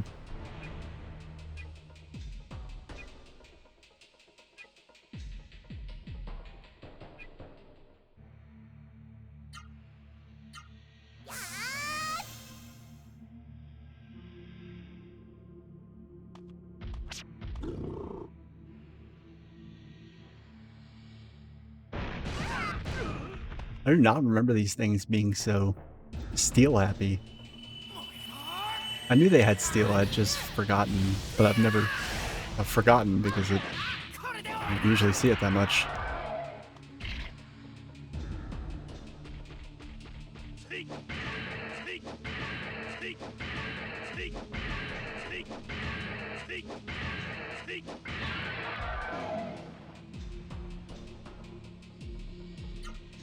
All right.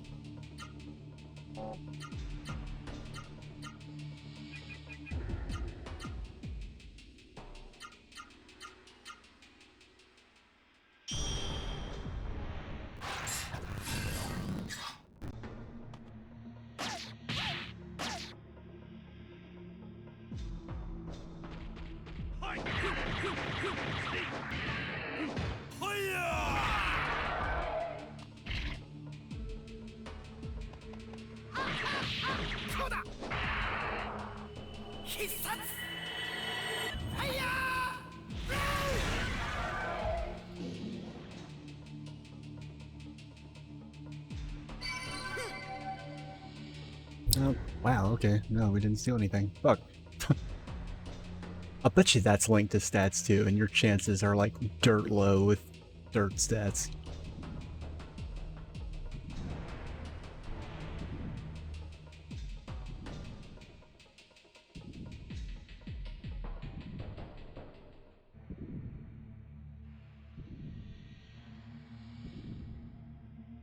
Okay, yeah, it actually must... It's not like just... According to the wiki, you have to deal the killing blow with whoever does it, which is fine because both Gala and Vaughn had it, but I'm not sure if the wiki's correct on that.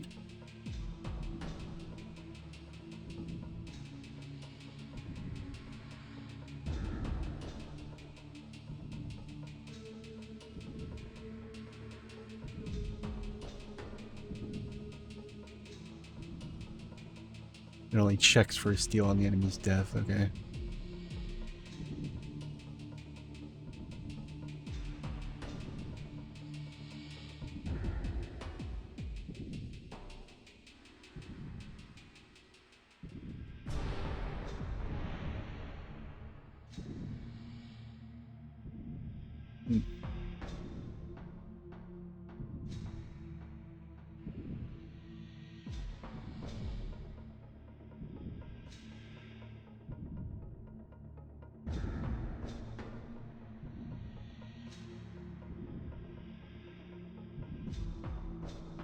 The only good drop to really look around for is Lost Grails, some slipperies, and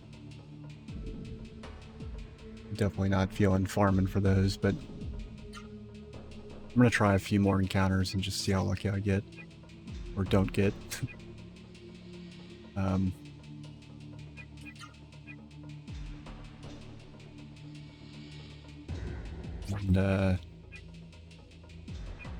since I've got the book on Vaughn, or the icon on Vaughn and Gala, I'm just gonna actually make them go full damage.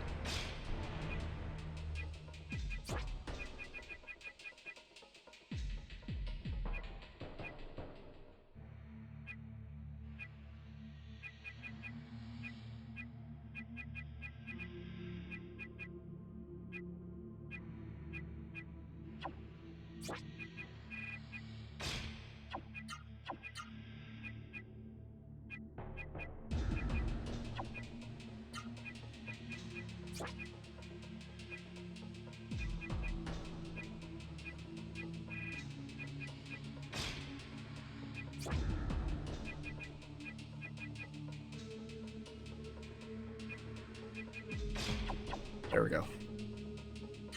Actually...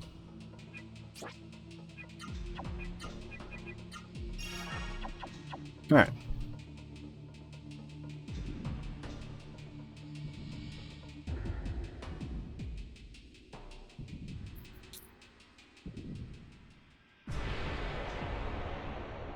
I really only care about a life grail or a magic grail. So, okay, so Iotas have a life grail. So, see if I get lucky.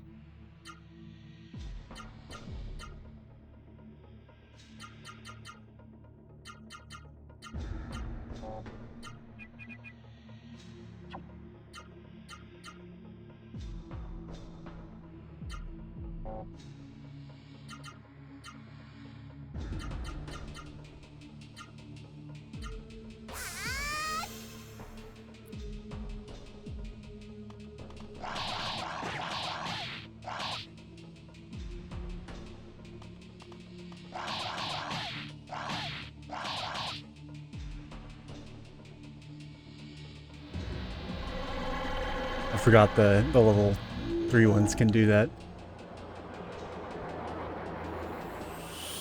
Oh, god damn it.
I really like there's some sort of really shitty, but like I really like, I think design wise,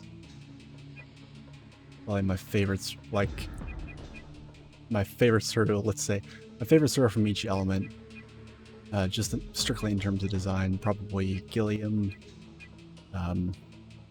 where there's only 2 options from Dark. Definitely Alluru from Light. Alluru, oh no.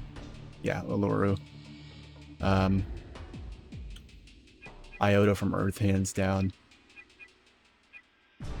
Just because it's such an alien creature, but at the same time it's really familiar. Like, it's dog-like, but not really. Wind, probably Swordy. And then water, definitely Freed. Battery element? Pretty sure it is. Yeah. Yeah, it's designs like those that make me really want to see more stuff from the people that developed this game, but probably never happen.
Life Grail? Life Grail? Nope. I can't remember if it tells you at the end of the battle or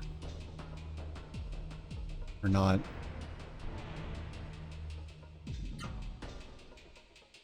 Quick way to check is just to look in ye old inventory and see if there's more than 2 or more than 1.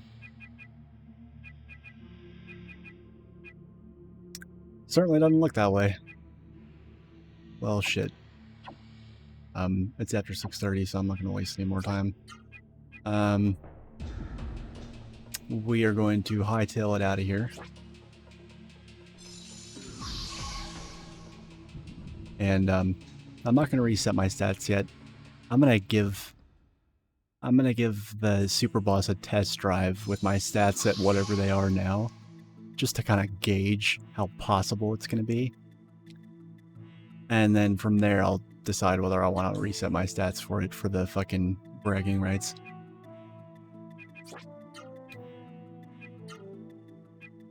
The super boss is actually quite a ways away.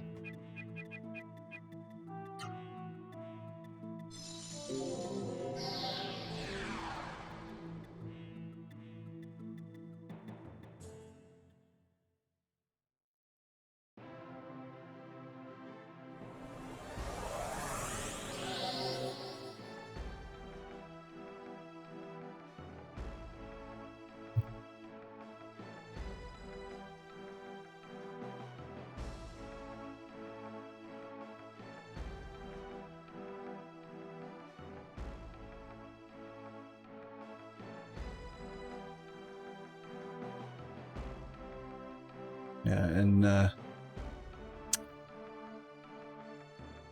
has significantly higher stats than even the final boss. I've never actually looked at its stats before. Its stats are pretty nasty. I don't know. I don't have much hope for it, but I'm gonna try it just for completion's sake, just so people can see it.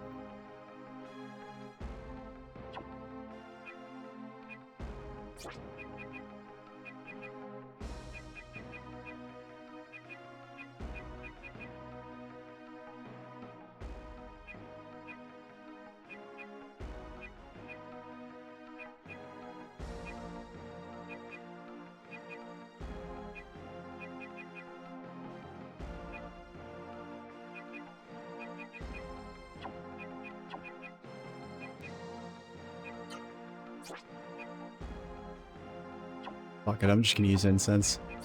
I don't want to waste any time at all at this point with regular fucking world map fights.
Alright, so here we are. I don't think there's any encounters up here except for the boss. It's kind of weird. The boss actually appears just out of nowhere. You just go up to the summit and run around for a second, and he appears like a random encounter.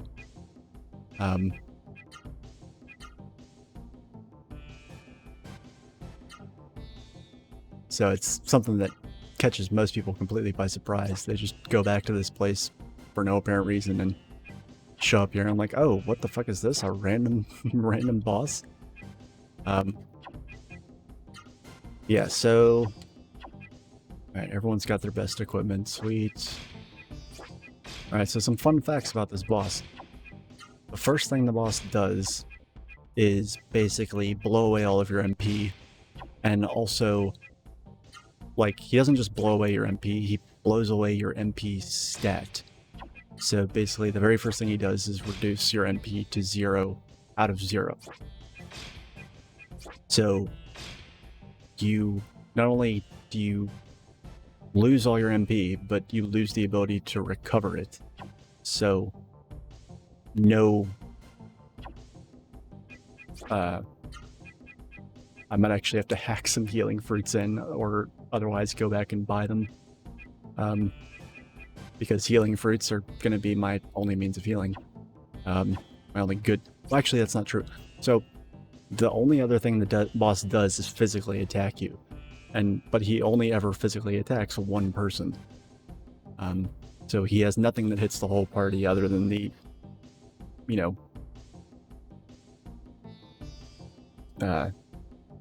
other than killing all your MP. You know, that being said, he's also light elemental.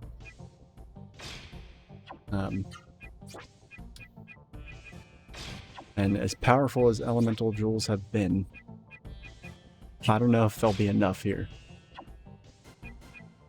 Alright, buddy. Thanks for hanging out. Thanks for lurking. I'll be around on Discord tonight if you want to chat.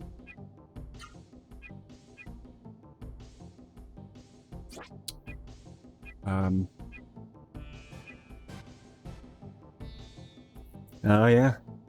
Yeah, I did log in last night. Did a couple dungeons with my white mage. Yeah, I'll be sure to, at the very least, check it out. I'm definitely coming back for the expansion, as always. But yeah, I'll be there.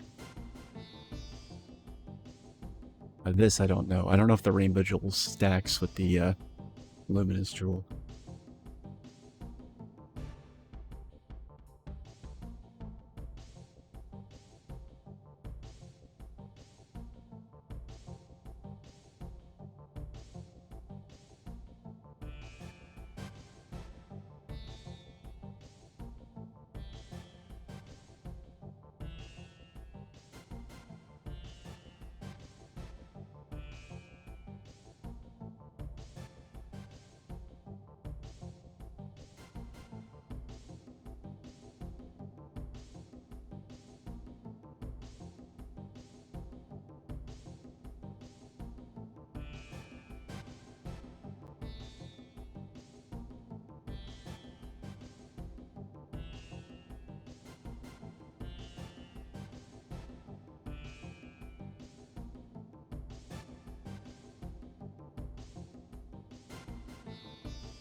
I might need to...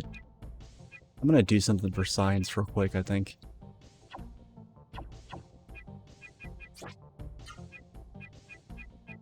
For no other reason than to just confirm it for myself. Let me see how many elixirs I have. Where are they? Okay, not nearly enough. Alright, so I might be making... I'm gonna make a save state here and I'm gonna have to do some hacking. And we'll try and be quick. Alright.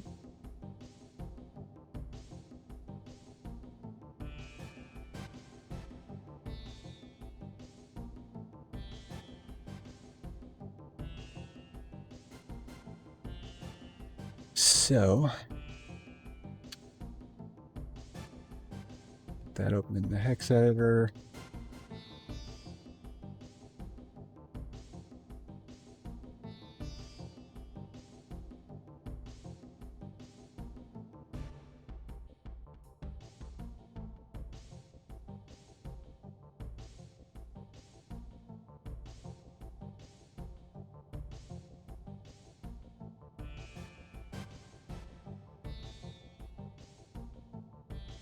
I don't know where the items are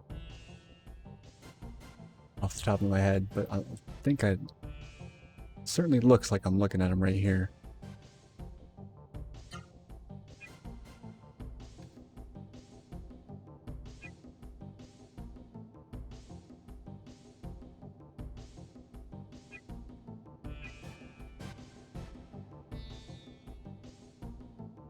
I don't know, maybe not.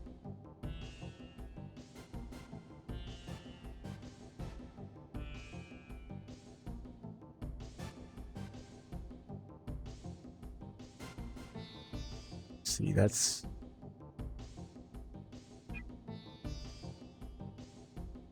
The trick is to look for certain, like, look for certain recognizable numbers. Like, these are going to be unrecognizable because they're going to be hex, but, like, any number below,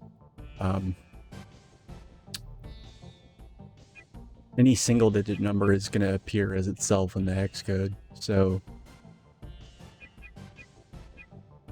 God.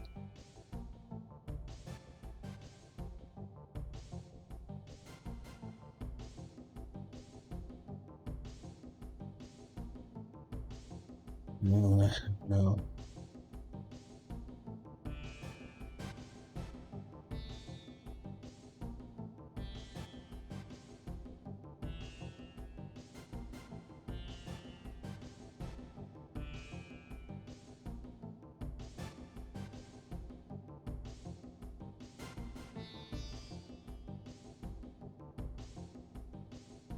So basically, in this emulator's save states, it looks like the hex codes are about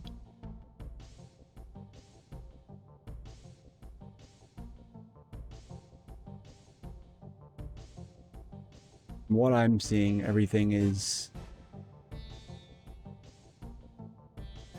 edged forward about, like, Vaughn's name in the PSX save states was at 84C0F. In these, it's in 96510. So I'm trying to, like, ballpark where the items will be. They were in... I'm probably gonna have to... yeah, I'm probably gonna have to fucking do math. I'm sorry. I know this sucks to watch. Let's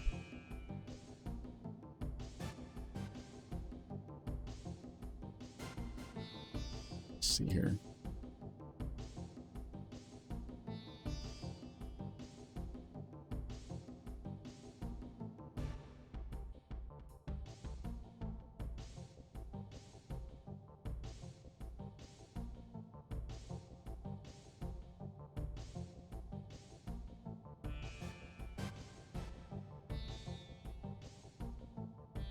Okay, so...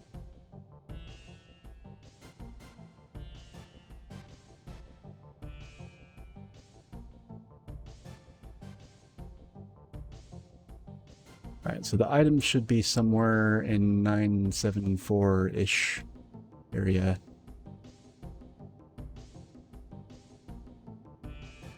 Alright, so let's see if I'm anywhere near correct on that.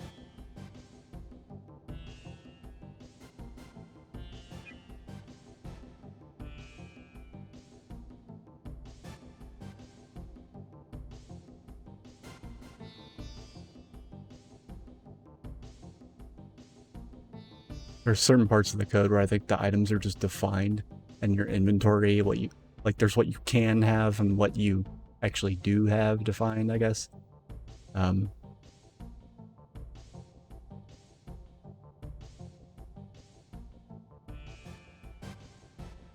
because there's, like, strings of zeros that otherwise don't make any sense.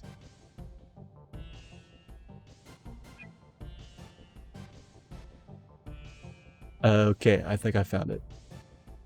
974C0. Yep. All right, so that math was actually accurate.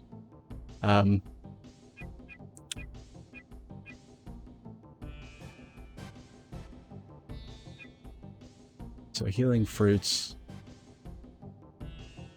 Fuck it.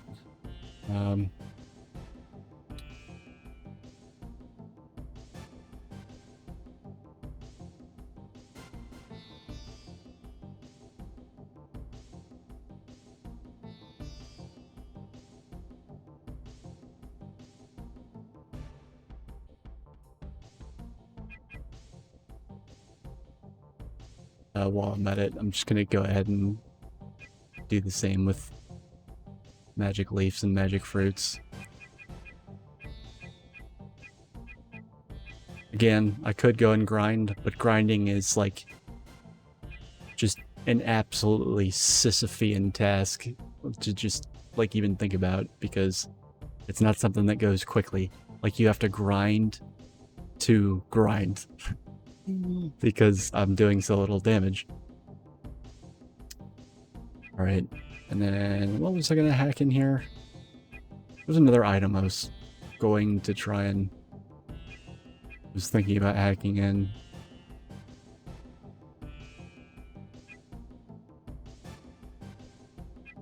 Shit, can't remember what it was.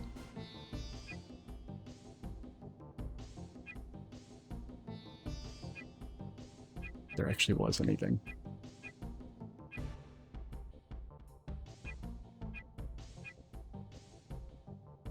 Is it an accessory? I don't think so.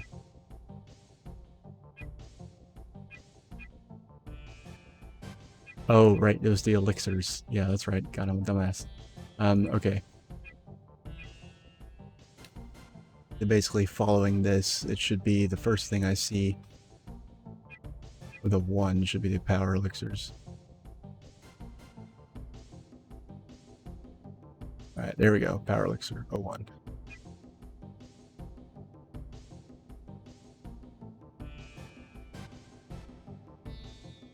I don't know.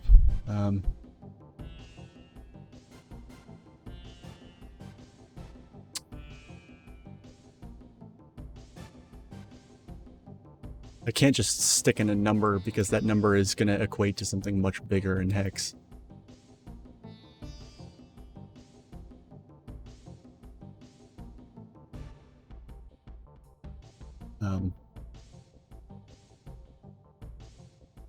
Okay.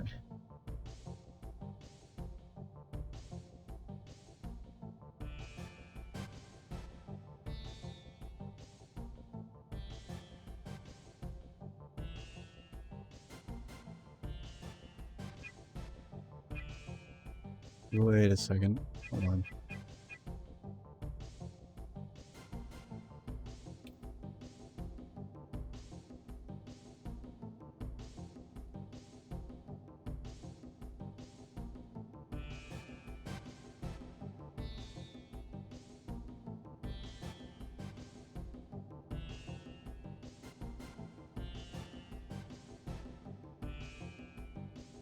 Oh, never mind. Apparently one of these items is actually the #1 item in hex, not the amount, so that's what I was looking at there.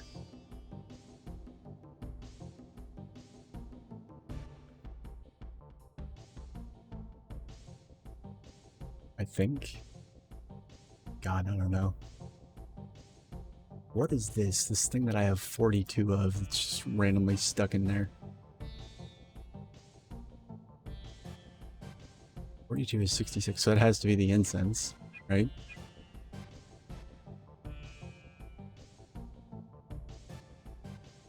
Okay, so that must be the power water. Okay.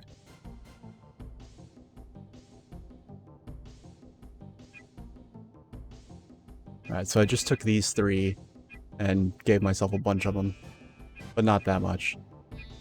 Again, I just want to do something for science. This is something I've been curious about for the entire playthrough. I'm going to make the time for it. Yeah, okay. And then while I'm in here, I'm going to go ahead and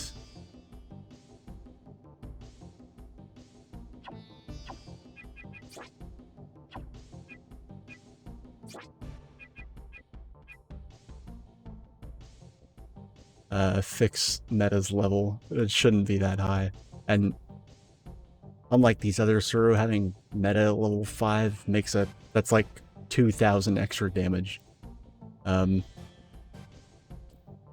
Which I don't like. That feels cheap, so I'm not going to do it.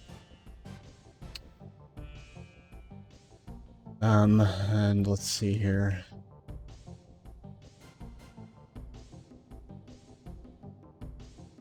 Okay, so there's his level, I believe.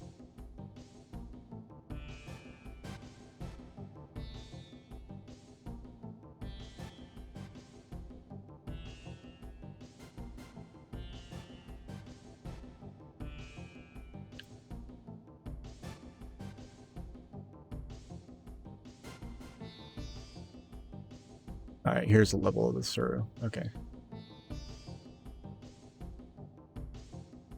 All right, Meta should be level 1.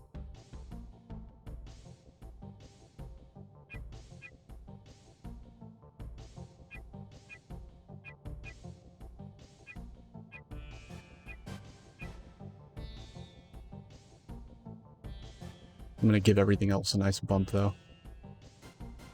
So let's see.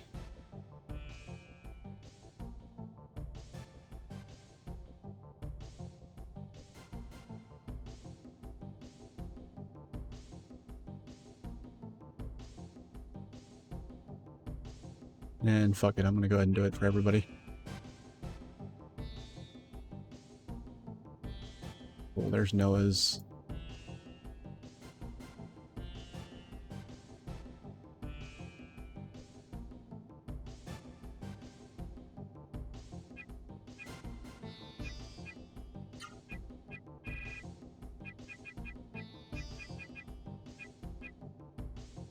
Cool.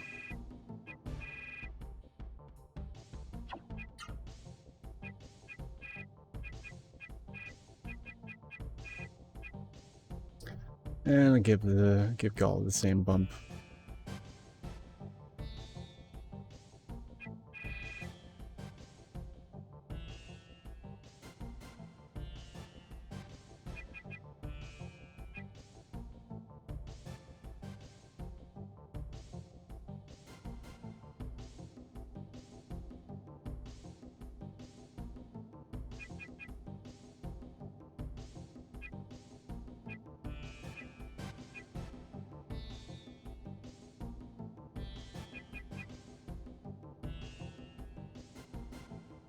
Go ahead and save that.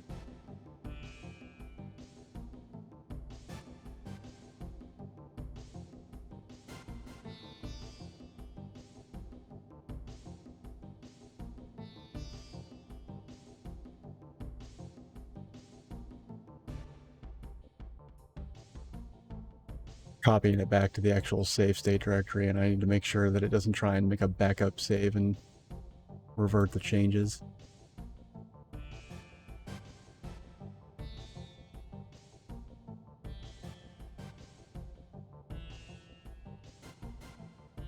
So I don't see one, so hopefully that works.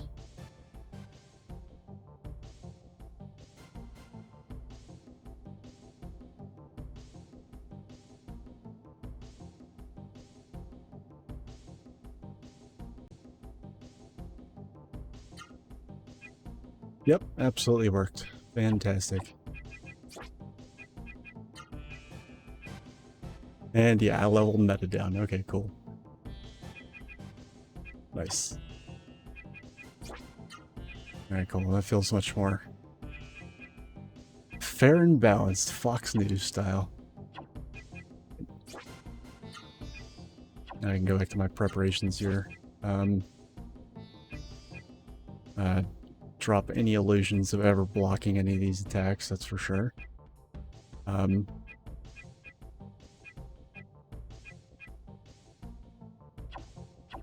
going to give Noah the...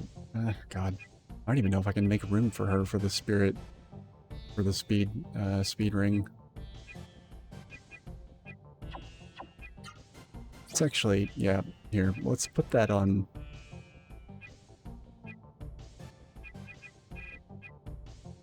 We will just...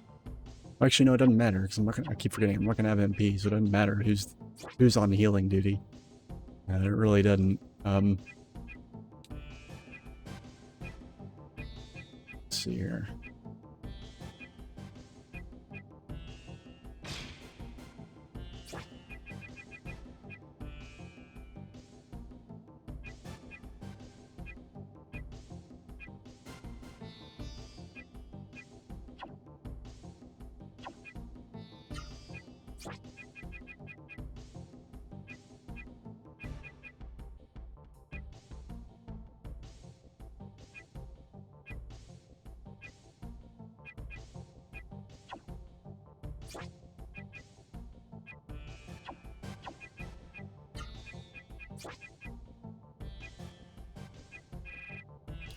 Yeah, so Noah's basically just gonna spam healing fruit at everybody. That's pretty much it.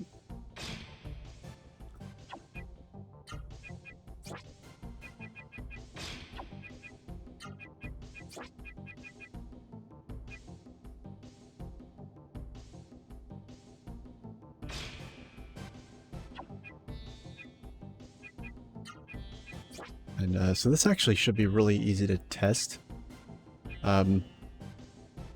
I might just go ahead and do it on the boss.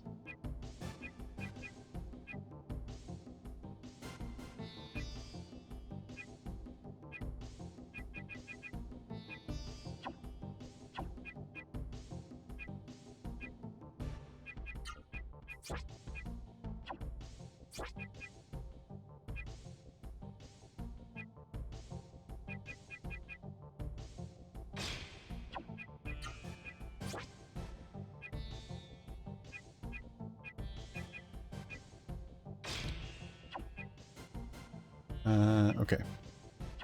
Yeah, I'm just gonna do it on the boss. So, let's see, we have... Magic's no good to us, so... Alright, so here we go. We're gonna save right here. Right. So basically what I want to know is I want to know if these elixirs work on your base stats or your total stats. Here he is, Lapis. Oh, and I completely forgot that he ambushes you.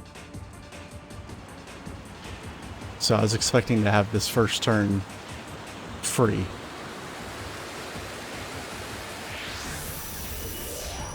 So yeah, maybe this won't work.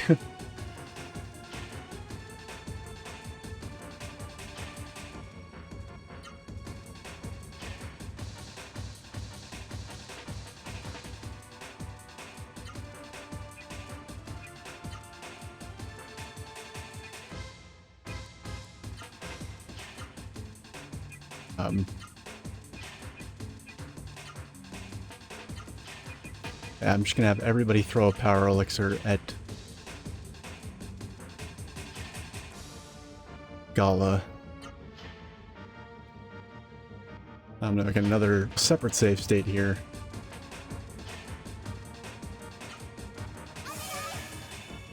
Yeah, wait till you see how much damage this fucking thing does.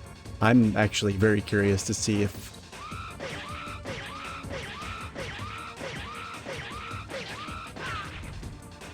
Oh yeah, no, this ain't happening. This ain't happening. That's 50%. That's with 50% damage reduction. Yeah, no, probably not.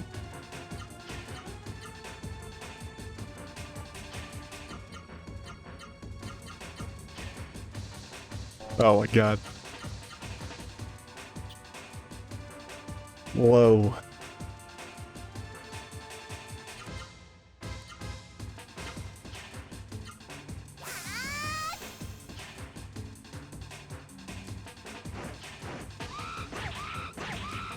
I don't even think with... Yeah, no.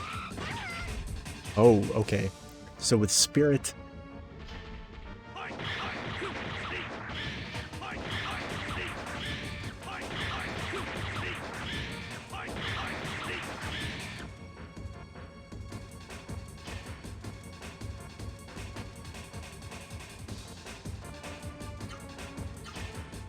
I was so confused I didn't even bother to see if I had... I thought I had enough AP that I was going to actually use those arts, but I guess not.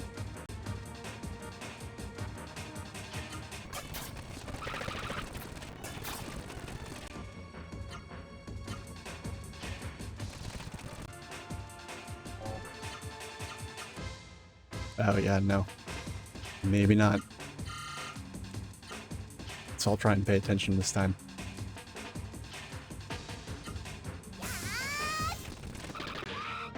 Damn it.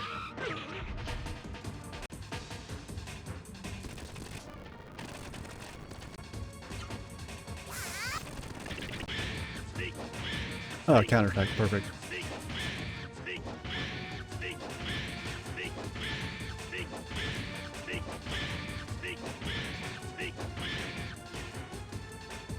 Okay, so with 2 power elixirs, that many hits did 827 damage.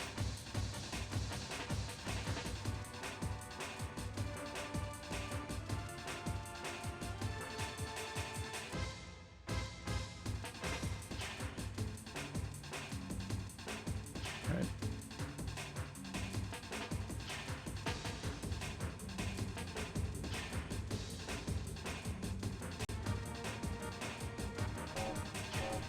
It was 2 because I couldn't get 3 off because Vaughn did the dust immediately.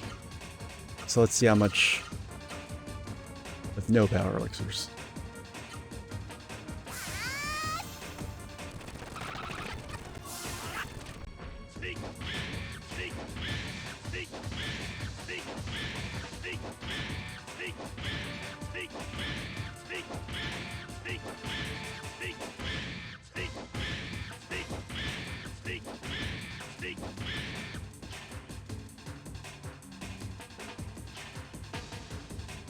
Yeah, definitely not your total stat.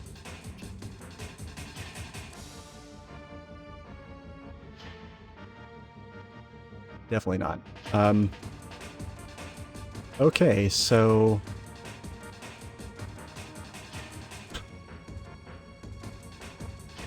the only other thing I can think of, right, is to see if Rainbow Jewels will stack with the Luminous Jewels. I don't think they will. But I will try it for science. I'm also going to try the light talisman for science, just see if that makes anything any less hair-raising whatsoever.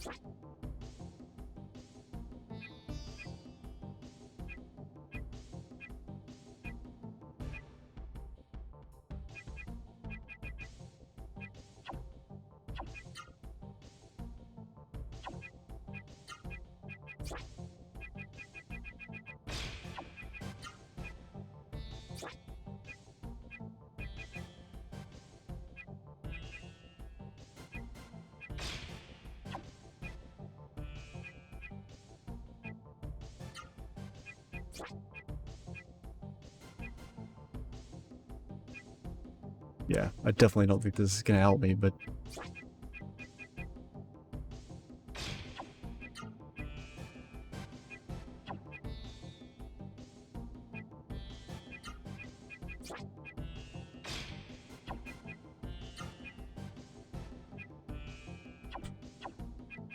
oh boy, we'll see.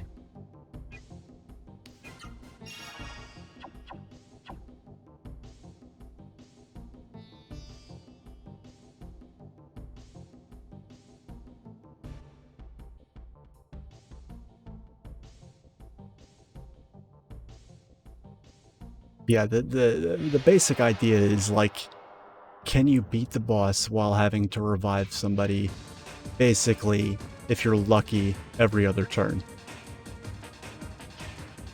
You can't wipe your whole party in one turn, but every single turn, like even our regular playthrough, like,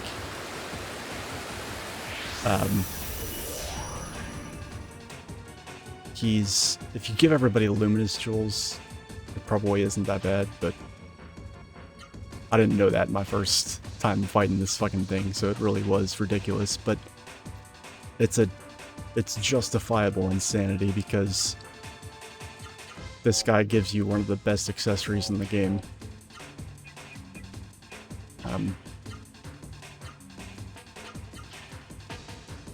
you know, relatively speaking.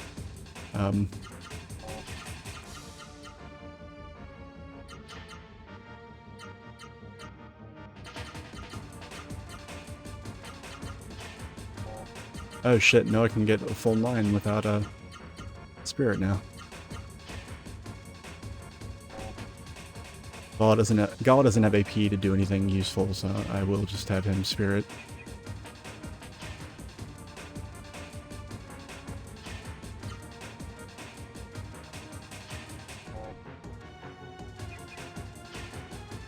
Or actually, I'm gonna have him heal. Because I don't want spirit to color whether or not the fucking jewels are working together. So if he attacks Noah, or no, if he attacks Vaughn or Gala, we should notice a difference. If there is any difference to be noticed. Okay, yeah, no.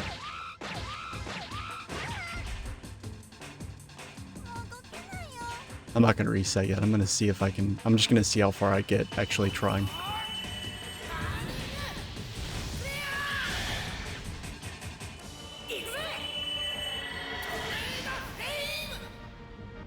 Keep in mind, I'm wearing the best gear in the game. And this is probably like the most defensive setup, so like... This is... The degree of impossible this is strictly based on my base stats.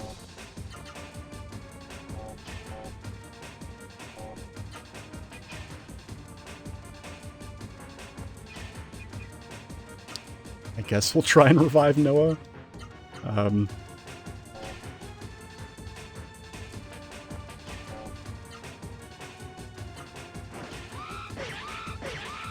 Oh, yeah.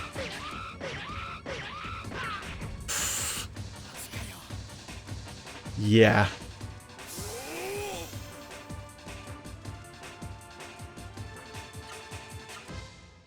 I know Gala's wearing the talisman, so...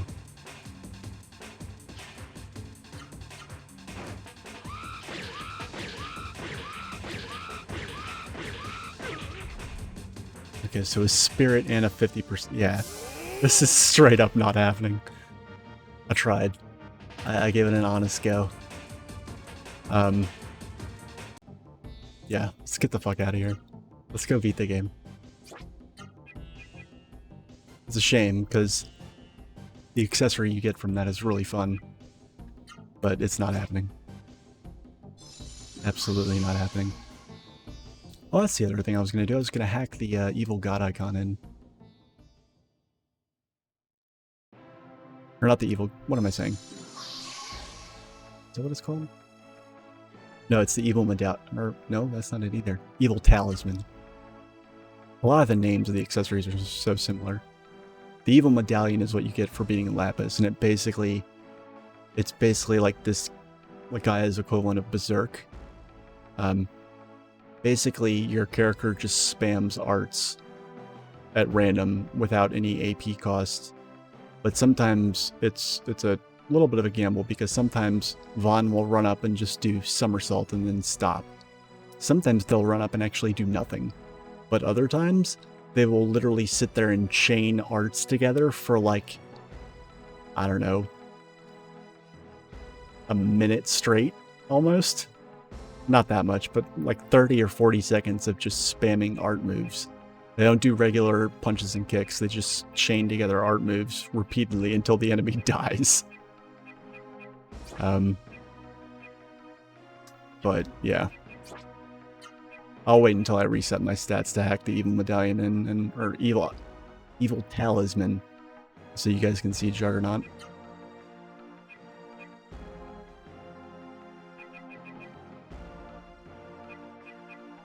I'm actually gonna run to Boomer real quick and just double check items and shit.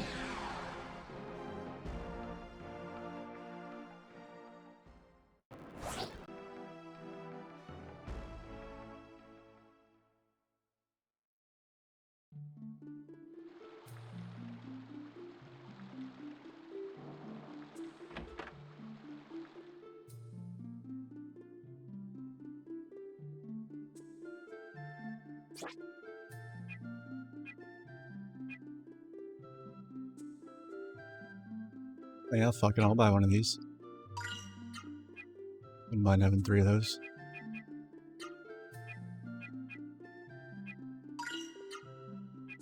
You never know. Just in case.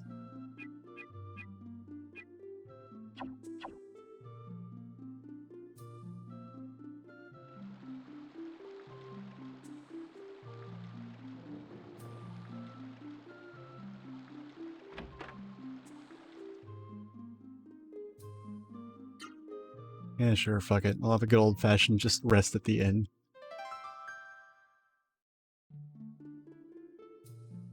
Alright.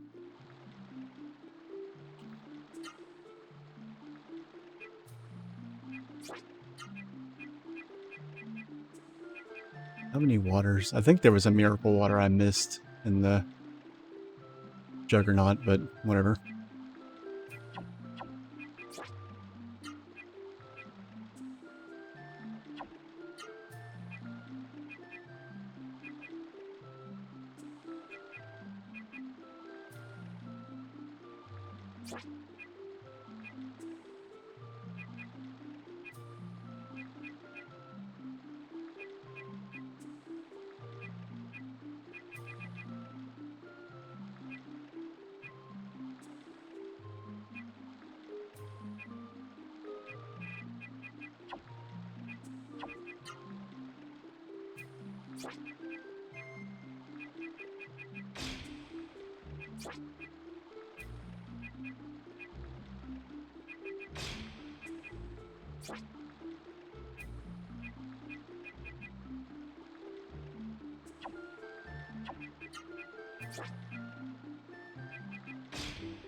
And now that Noah can do 9 without spiriting, hands down, she's best candidate for this metal goblet thing.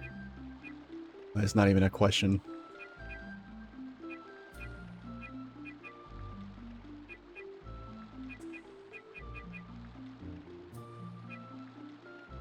If I can remember where the fuck I put it. Is it still equipped on somebody? Yeah, it is. Of course it is.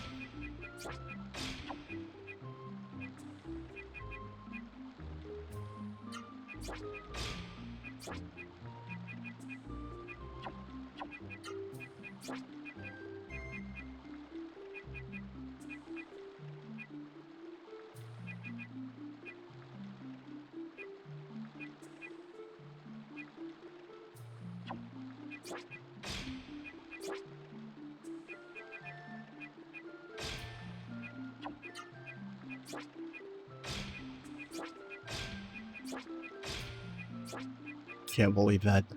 The whole game I was like sitting there like, oh man, elemental jewels are so overpowered. Finally I got to a boss that was like, yeah, no.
And yeah, until I get spooned for Noah, I'm just gonna have to stick the speed chain on Gala because Orb's not cutting it anymore. And it definitely will not cut it for the final boss.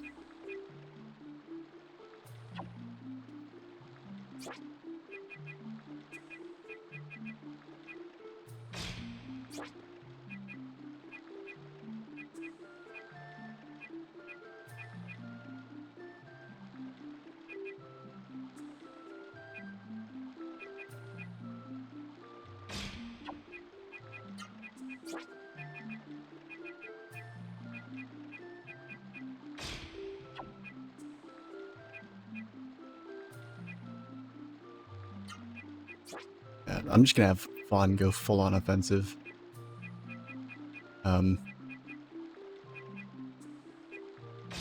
Yeah, it should do it.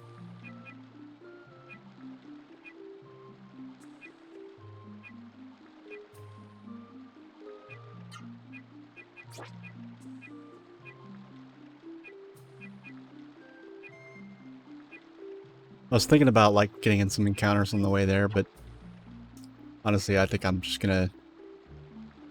Yeah, I think I'm just gonna rock a fucking some fucking incense all the way back in there. Whoops, not mean to do that. Cool. All right.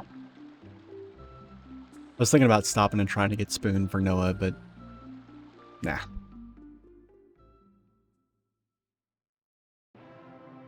Or actually, you know, I might regret that. Yeah, no, I'm gonna stop and get Spoon for Noah, but other than that, I'm not dicking around with random encounters too much more. Alright, here we go.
Should also make it pretty easy for us to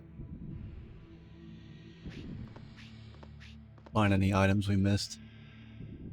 Which there's not much. There's like a miracle water, like I said earlier, and like maybe... I think there's a couple other like random accessories that we already have one of. So... not really a huge deal one way or the other.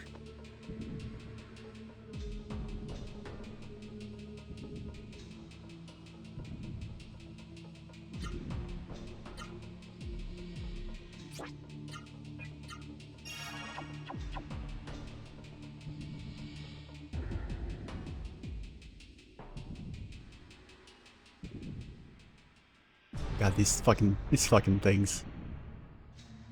It's like it's like if somebody, you know, remember that South Park episode? It was like one of the first ones about the fucking about genetic engineering,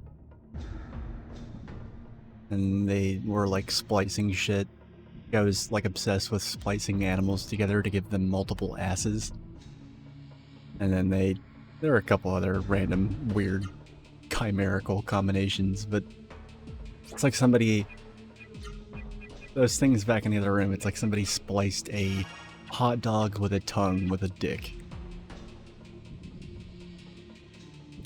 You know, a hot dick tongue, if you will, or a, you know, a cock dog liquor. Oh man, that's them some filthy words. Alright.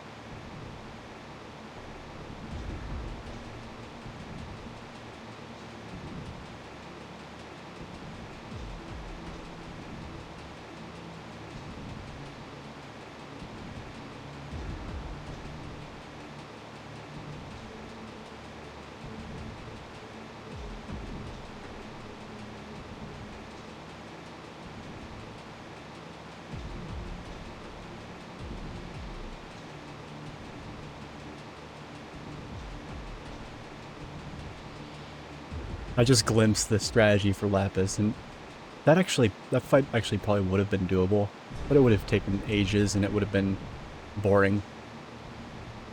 Like, you basically wouldn't even bother healing everybody. You would just basically just spam phoenixes with a person that has a speed chain, and then if they die, you have to like clench your butthole and hope you can revive them in time. Meanwhile, at least one of the people not spamming, not your designated phoenix spammer, will be, you know, able to get off attacks and whittle them down that way. But that's just didn't sound like an interesting fight, so yeah.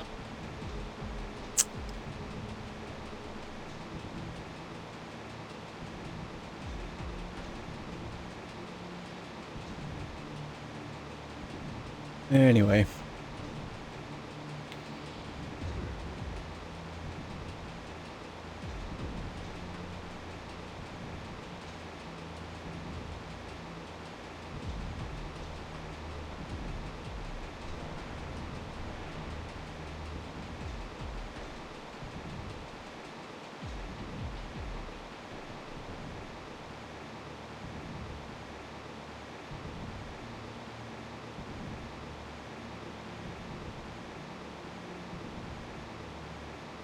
Yeah, there's nothing else really to find. A miracle water might be kind of nice, but not really. An extra 4 to my max HP or agility or MP is not going to make a difference.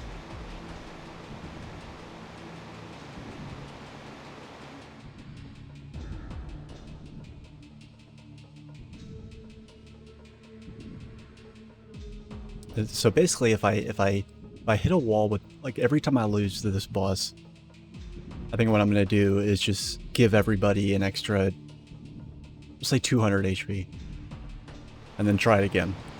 I'm going to keep everybody's stats at level, but they're like, I'm not going to, unless I get up to like 9,999 HP and I'm still dying, which I actually don't know, because usually this boss is going to be kind of a wild card, right? Because all of his attacks are non-elementals. You can't reduce the damage from them in that way. But at the same time, his attacks are generally weaker than like Songi's, for instance. But he also has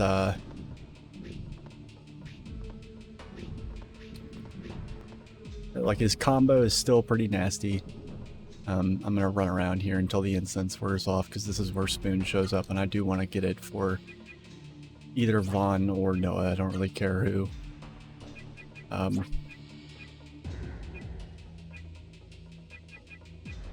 only have one Ivory book, so I'm just gonna stick it on Noah. Yeah.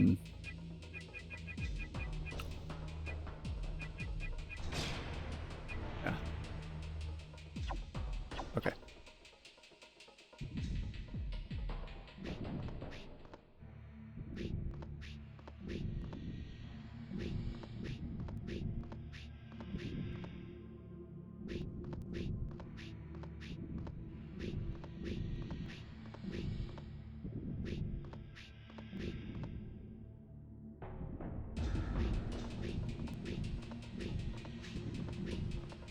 Come on, Spoon, where you at?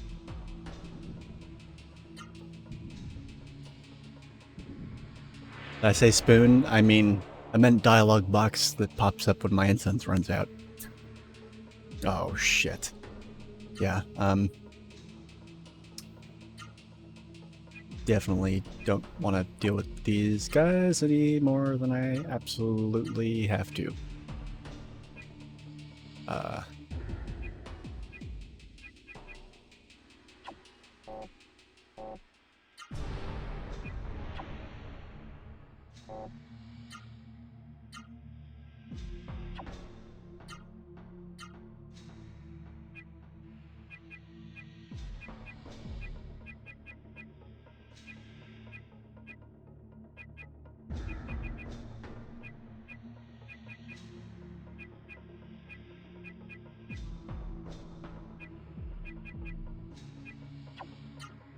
Shit. You know what? Fuck it. I'm gonna use the point card on these assholes. I'm gonna I'm gonna waste all my point card points on regular enemies so that I actually have no choice but to not use it for the boss. I do not want to win with the point card, like, straight up.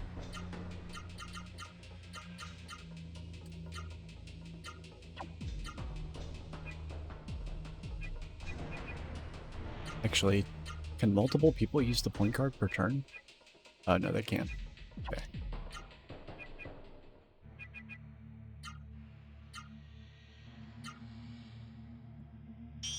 Oh shit, I forgot. Gala goes first now. Oops.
As soon as I encounter a spoon, it should actually be really easy to absorb it.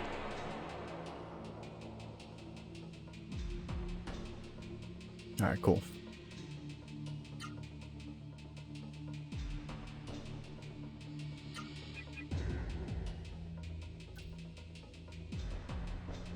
Alright, so...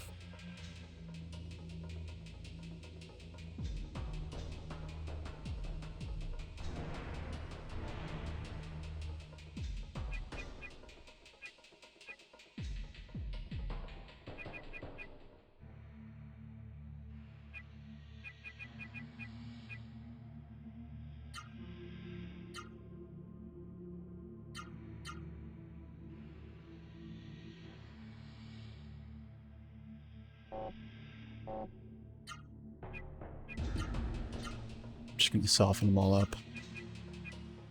And then pick them off one by one.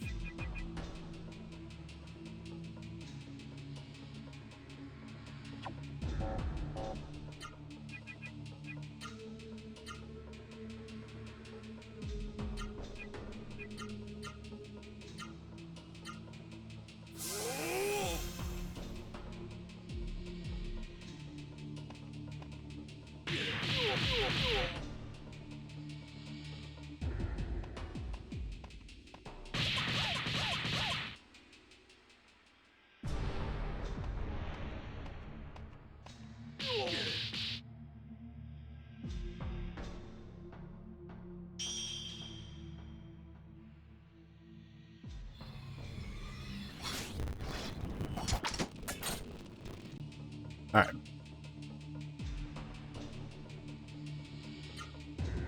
So now we're just going to have Noah spam something.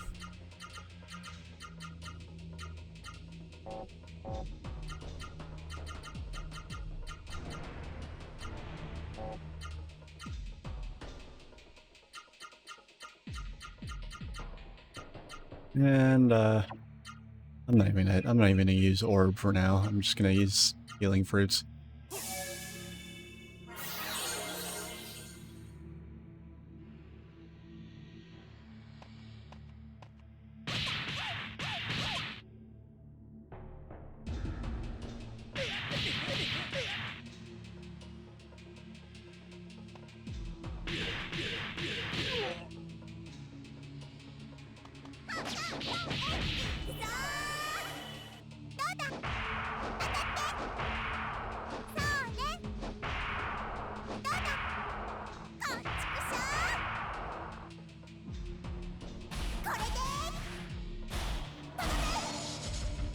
Amazing. Damn it. Not amazing. Less amazing.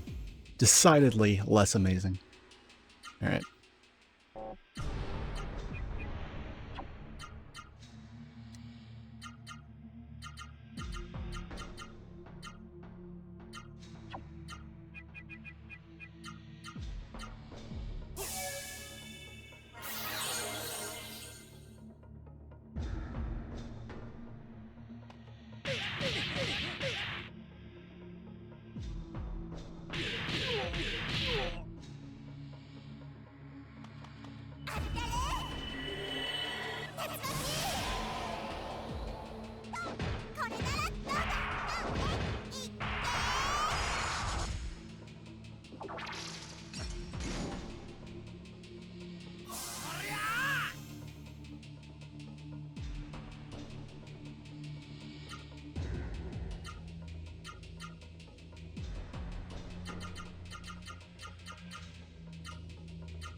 Come on. There we go. Amazing. Alright.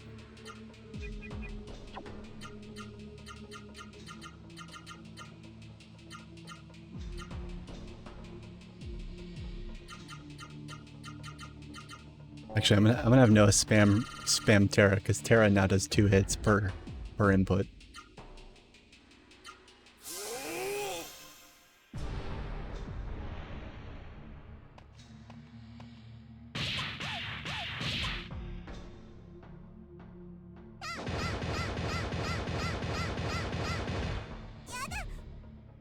Whoa. Lucky son of a bitch. Holy fuck.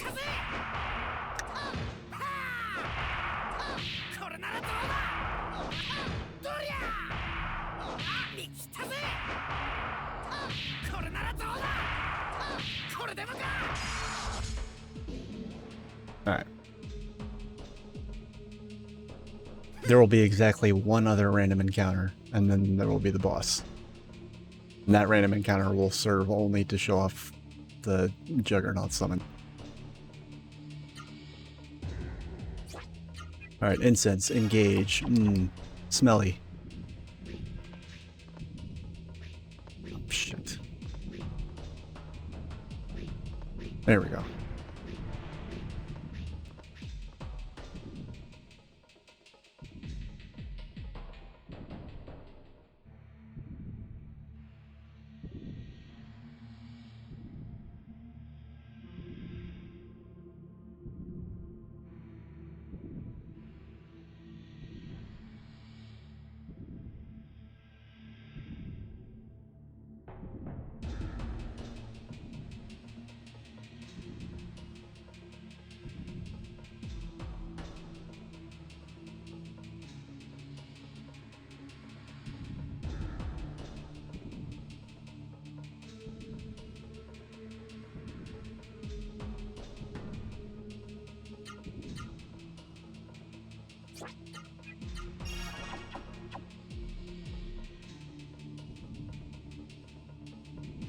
Wrong way. Did I get that? Yeah, I did. Alright, so this is the room before the boss, so I'm just gonna run around until the incense runs out. Or, well, actually, first, I need to go ahead and do the whole hacky bit.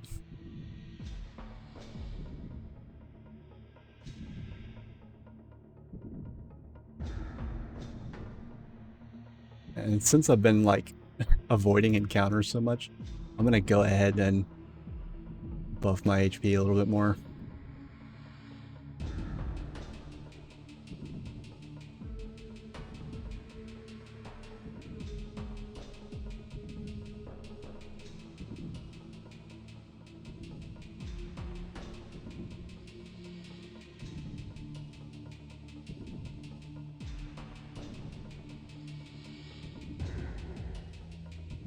Alright, level 1 stats, here we go.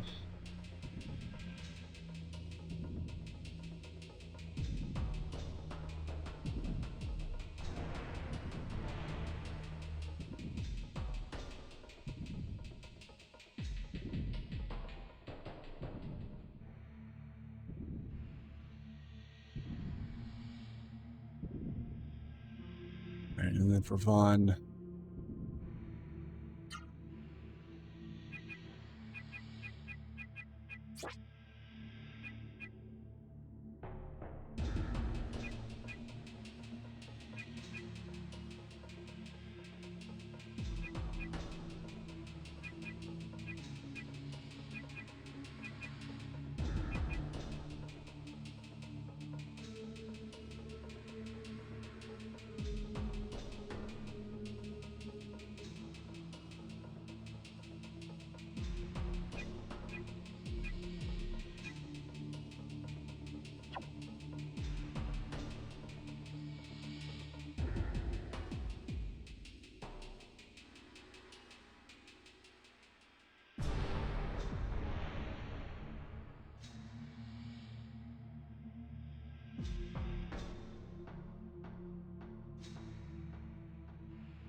All right.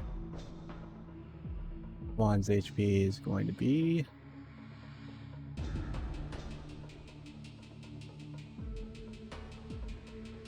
A56.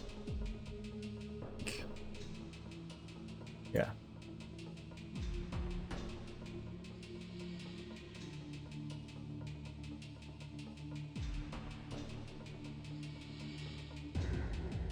All right. And here's Noah's stats.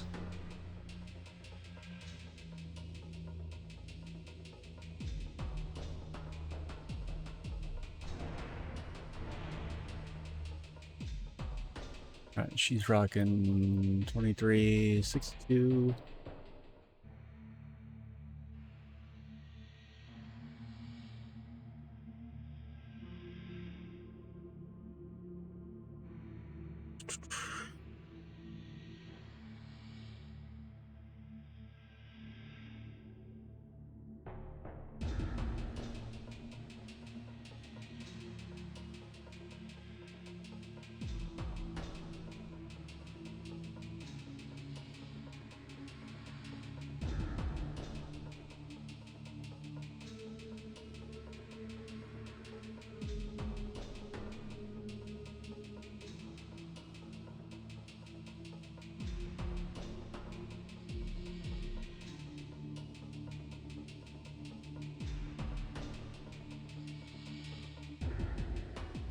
All right, almost done.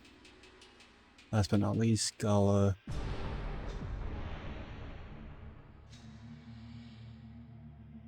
I'm sure there's a more efficient way to do this. I've read about like hex masking where you can basically just blanket paste something and it will, wherever you put zeros, it won't touch whatever the value is, or something like that. But I haven't had time to really sit down and hash out how it's supposed to be done. All right, 26, 43, 26, 41.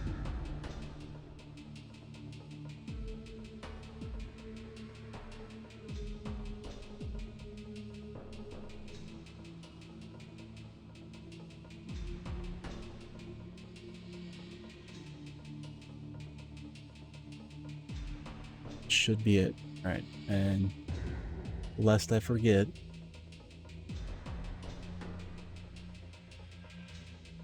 gotta do the evil talisman.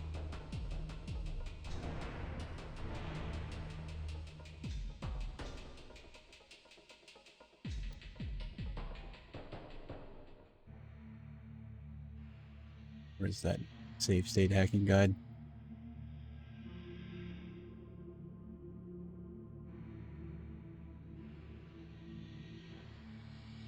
Evil talisman should be 77.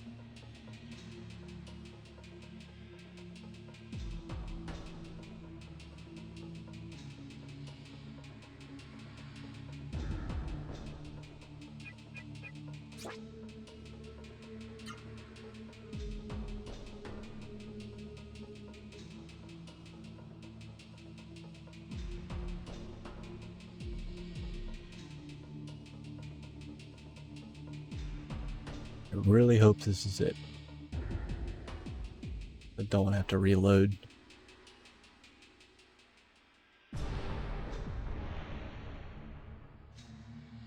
Evil Talisman. Okay.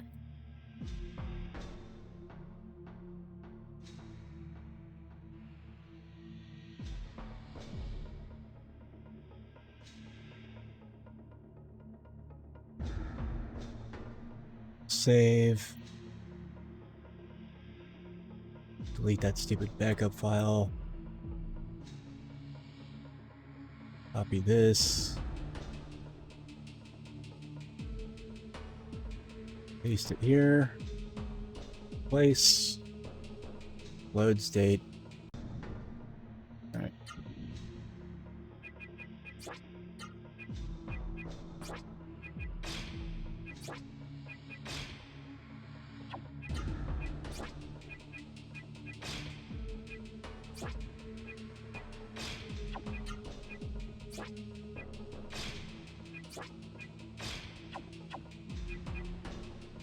Alright, cool. Everyone's got an extra 200 HP. Probably not going to help me much. But we'll see. And yeah, everybody's stats are reset. Sweet. Alright, and the last thing is the fucking item. Did I get it?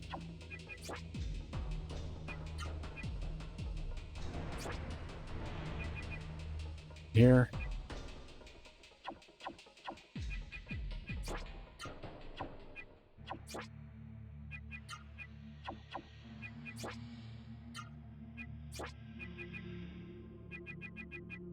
Earth Talisman, Water Talisman.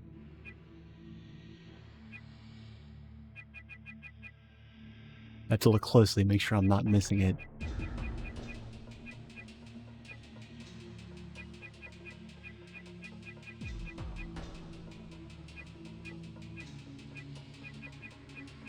Okay, yeah. I don't know about you guys, but I don't see it.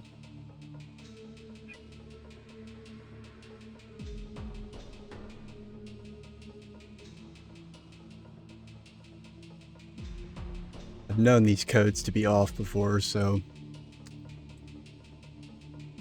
Alright, let me,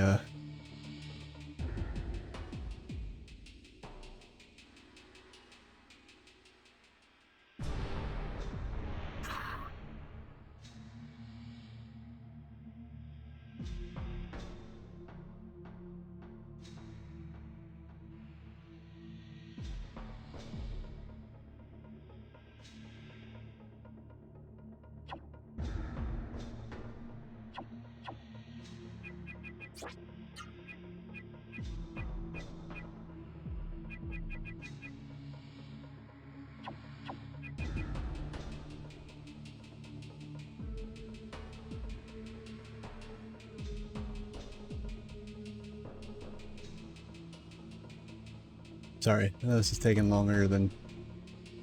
Certainly taking longer than I want it to.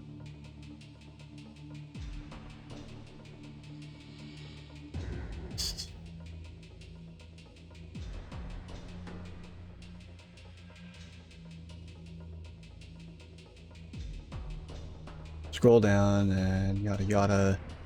Here's the fucking items. I think, right?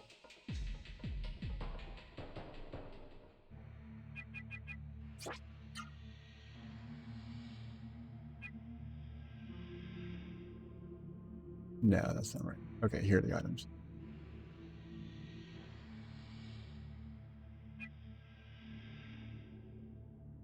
Oh. What the fuck, dude? Why would you say that, like... Xcode 77 is a fucking healing leaf. What the fuck are you talking about? How could it also be fucking the evil talisman?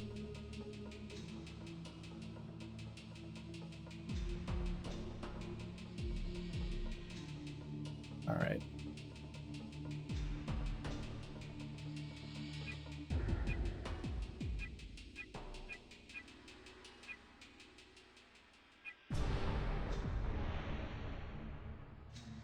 So this basically...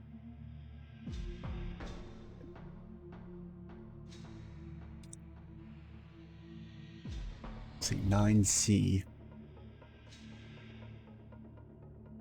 It's the gold card. Okay.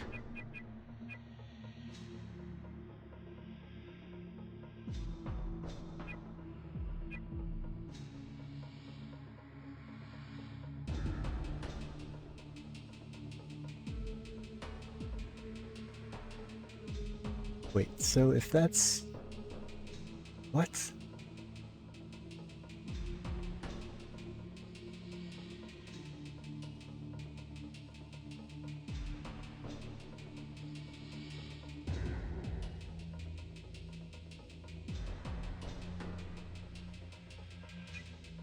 Yeah, he gets the inventory offset, but doesn't... I don't know. God damn it. Okay, so...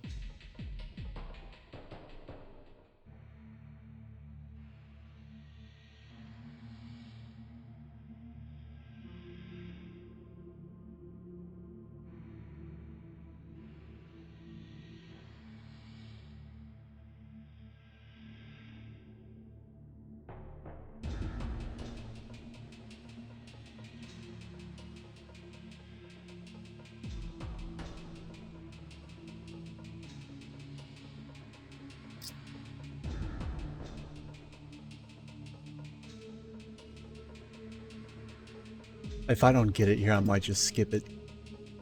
This is actually kind of ridiculous. Me taking all this time out for something that somebody can just look up on YouTube. But, yeah. Whatever. I'm gonna... Alright. Save that. Delete that. Move this. Place. Load. Alright.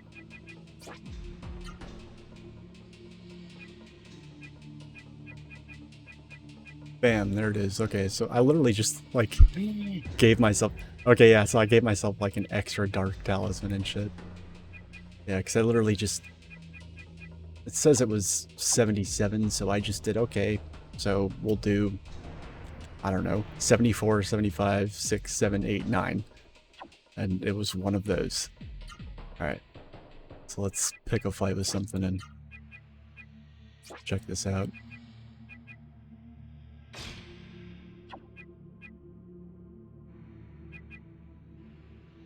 Oh. Give the speed chain to Vaughn so we can end the fight quickly.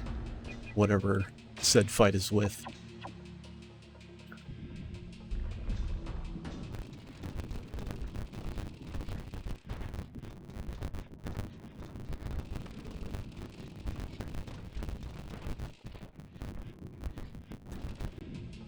Do you not get into random encounters here as long as...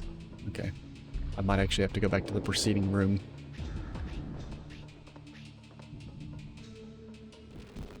There we go. Okay. So I was just being impatient.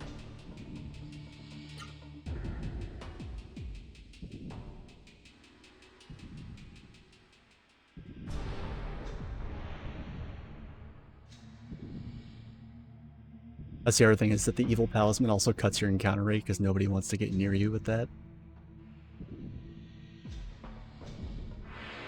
Alright.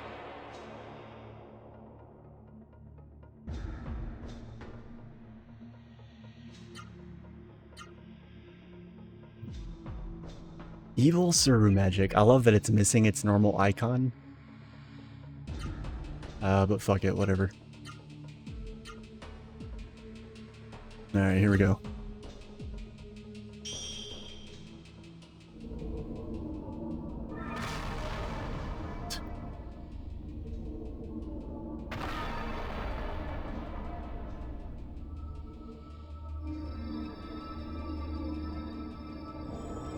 This is some Inception shit. Like, we're summoning Juggernaut to kill Suru monsters inside Juggernaut.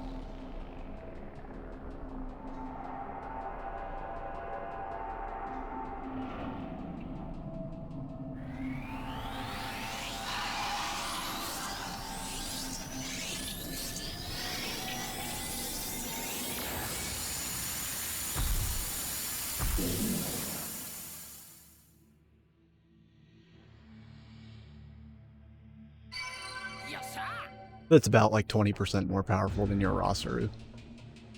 Also, god damn it. I leveled up. Never mind. Okay, so yeah, I'm just gonna load the state. Yeah. I was like, shit, I'm gonna have to go back and rehack my stats, but no, I'm just gonna reload the state. Alright, alright, let's get rid of that.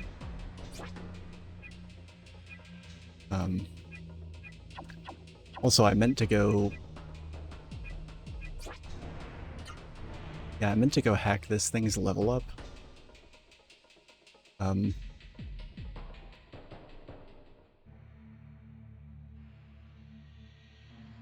Yeah, I can't now because I've moved the file.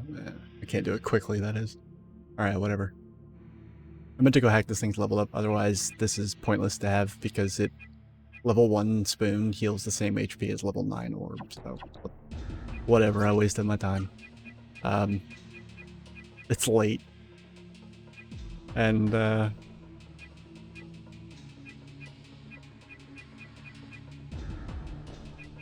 trying to have that in-depth discussion earlier while also trying to play this game kind of cooked my brain a bit, but...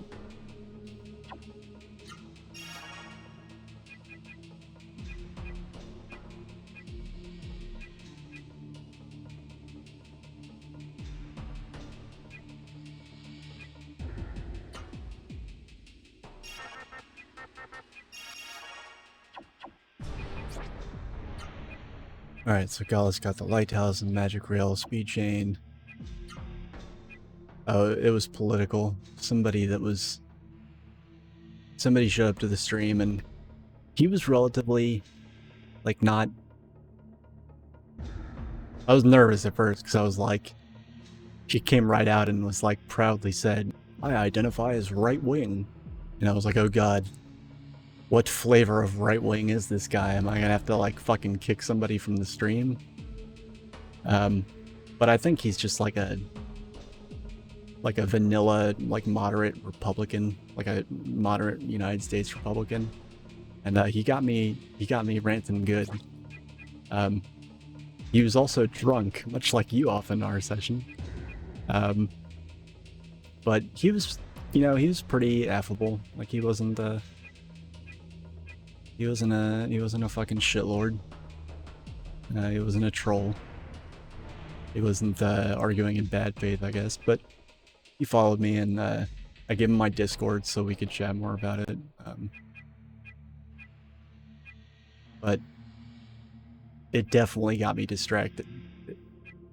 I think the stream probably would have been over by now if it hadn't been for that. But you are, of course, welcome to go check the VOD. I think I held my own. I think I held my own fairly well, and also let it. I already said this once on the stream, but let it never be said that I echo chamber myself because.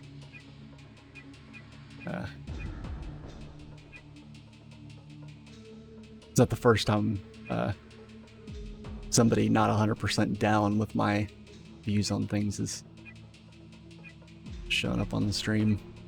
Certainly to that extent. But I'm not looking to get back into those weeds. Because you actually showed up at the perfect time because we're about to beat the fucking game. I'm literally like tweaking my equipment to go walk through the door to the final boss. You have phenomenal timing.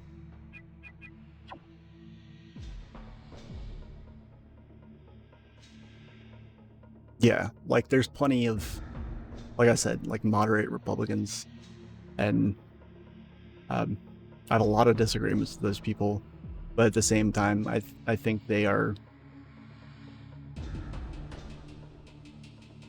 I think if you just take the time to talk to them, like, they'll actually find a lot of.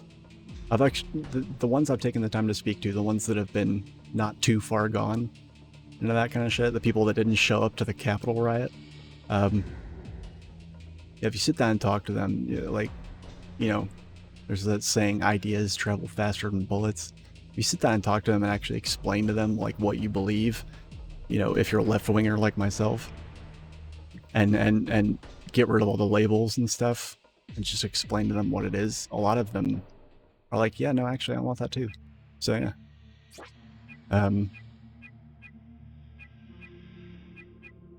But, yeah.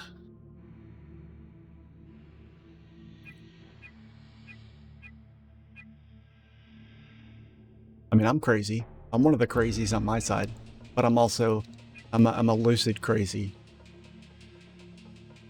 I'm crazy, believe me. I shouldn't say that. There's people that have actual mental health issues. But yeah.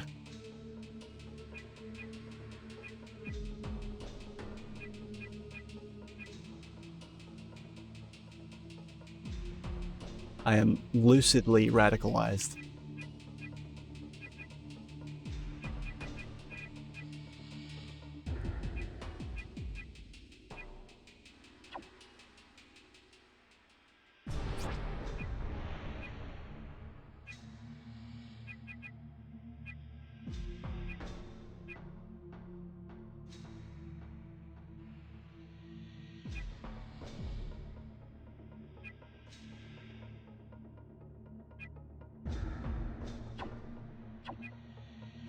Oh, there it is. Okay.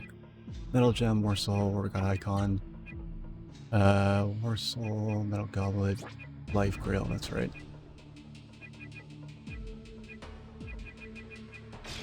Life grail. Underground light talisman. Okay, sweet.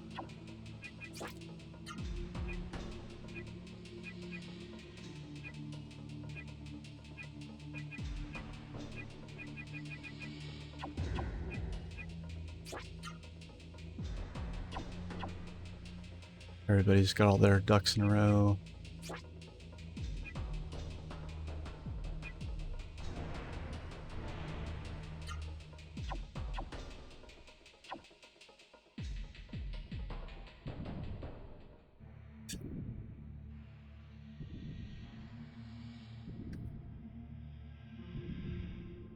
To be fair, I'm very much in the middle between.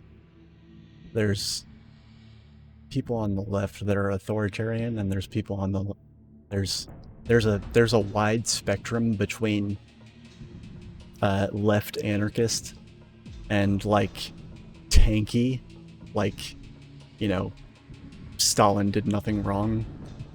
And I'm very much in the middle of that spectrum. Like, I don't think it's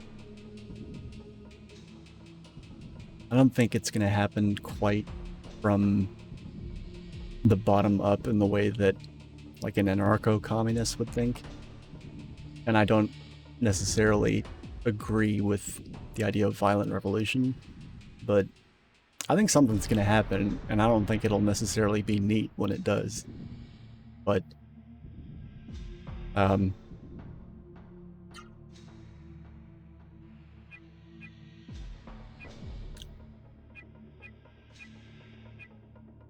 whether or not my exact like what I would do in my perfect world, whether or not that comes to pass, you know, fucking probably a 1% of 1%, but like something will happen because the current economics of things are something that people are very much getting fed up with. And yeah. So, like, you know, anything from communally minded anarchism to, you know, full communism is on the table in terms of ideas that people are talking about, because people are that done with capitalism.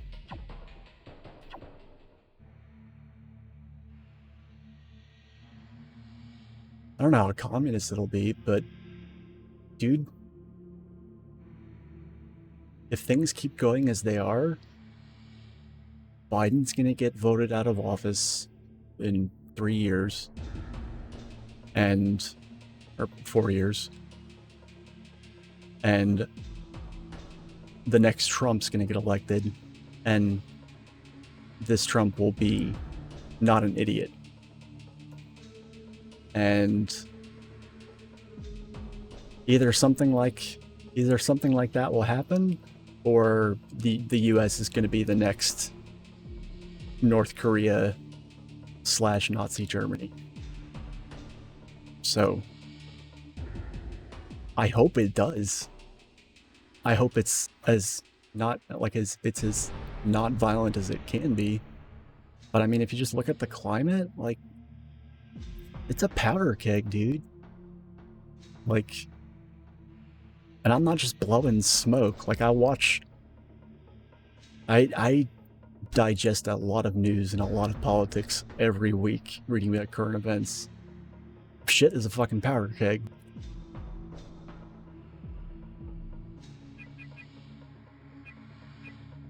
And I think when it happens, some people that may not want to admit it right now are gonna, like, be wishing that it happens the way I think would be ideal. Because I don't think it's gonna be clean, but anyway, I don't want to get back into those weeds. I want to beat this game.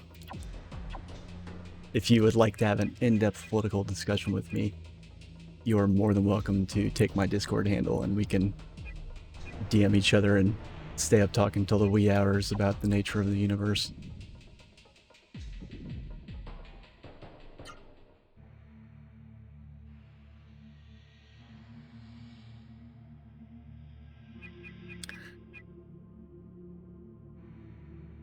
All I'm going to say is that they've been doing that for a while, and people have started to catch on to that pattern, and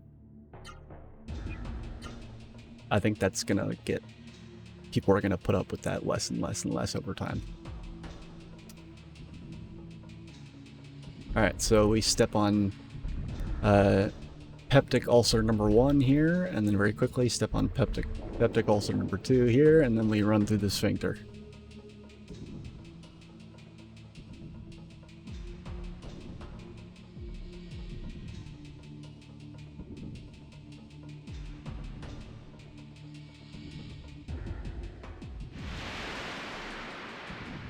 Ah, yes, a nice fresh breeze from the flow of disgusting bodily fluids.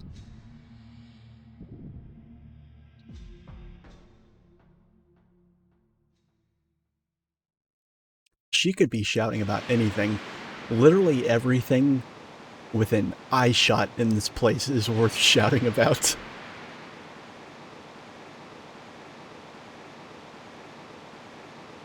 Are you alright, Gola?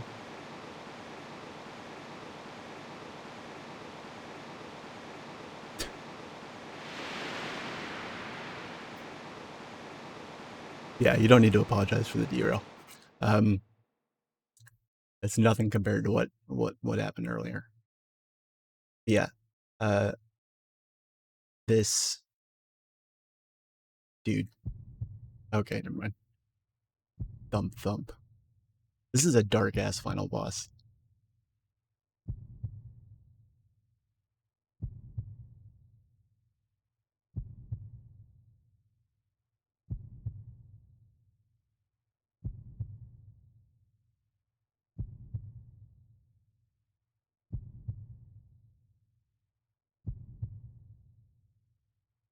Wait till you see this dude.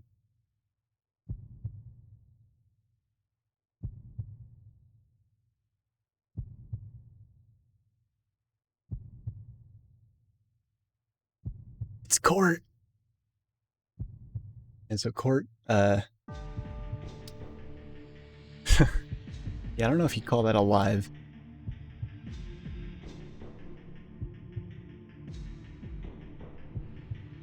How horrifying, how bizarre he couldn't be, yeah. So this is basically like if the next, if the next new up-and-coming dictator got on a plane to Antarctica, found John Carpenter's The Thing, and basically had an orgy with it and merged with it in order to achieve world domination.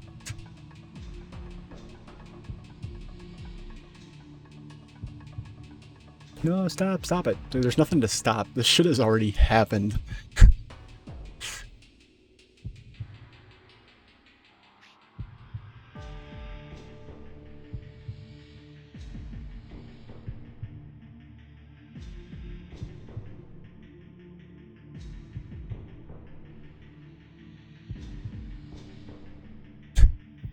Oh, poor little Noah. I just want to take my mouse and pet her head. Pet, pet, pet.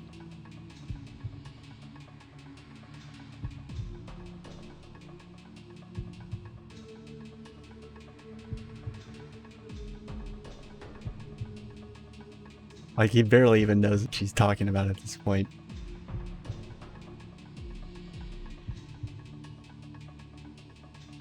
Humans are weak. Humans are dirty. I gave up being human to become a mighty being. A being that transcends humans, even the Suru. A perfect entity, wobble wobble, wiggle wiggle jiggle. A perfect entity, wobble wobble jiggle jiggle, tail wag. Humans are imperfect. I will use all my powers to destroy them. No, you're wrong, Court. Who interferes? It's fucked up when you think that this guy is literally that girl's brother. It's me, Noah. Noah? Who is Noah? I know Noah.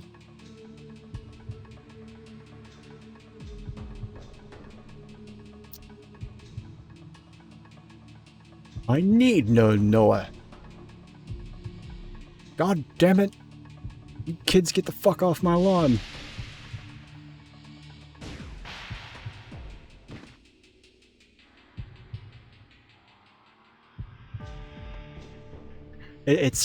There's a remarkable amount of body horror in this game for a JRPG. For any video game, body horror is not really something that's explored too much in video games that aren't survival horror.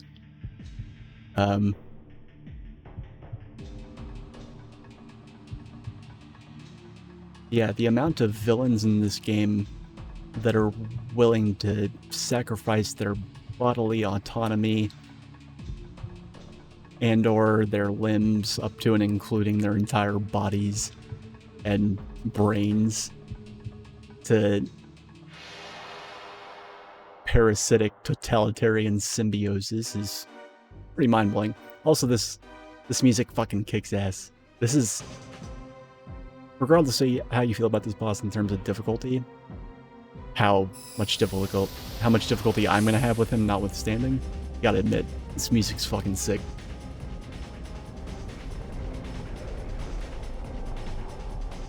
Like, it's a very, very fitting final boss battle, I think.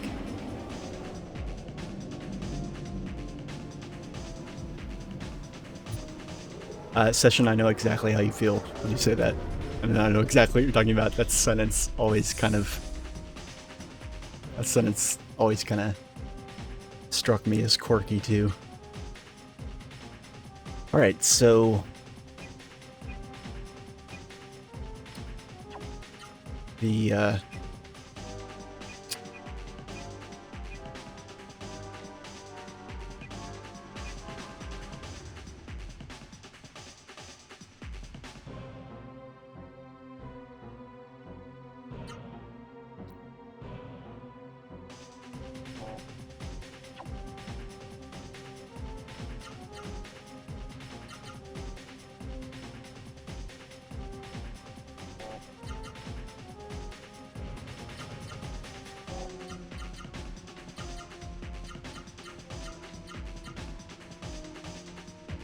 I'm not going to start out with Spirit. I'm just going to kind of go through the motions until I see what he...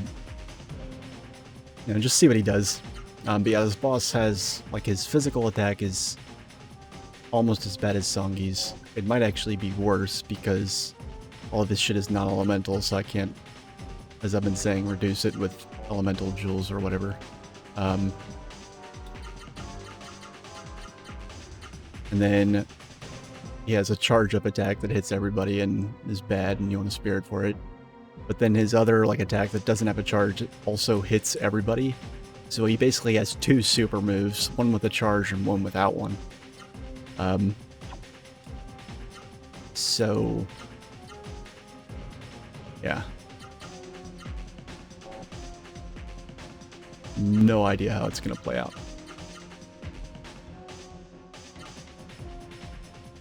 Alright, let me clench my butthole real quick. And go.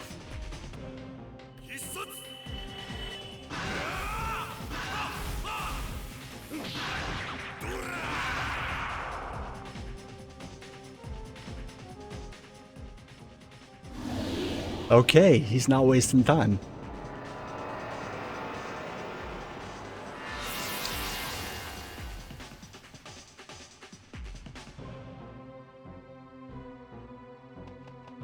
So the move that he's charging up for is actually the one I'm worried the least about.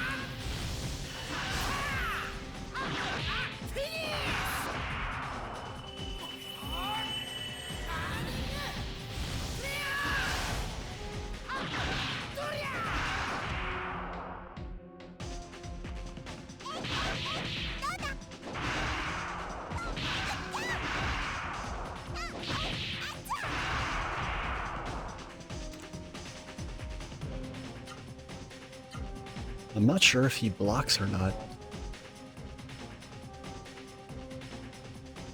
I'm a little blown away that I didn't see him block anything. Alright, so let's see how much damage this does. This will be a really good kind of taking temperature to see how likely I am to kill this guy.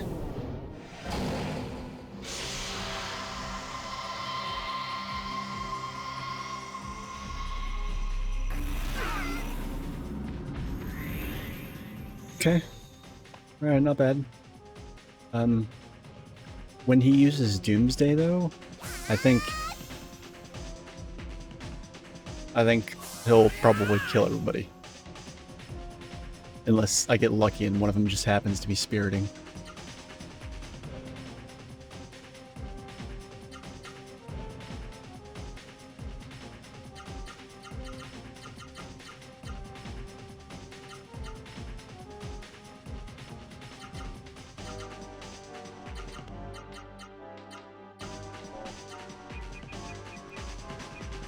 Alright, now Gala's gonna go into healer mode, from which he'll probably never come back.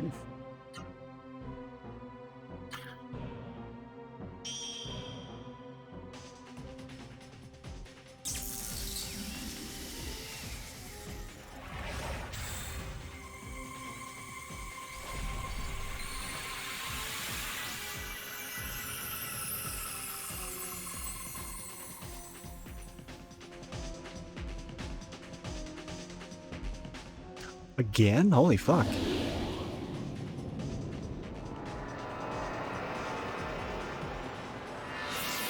So with this being the pattern, the natural next question is, can this guy run out of MP?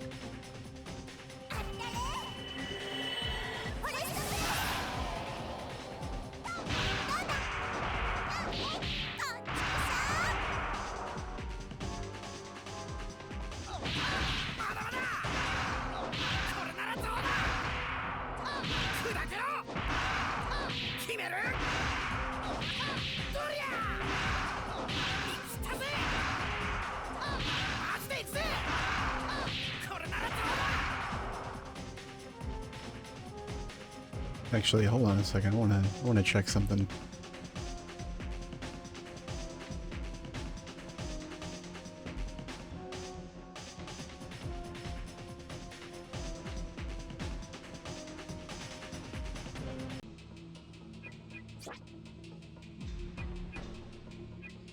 I wanted to, when I reset my stats, I always check intelligence, because it's the quickest way to just glance and see if I reset them right, because it'll go to single digits.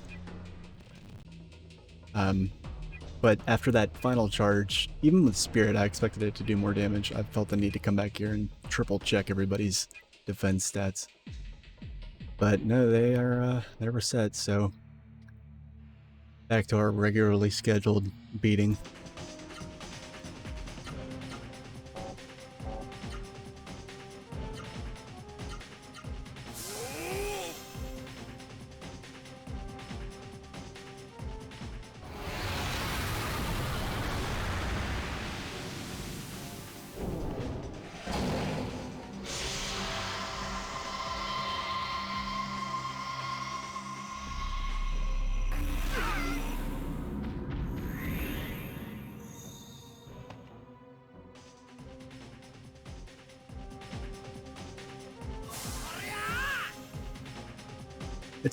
It's like just barely not putting everybody into critical HP.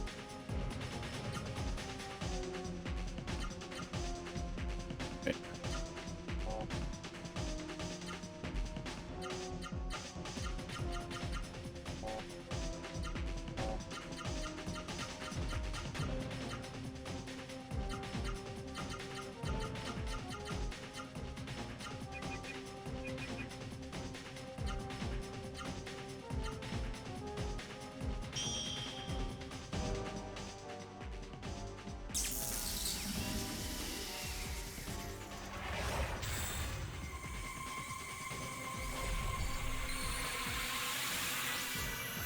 But I think this is doable.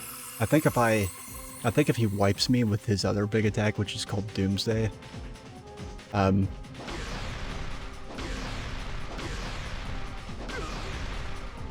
yeah, okay. Alright, so his physical attack. Ouch. Fucking ouch. Fuck. Yeah, that's not good.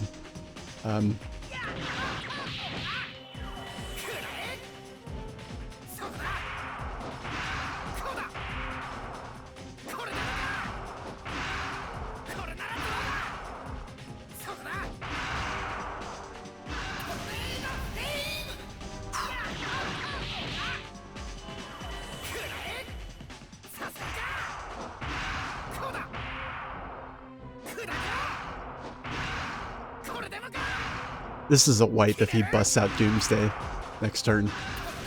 One of three things can happen. He can bust out Doomsday and kill me instantly. He'll kill either Vaughn or Noah. And actually, you know what? I'm actually gonna have both of them use a Phoenix. Because as long as I can get Gala up, he can use Horn and revive anybody that Cord puts down. If he uses Ultra Charge, okay, yeah. So Vaughn's dead. Bye, Vaughn. Ouch.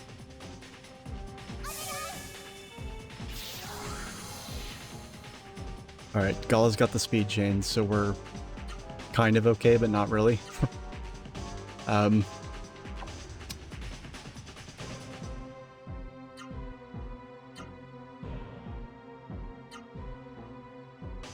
It's not an enviable situation, because unless he comes after Noah, he's gonna kill either Gala or Vaughn, more than likely.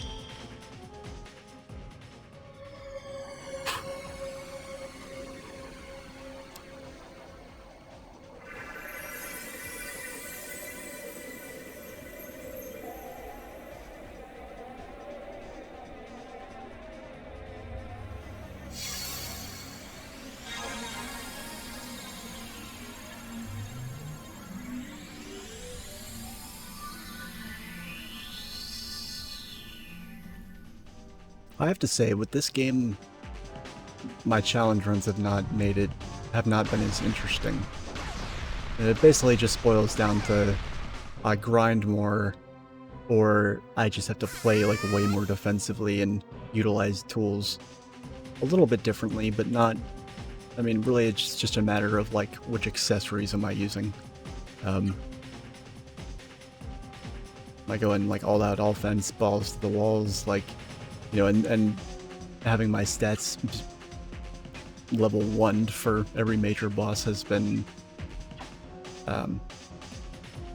yeah, it makes some, like, block becomes useless, so, like, there has been some interesting bits like that, but it basically all boils down to I'm just taking a shit more damage and dealing a lot less, and therefore having to play a lot more defensively, but,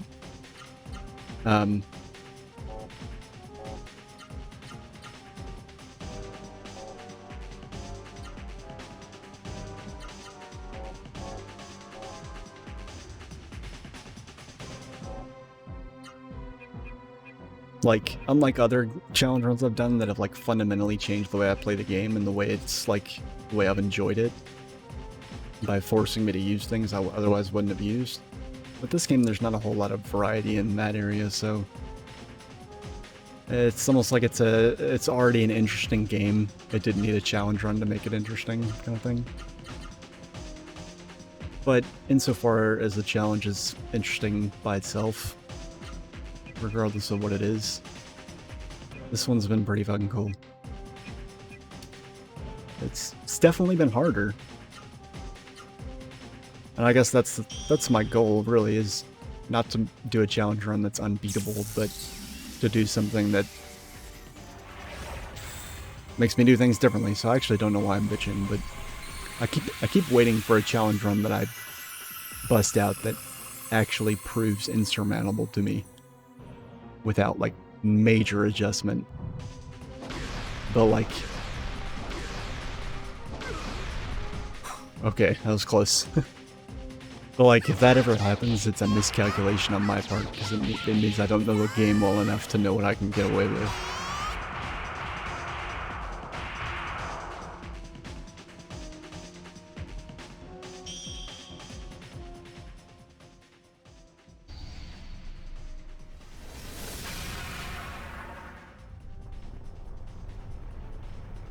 So it's a little bit cheap, but I wanted to use Metaterra and Ozma once apiece in this fight, just because.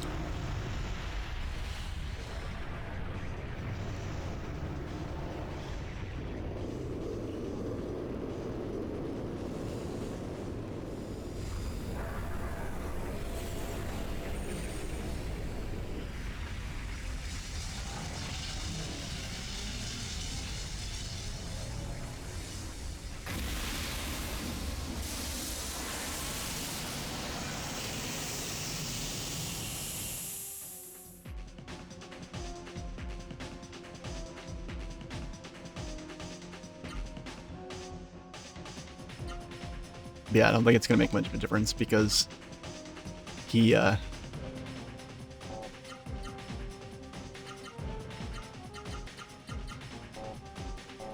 got more HP than any other boss in the game. I think he's got more than even that super boss, Lapis. I think Lapis had, fuck, it was like, I don't know. Like just under 65k, I think. Or no, I was wrong. Lapis has 64,800 HP, which is still less than Court, but just not by much. Court has 65,000. But yeah.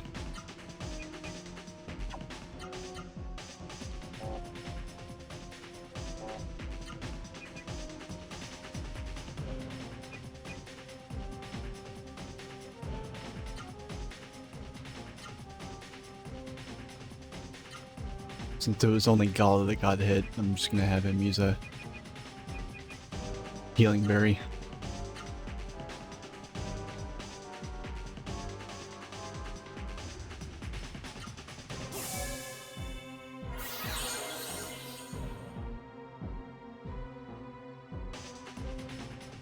Yeah, okay.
Alright, it's everybody's spirit or dead time.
I want to use Ozma too, but I don't think Gala's ever going to get a free turn to attack.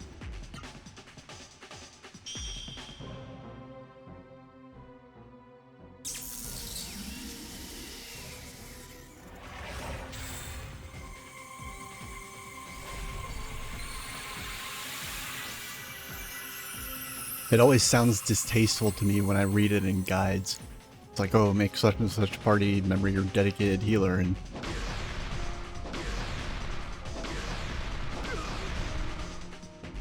just barely.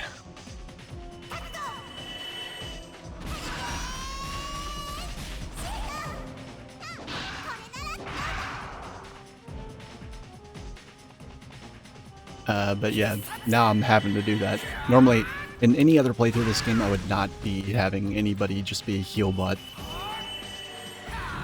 Because I want to use everybody's moves. They all look cool, they're all fun to use, but...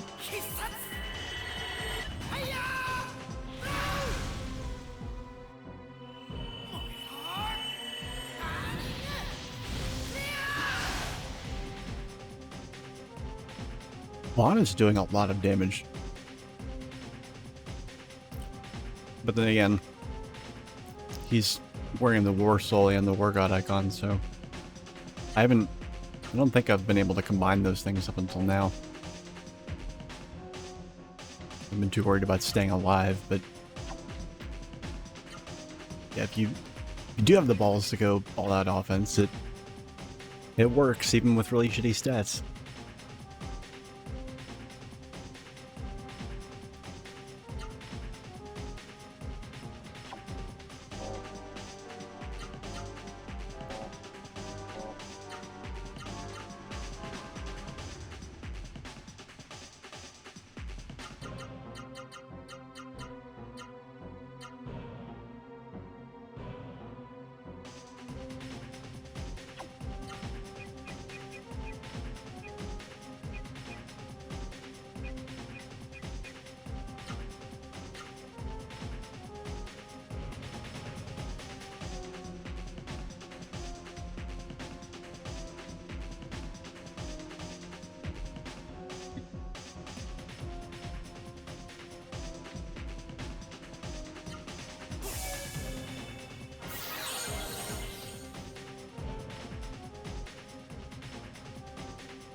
He's got a move that will probably wipe the party. He's just not using it.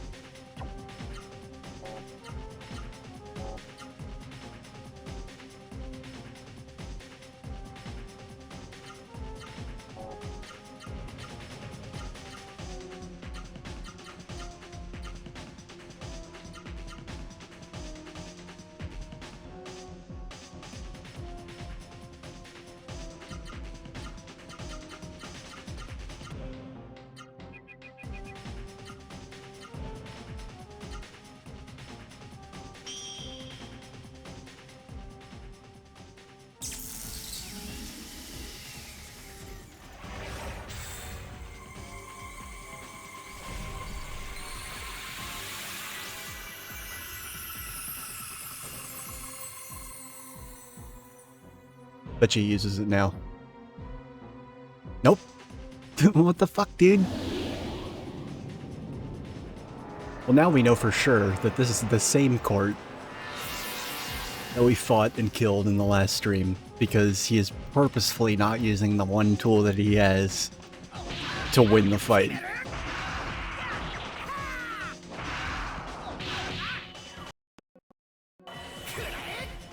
No idea what that was all about. Sorry about that.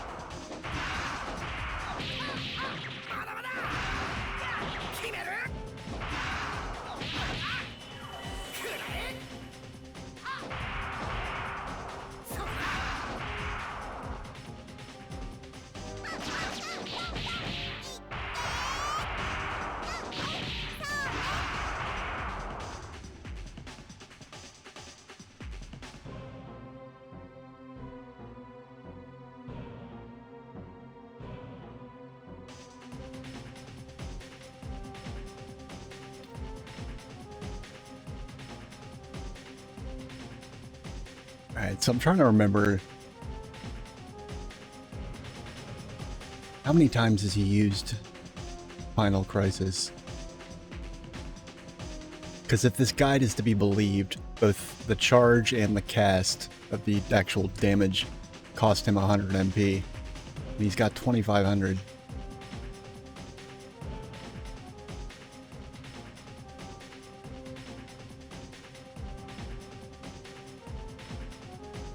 So he's approaching the halfway point with that.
God damn it, dude. Use Doomsday. Make the fight interesting.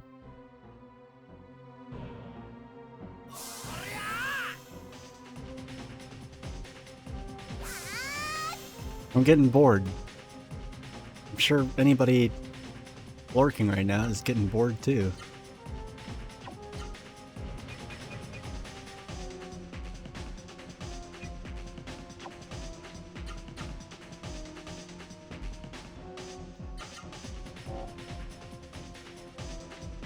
I almost don't want to use Vaughn's Miracle Arts or back-to-back Hyper Arts.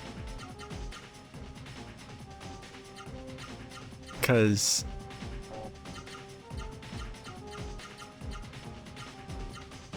I don't know, it's like I'm doing too much damage. It's like I'm trying to dial it back a little bit, you know what I mean?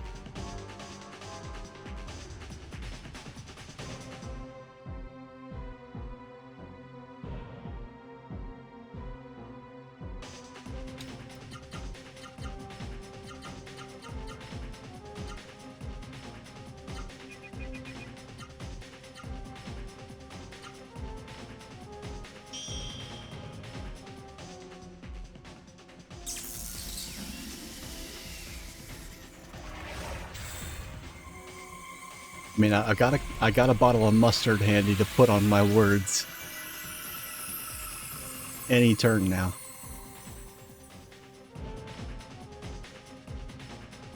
Up, there we go, there we go. All right. Oh, okay. Nobody's spiriting this turn, so this might kill me. This might be it.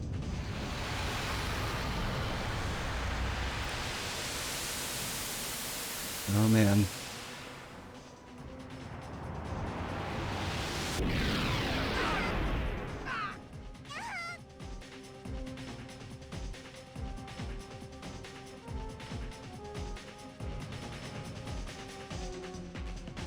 That just got clipped. He left the one person alive that can revive everybody and bring them back to full HP before he gets to move again. Now this battle feels clutch.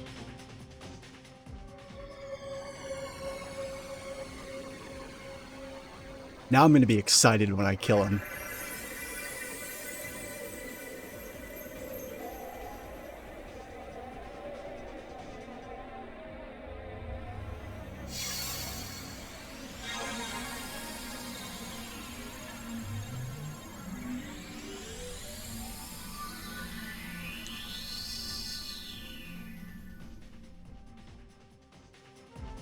That was awesome. Alright, this I'm not so much a fan of, but...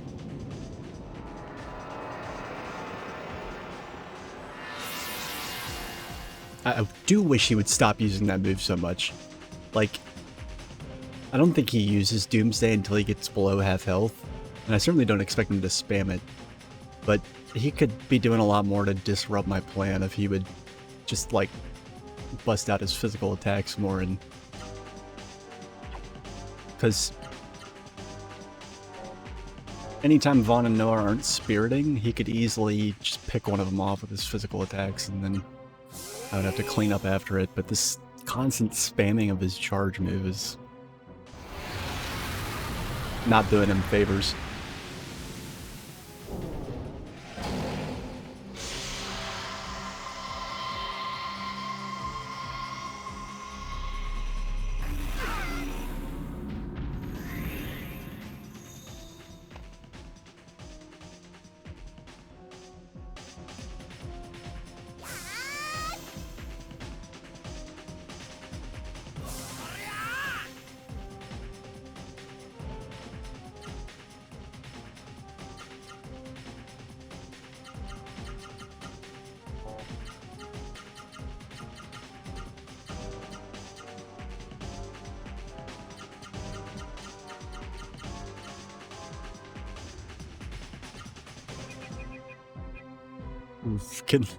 Getting low on MP. You know what? I'm gonna throw Cord a bone here. I'm actually gonna not fucking put him in a pot and cook him by hitting him with Vaughn's souped up damage. I'm just gonna kinda...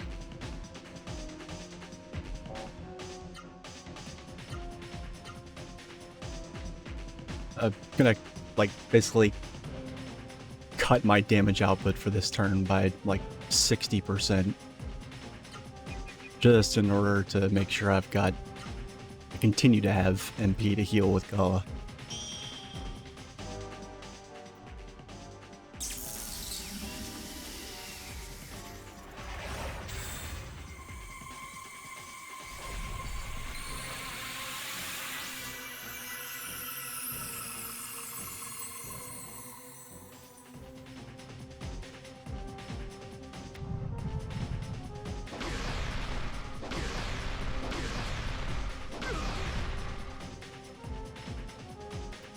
Every time he uses his physical, he goes after Gala, who's like the one character who can survive any of his attacks. Like, he could do anything to Vaughn or Noah, and if they aren't spiriting, they're probably dead.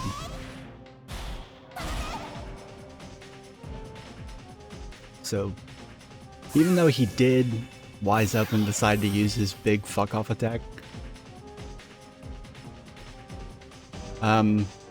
he's still being stupid.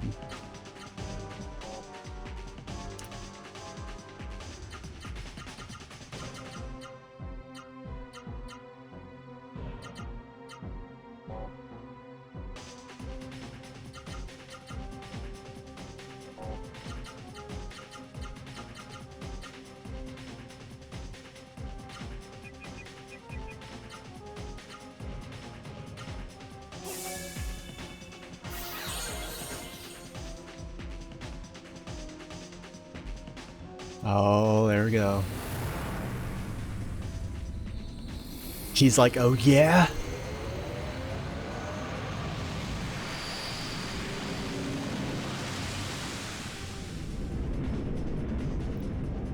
still got that mustard handy?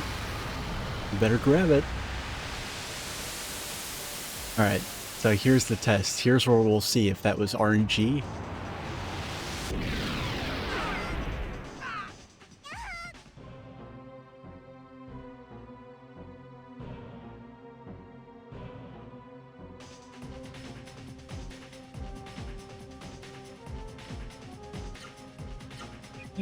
Oh, fuck.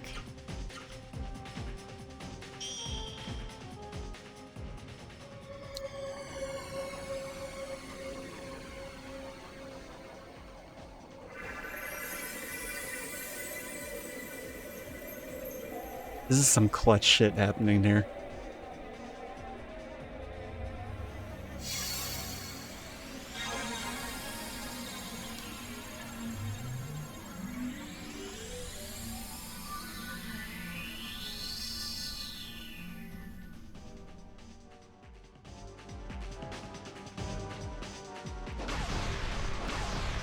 Oh, here we go.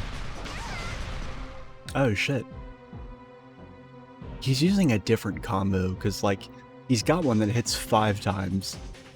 The last several times he's attacked me physically, it's only hit 4 times? It's like... I think when he hits you... when he hits you 5 times, I think a few of the hits are, like, slightly weaker, but not enough to add up to a whole extra hit.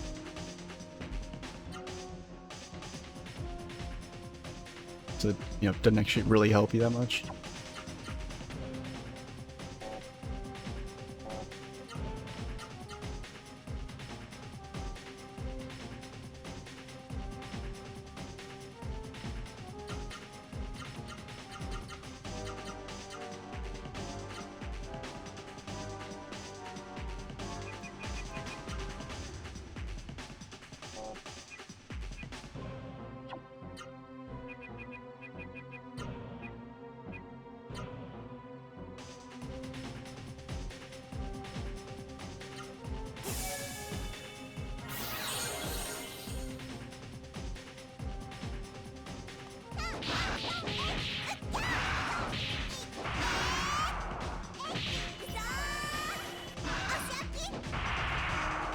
A nice high speed roll there.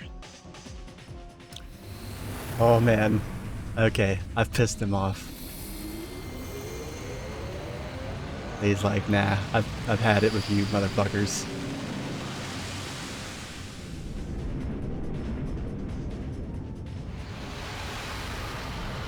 Was anybody spiriting? I don't think anybody was spiriting. I think Vaughn might have been.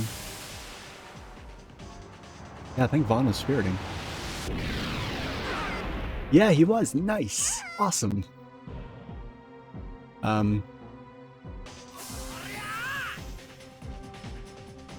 But also, fuck, because, I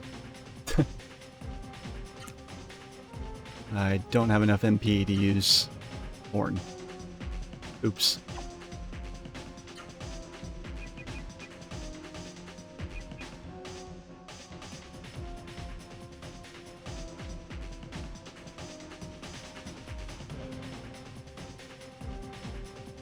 Shit.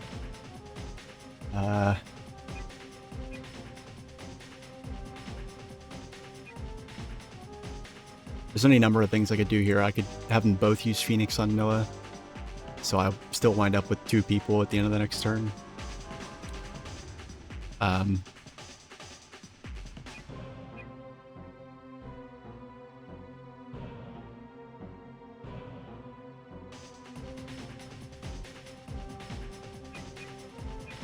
Shit.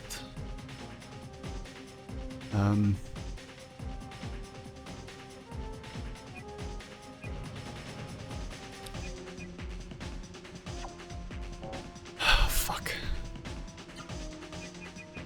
I think the best possible outcome is that he attacks Gala.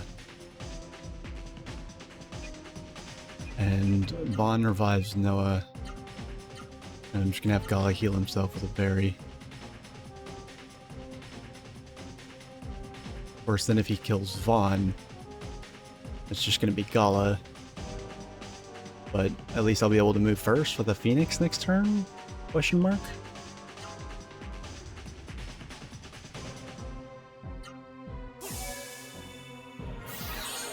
I'm not gonna make a save state. I'm gonna... Up. There we go.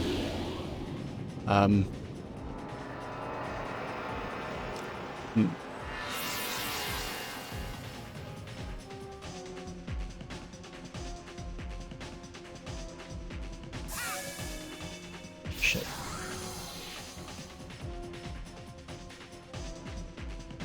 Okay, so this... Yeah, no, this is not good.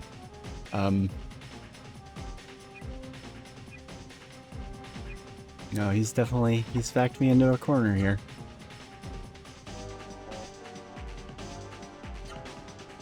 He's absolutely backed me into a corner here.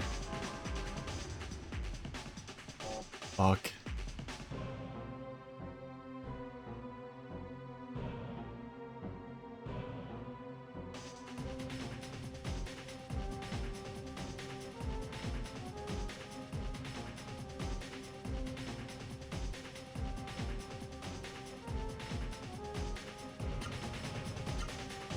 I'm just gonna have to take... Like, I can't let Gala die. If I let Gala die, then I'm fucked no matter what, because he'll move before Vaughn or Noah.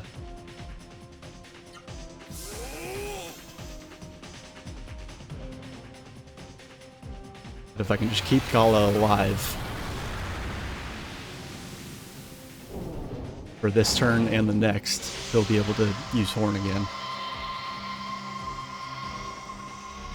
And Vaughn and Noah are toast. Yep.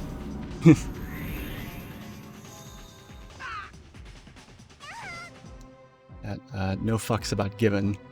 No fucks about given. Wow. No fucks given about.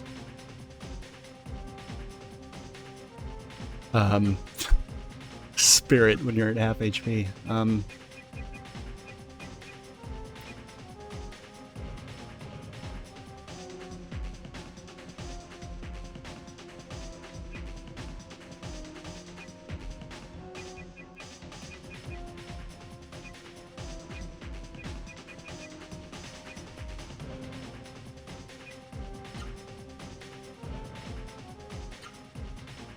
Alright, I just have to survive whatever he does here.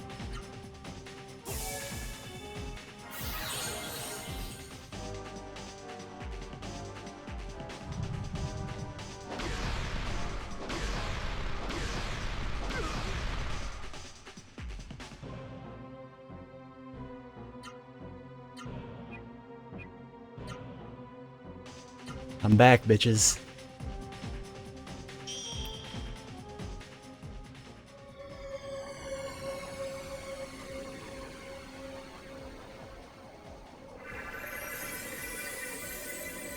Fucking Horn is getting a workout.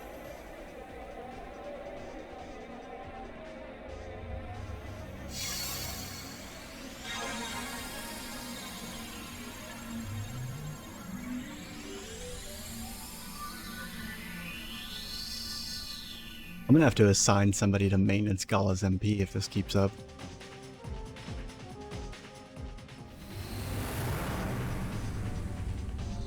Oh, dude, he's mad. He's like...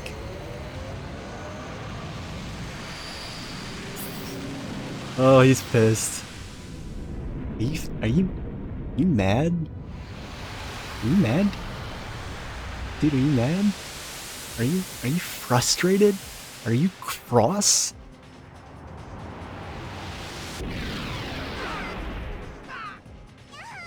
Have Gala's devious flim-flams caused you to relinquish your emotional well-being?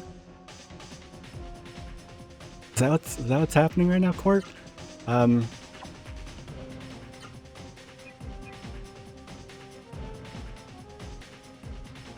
answer to that is yes, because I don't think I can recover from this now.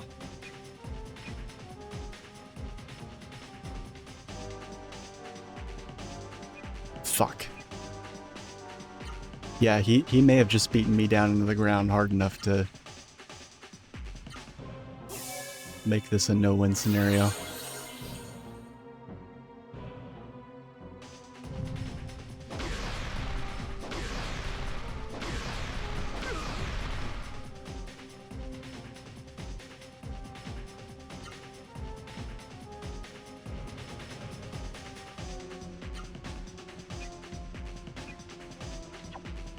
Alright, so basically, I have 43 MP right now. So this is a question of what's going to happen first. Is he... Like, if he uses Ultra Charge again, I think Gala's dead. But if I can get through the next 1, 2, 3... If I can get through the next 8 turns, just spam healing Gala, I'll have regen enough MP to revive everybody else. Until then... Who's hungry for healing berries? There's also the possibility that he busts out that 5-hit combo again, but he hasn't used that since like the beginning of the fight.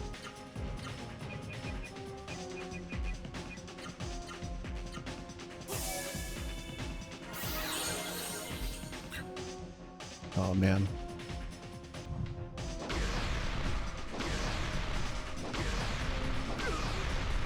There's also the possibility that he's out of MP.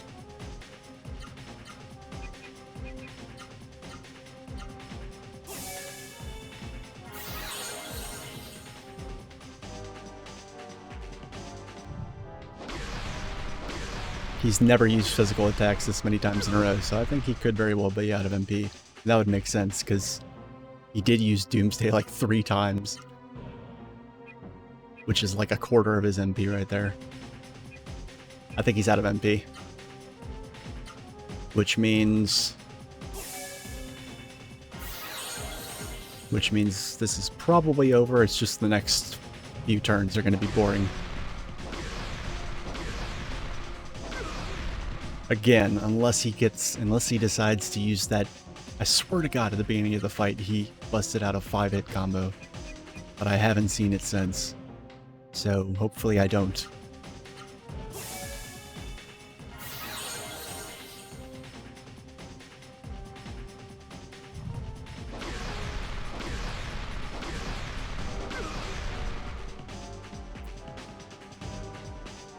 Alright, we're up at 143 MP. 3 more turns and... Oh man.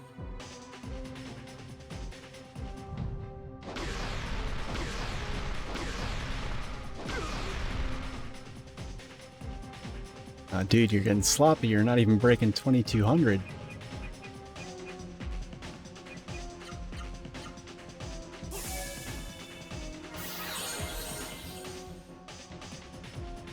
Before anybody says anything, even this much healing berry spam is not outside the realm of possibility in terms of money that you would have on a normal playthrough to buy shit.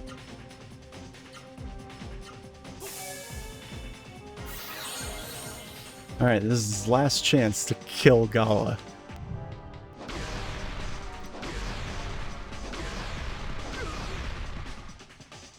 Nope. Alright. Welcome Vaughn and Noah back to the fucking party.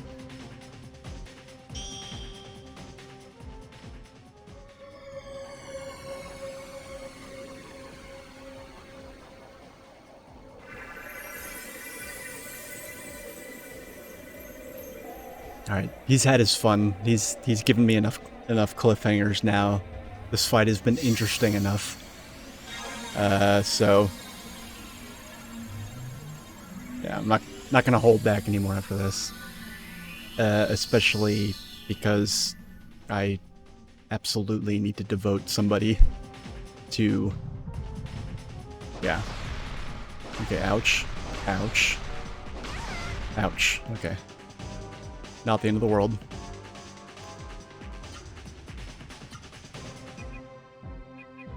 At least now we know we can expect just physical attacks from him from here on out.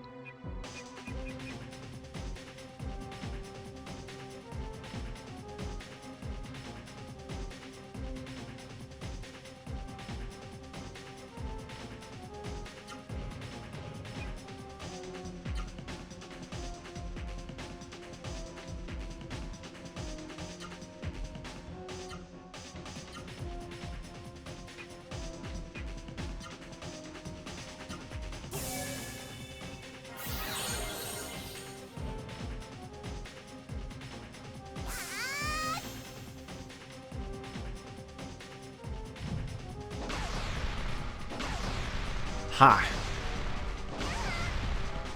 Shit, didn't even get her into the yellow. Look at that.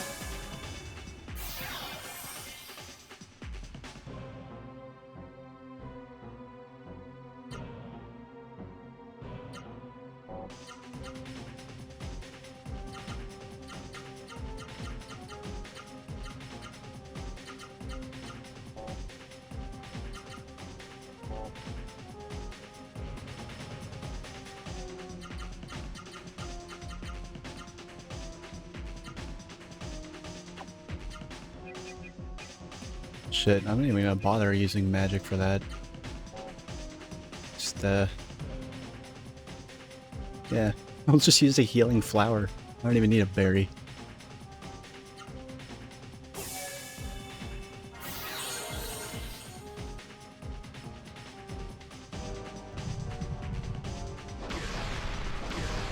It's like, fucking god damn it, stop healing your friends when I fucking kill them.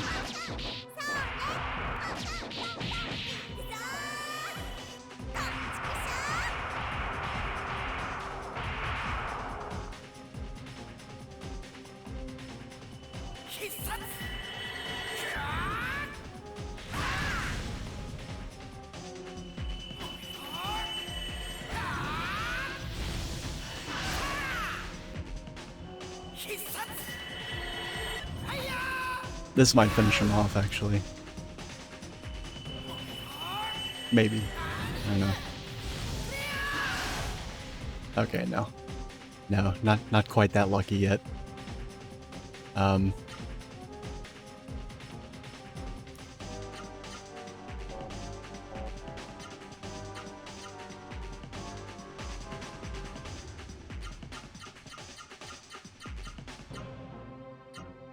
Yeah, this whole business of him only ever being able to hit one person now makes this so much easier.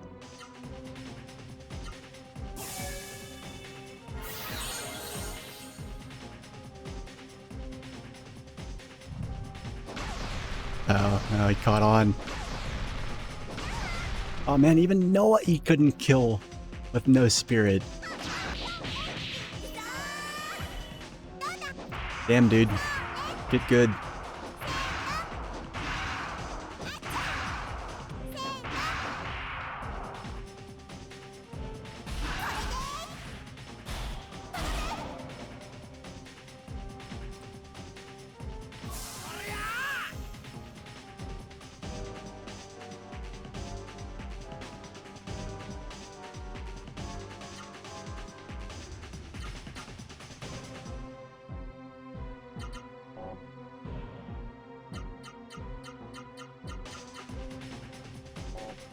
Do I have enough for that? Yeah, okay.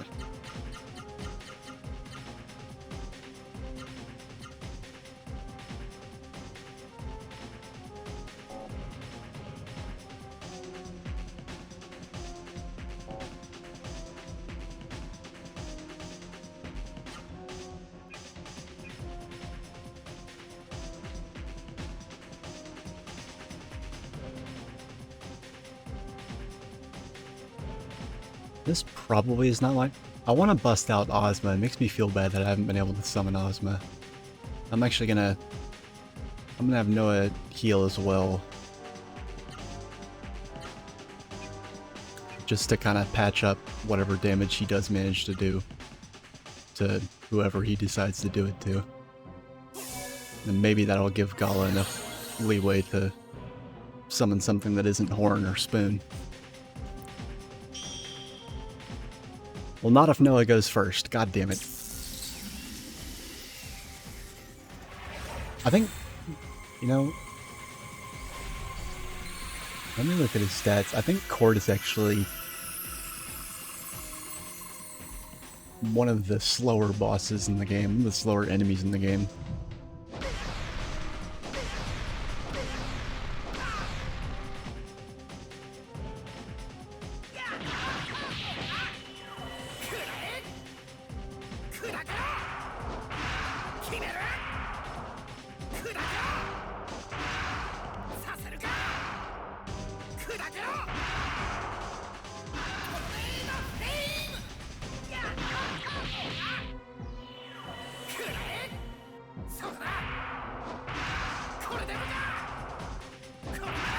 That is if he survives this.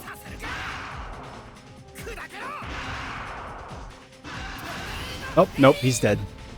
Camera, that camera zoom out from behind. We did it!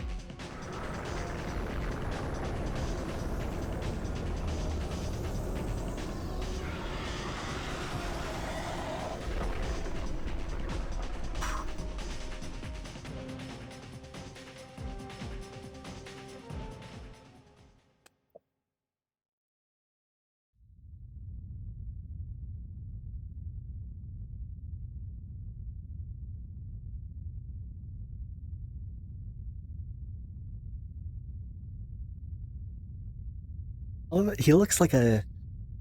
It looks like somebody cut the head off Jabba the Hutt and then attached a fish to it and then cut the head off the fish and then stuck Quart's head on the fish.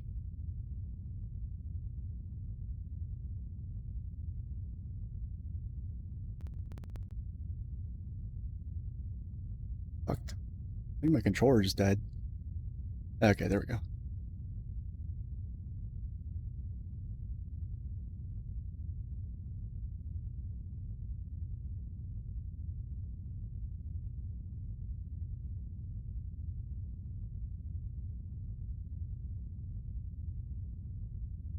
Yeah, so this is where the plot twist happens and things get sad.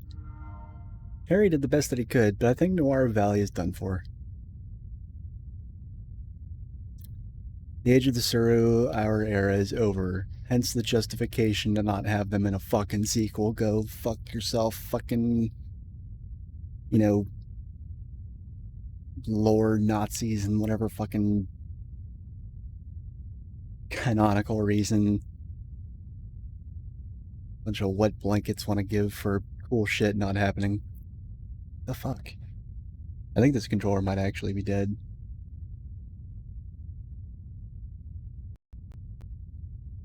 Oh yeah, it's dead. Fuck. Alright, that's fine. That just means I have to fucking... Oh my god, what a fucking, like, interruption. Drawer settings. I'm just gonna set them to the keyboard. I'm just fucking, you know, whatever.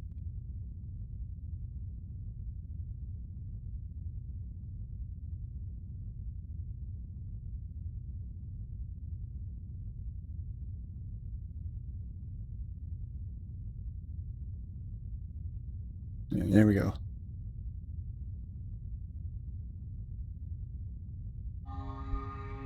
Fuck controllers. Who needs controllers?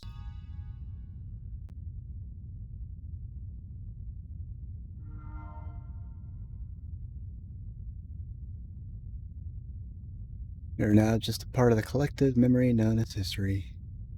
Wow. Wow, Meta, that's deep. So yeah, we're losing our cool roster. It is a little sad, isn't it? It's really sad. It means the sequel to this game sucks.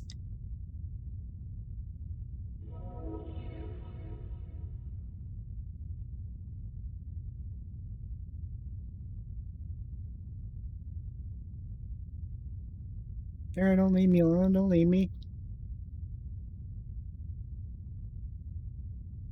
No, your parents were killed by Suro, yet you want to be with me, a Suro? Aw.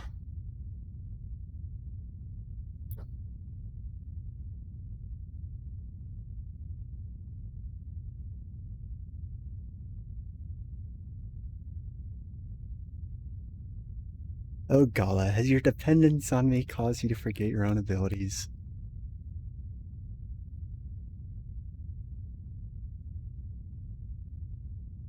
That's one of the main problems I have with this game, is that it treats Suru as... The game talks about Suru like they're tools. And yet... Like, a lot of the logic of the lore is dependent on them being tools. But a lot of the plot's emotional impact is reliant on the fact that they're not tools, that they're sentient. And, you know, the game, you know, it talks out both sides of its mouth. It you know, on one side it says Suru are tools and they don't matter. On the other side, it's like, oh no, the Suru are awesome and they're sad and when they die. But, you know, we are not hiding bonds, while I do not forget this. Humans and Suru are born of Teague and are one. They have lived through the same era. It is time for humans to create their own futures and not rely on technology. I mean, Suru. This game comes dangerously close to dancing with the whole and Prim thing, just like Resolution did. But I'm only saying that now as an adult. It can't break the nostalgia spell over me, this game. And it won't stop me from, you know, bitching for a sequel or a prequel.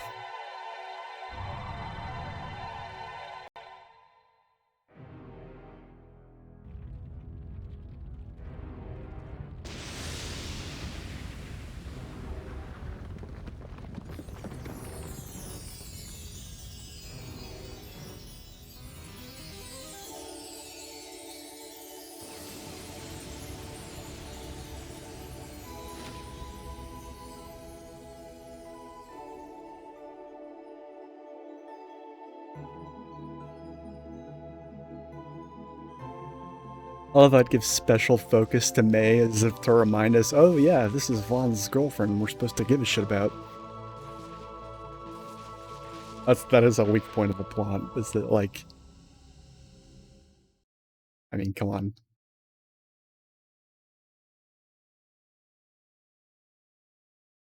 And yet you do care about Noah, but you definitely don't want Noah to be Vaughn's girlfriend because Noah's 13.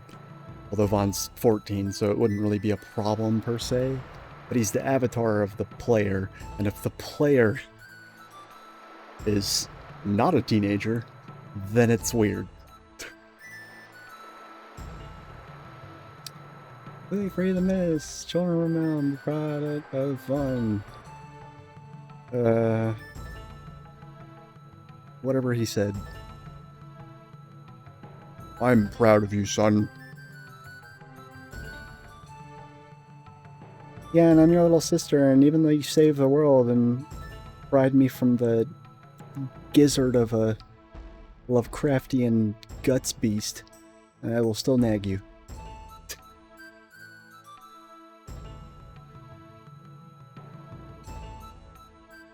Hey, look, it's this guy. How unfortunate, what a terrible blunder.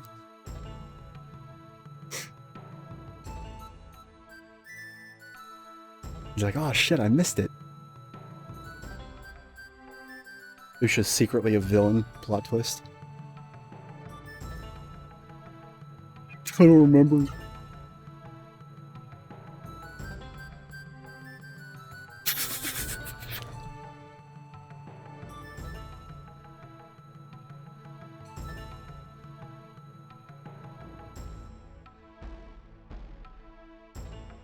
Yeah, no, sorry, not ringing a bell.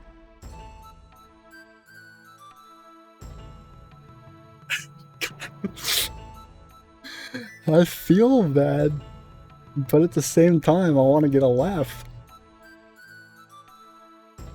I'm gonna save state it.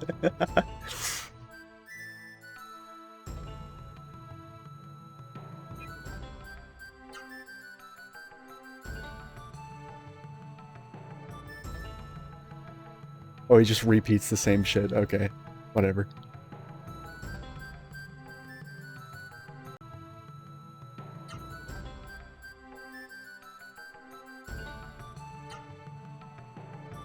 Wait, hold on, what was that? Hold on.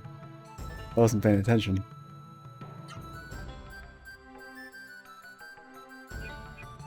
See, this is weird. Thank people who helped me see the mystery world, train at Bear Monastery, tell Noah my true feelings. Ugh. I don't think I've ever picked that.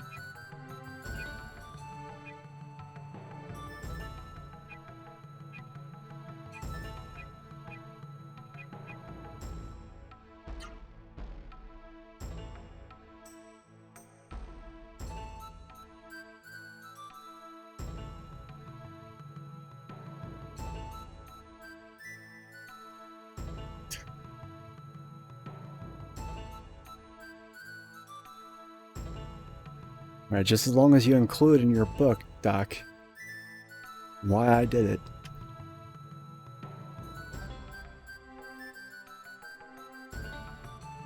Bond's like, I did it to free the proletariat. And it better not say one syllable otherwise in your fucking book. We'll be spinning no propaganda now.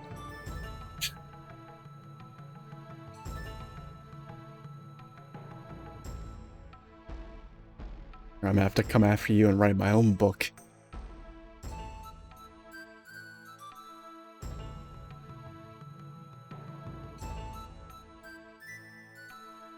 Yeah, okay, whatever.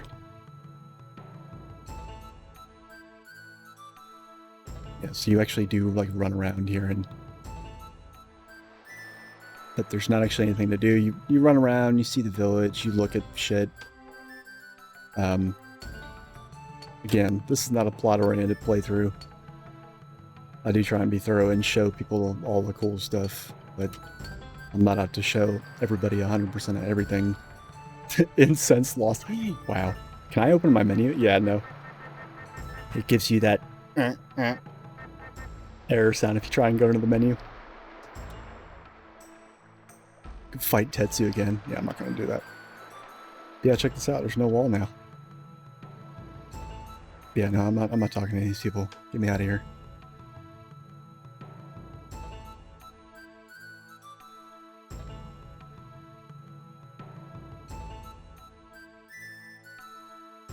She was?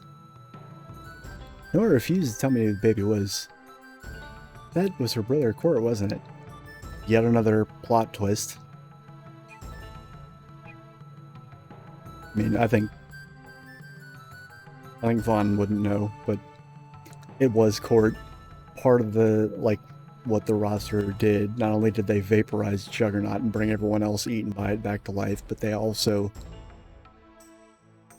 I don't know, crystallized their life and love energy and to basically use a revival / youth potion on Court and revive him as a baby. And so now Noah's going off to raise her own little brother as a baby. Sorry, didn't mean to claw the mic there, but you don't want to talk about it, I understand. Just forget the whole thing. Or two must have been reborn when we received new life from the roster. Yeah. Thanks for the exposition. Moments away from the credits. Thanks, village elder. I know his Corda brought Mist into the world. I also know that Corda is Noah's only blood relative. Oh, must have been trying to leave with Court unnoticed. You must have decided to raise Court by herself. Oh, it's quite a young woman. Are you about to leave Realm? Yes. You say goodbye to everyone in Realm? Yes. No, but yes. Good luck to you. See distant lands, rich world for all humans. On.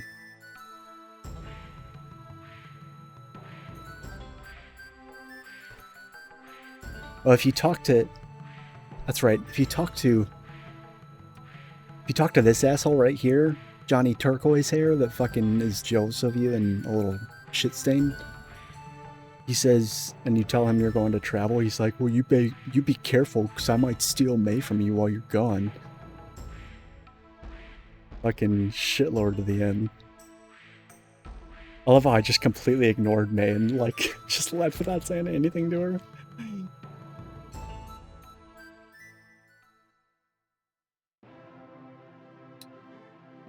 Alright, so there's one more cool thing about the game.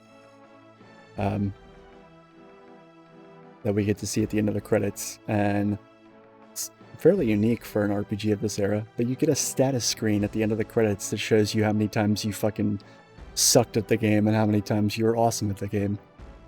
So I'm just going to stick around until it shows that, because I am actually very curious to see what it was for this particular run.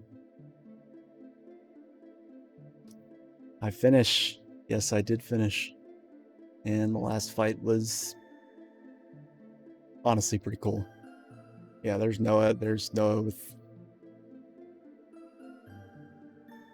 you know, a genetically engineered clone of her brother.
Oh, look at this asshole. He gets to have another fucking bride. This fucking bougie, totalitarian dictator motherfucker. Just, yeah. Not only am I gonna keep being the fucking king, but I'm also gonna take a wife. Don't worry, it's a legit wife this time. Still can't believe those people continue to let him be their ruler. I was looking in the settings to see if it was possible to like tweak the fast forward settings to make them like not crazy fast. I do kind of want to like, I'm feeling impatient. I want to get to the end of this, but I'll just sit through it. I normally don't even talk over the credits because I like to give credit to the developers and the people that made the game. But I already did one playthrough of this where I did that, and it's on my YouTube channel, so whatever. I gave it the office.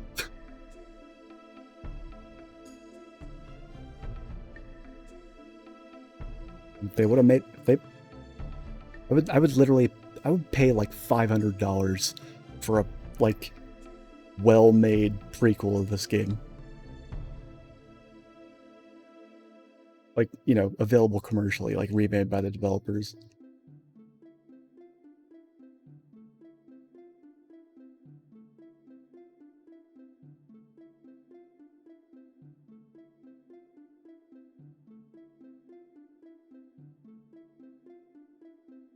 Speaking of which, the first thing I'm going to do after I cut the stream, before I go downstairs and go to fucking bed, is I'm going to go to the website of the dude that's designing the remake of this game. It says very clearly on the site that he's remaking the game with a modern engine and updated tweaks and everything and like that. But he's not changing anything major mechanically about the game. Some people make remakes where they tweak a lot of stuff and fix things that they think are broken, whether they actually are broken or not. He's emphasized that he's leaving all the mechanics of the game intact. You know, maybe some number tweaks here and there, but it's just getting a new coat of paint and like, it's, you know, obviously it runs on a totally new engine and all that stuff. But rest assured, I will be going and joining that Discord, and I've read on the site that there's a beta version available, and I'm going to see if I can get my hands on it. Other than that, I actually don't know what I'm going to play next. I might do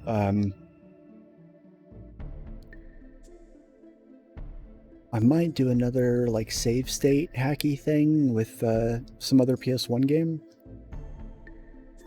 But I feel like I would need to put a little bit more planning into it. And this one, there was a save state hacking guide on fucking GameFAQs, so I'm actually going to look through GameFAQs to see if I can find any more guides like that for any RPGs that I really want to play. But barring that, I'm not sure what I'm going to play next. I might go and see if I can find another ROM hack. The only thing like modern and current that I'm thinking about is Monster Hunter Rise. But playing games like Monster Hunter is always a little bit weird because there's no distinct beginning and end to it, right? You know, that game is an endless, and the same thing with MMOs, it's all an endless grind that doesn't stop. So there's no way to neatly put a bow on it like I'm doing right now. Let me see here. Final Fantasy 12 is another thing I'm thinking about. There are a couple of ROM hacks for... I was very strongly considering doing one for 8 when I found the save state editor for it. But I replayed it on my Switch, the remaster of it, and I can't finish it. I got halfway through it and I was like, nah, I'm not doing this. But 9 is another one I found a dedicated save state hacker that someone developed for it. Eternal Darkness on GameCube. No, haven't. There's been a lot of, have you played this in this stream? I haven't, no. Is that, hold on. There's way too many games that begin with the word eternal.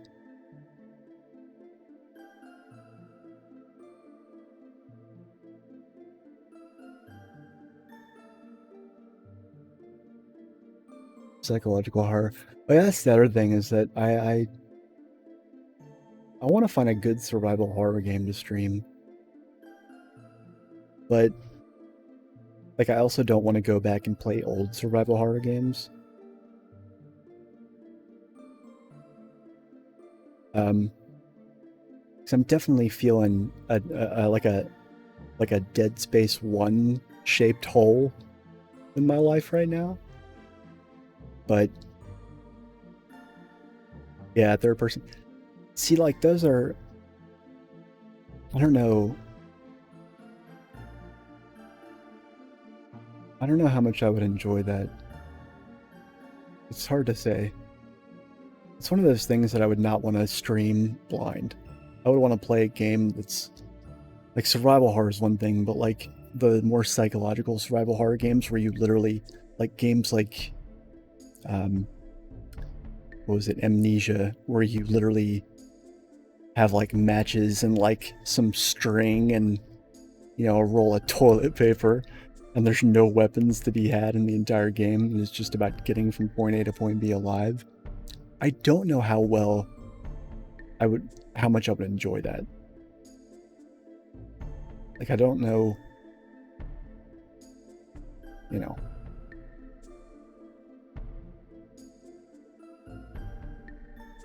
It's hard to say. Use a lot of techniques. I'll have to look it up. Although I'd be surprised if a lot of people tout Amnesia as like the scariest game ever made, so.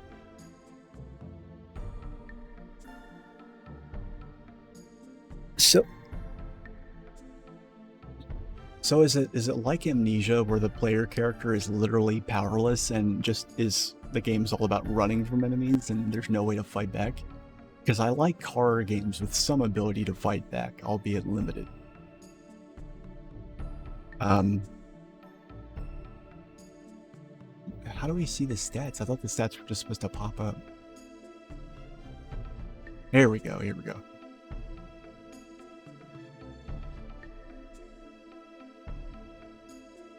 Here's the stats.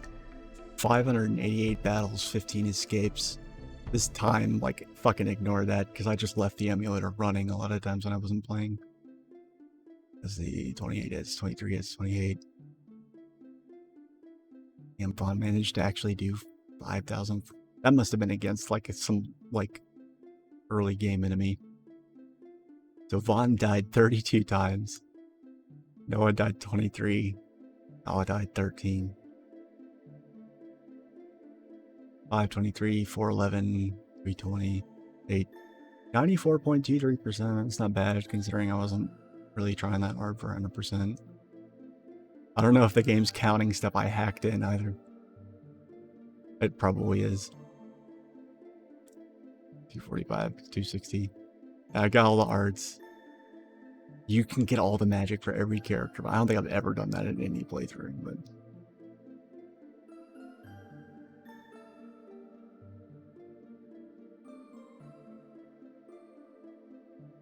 Okay.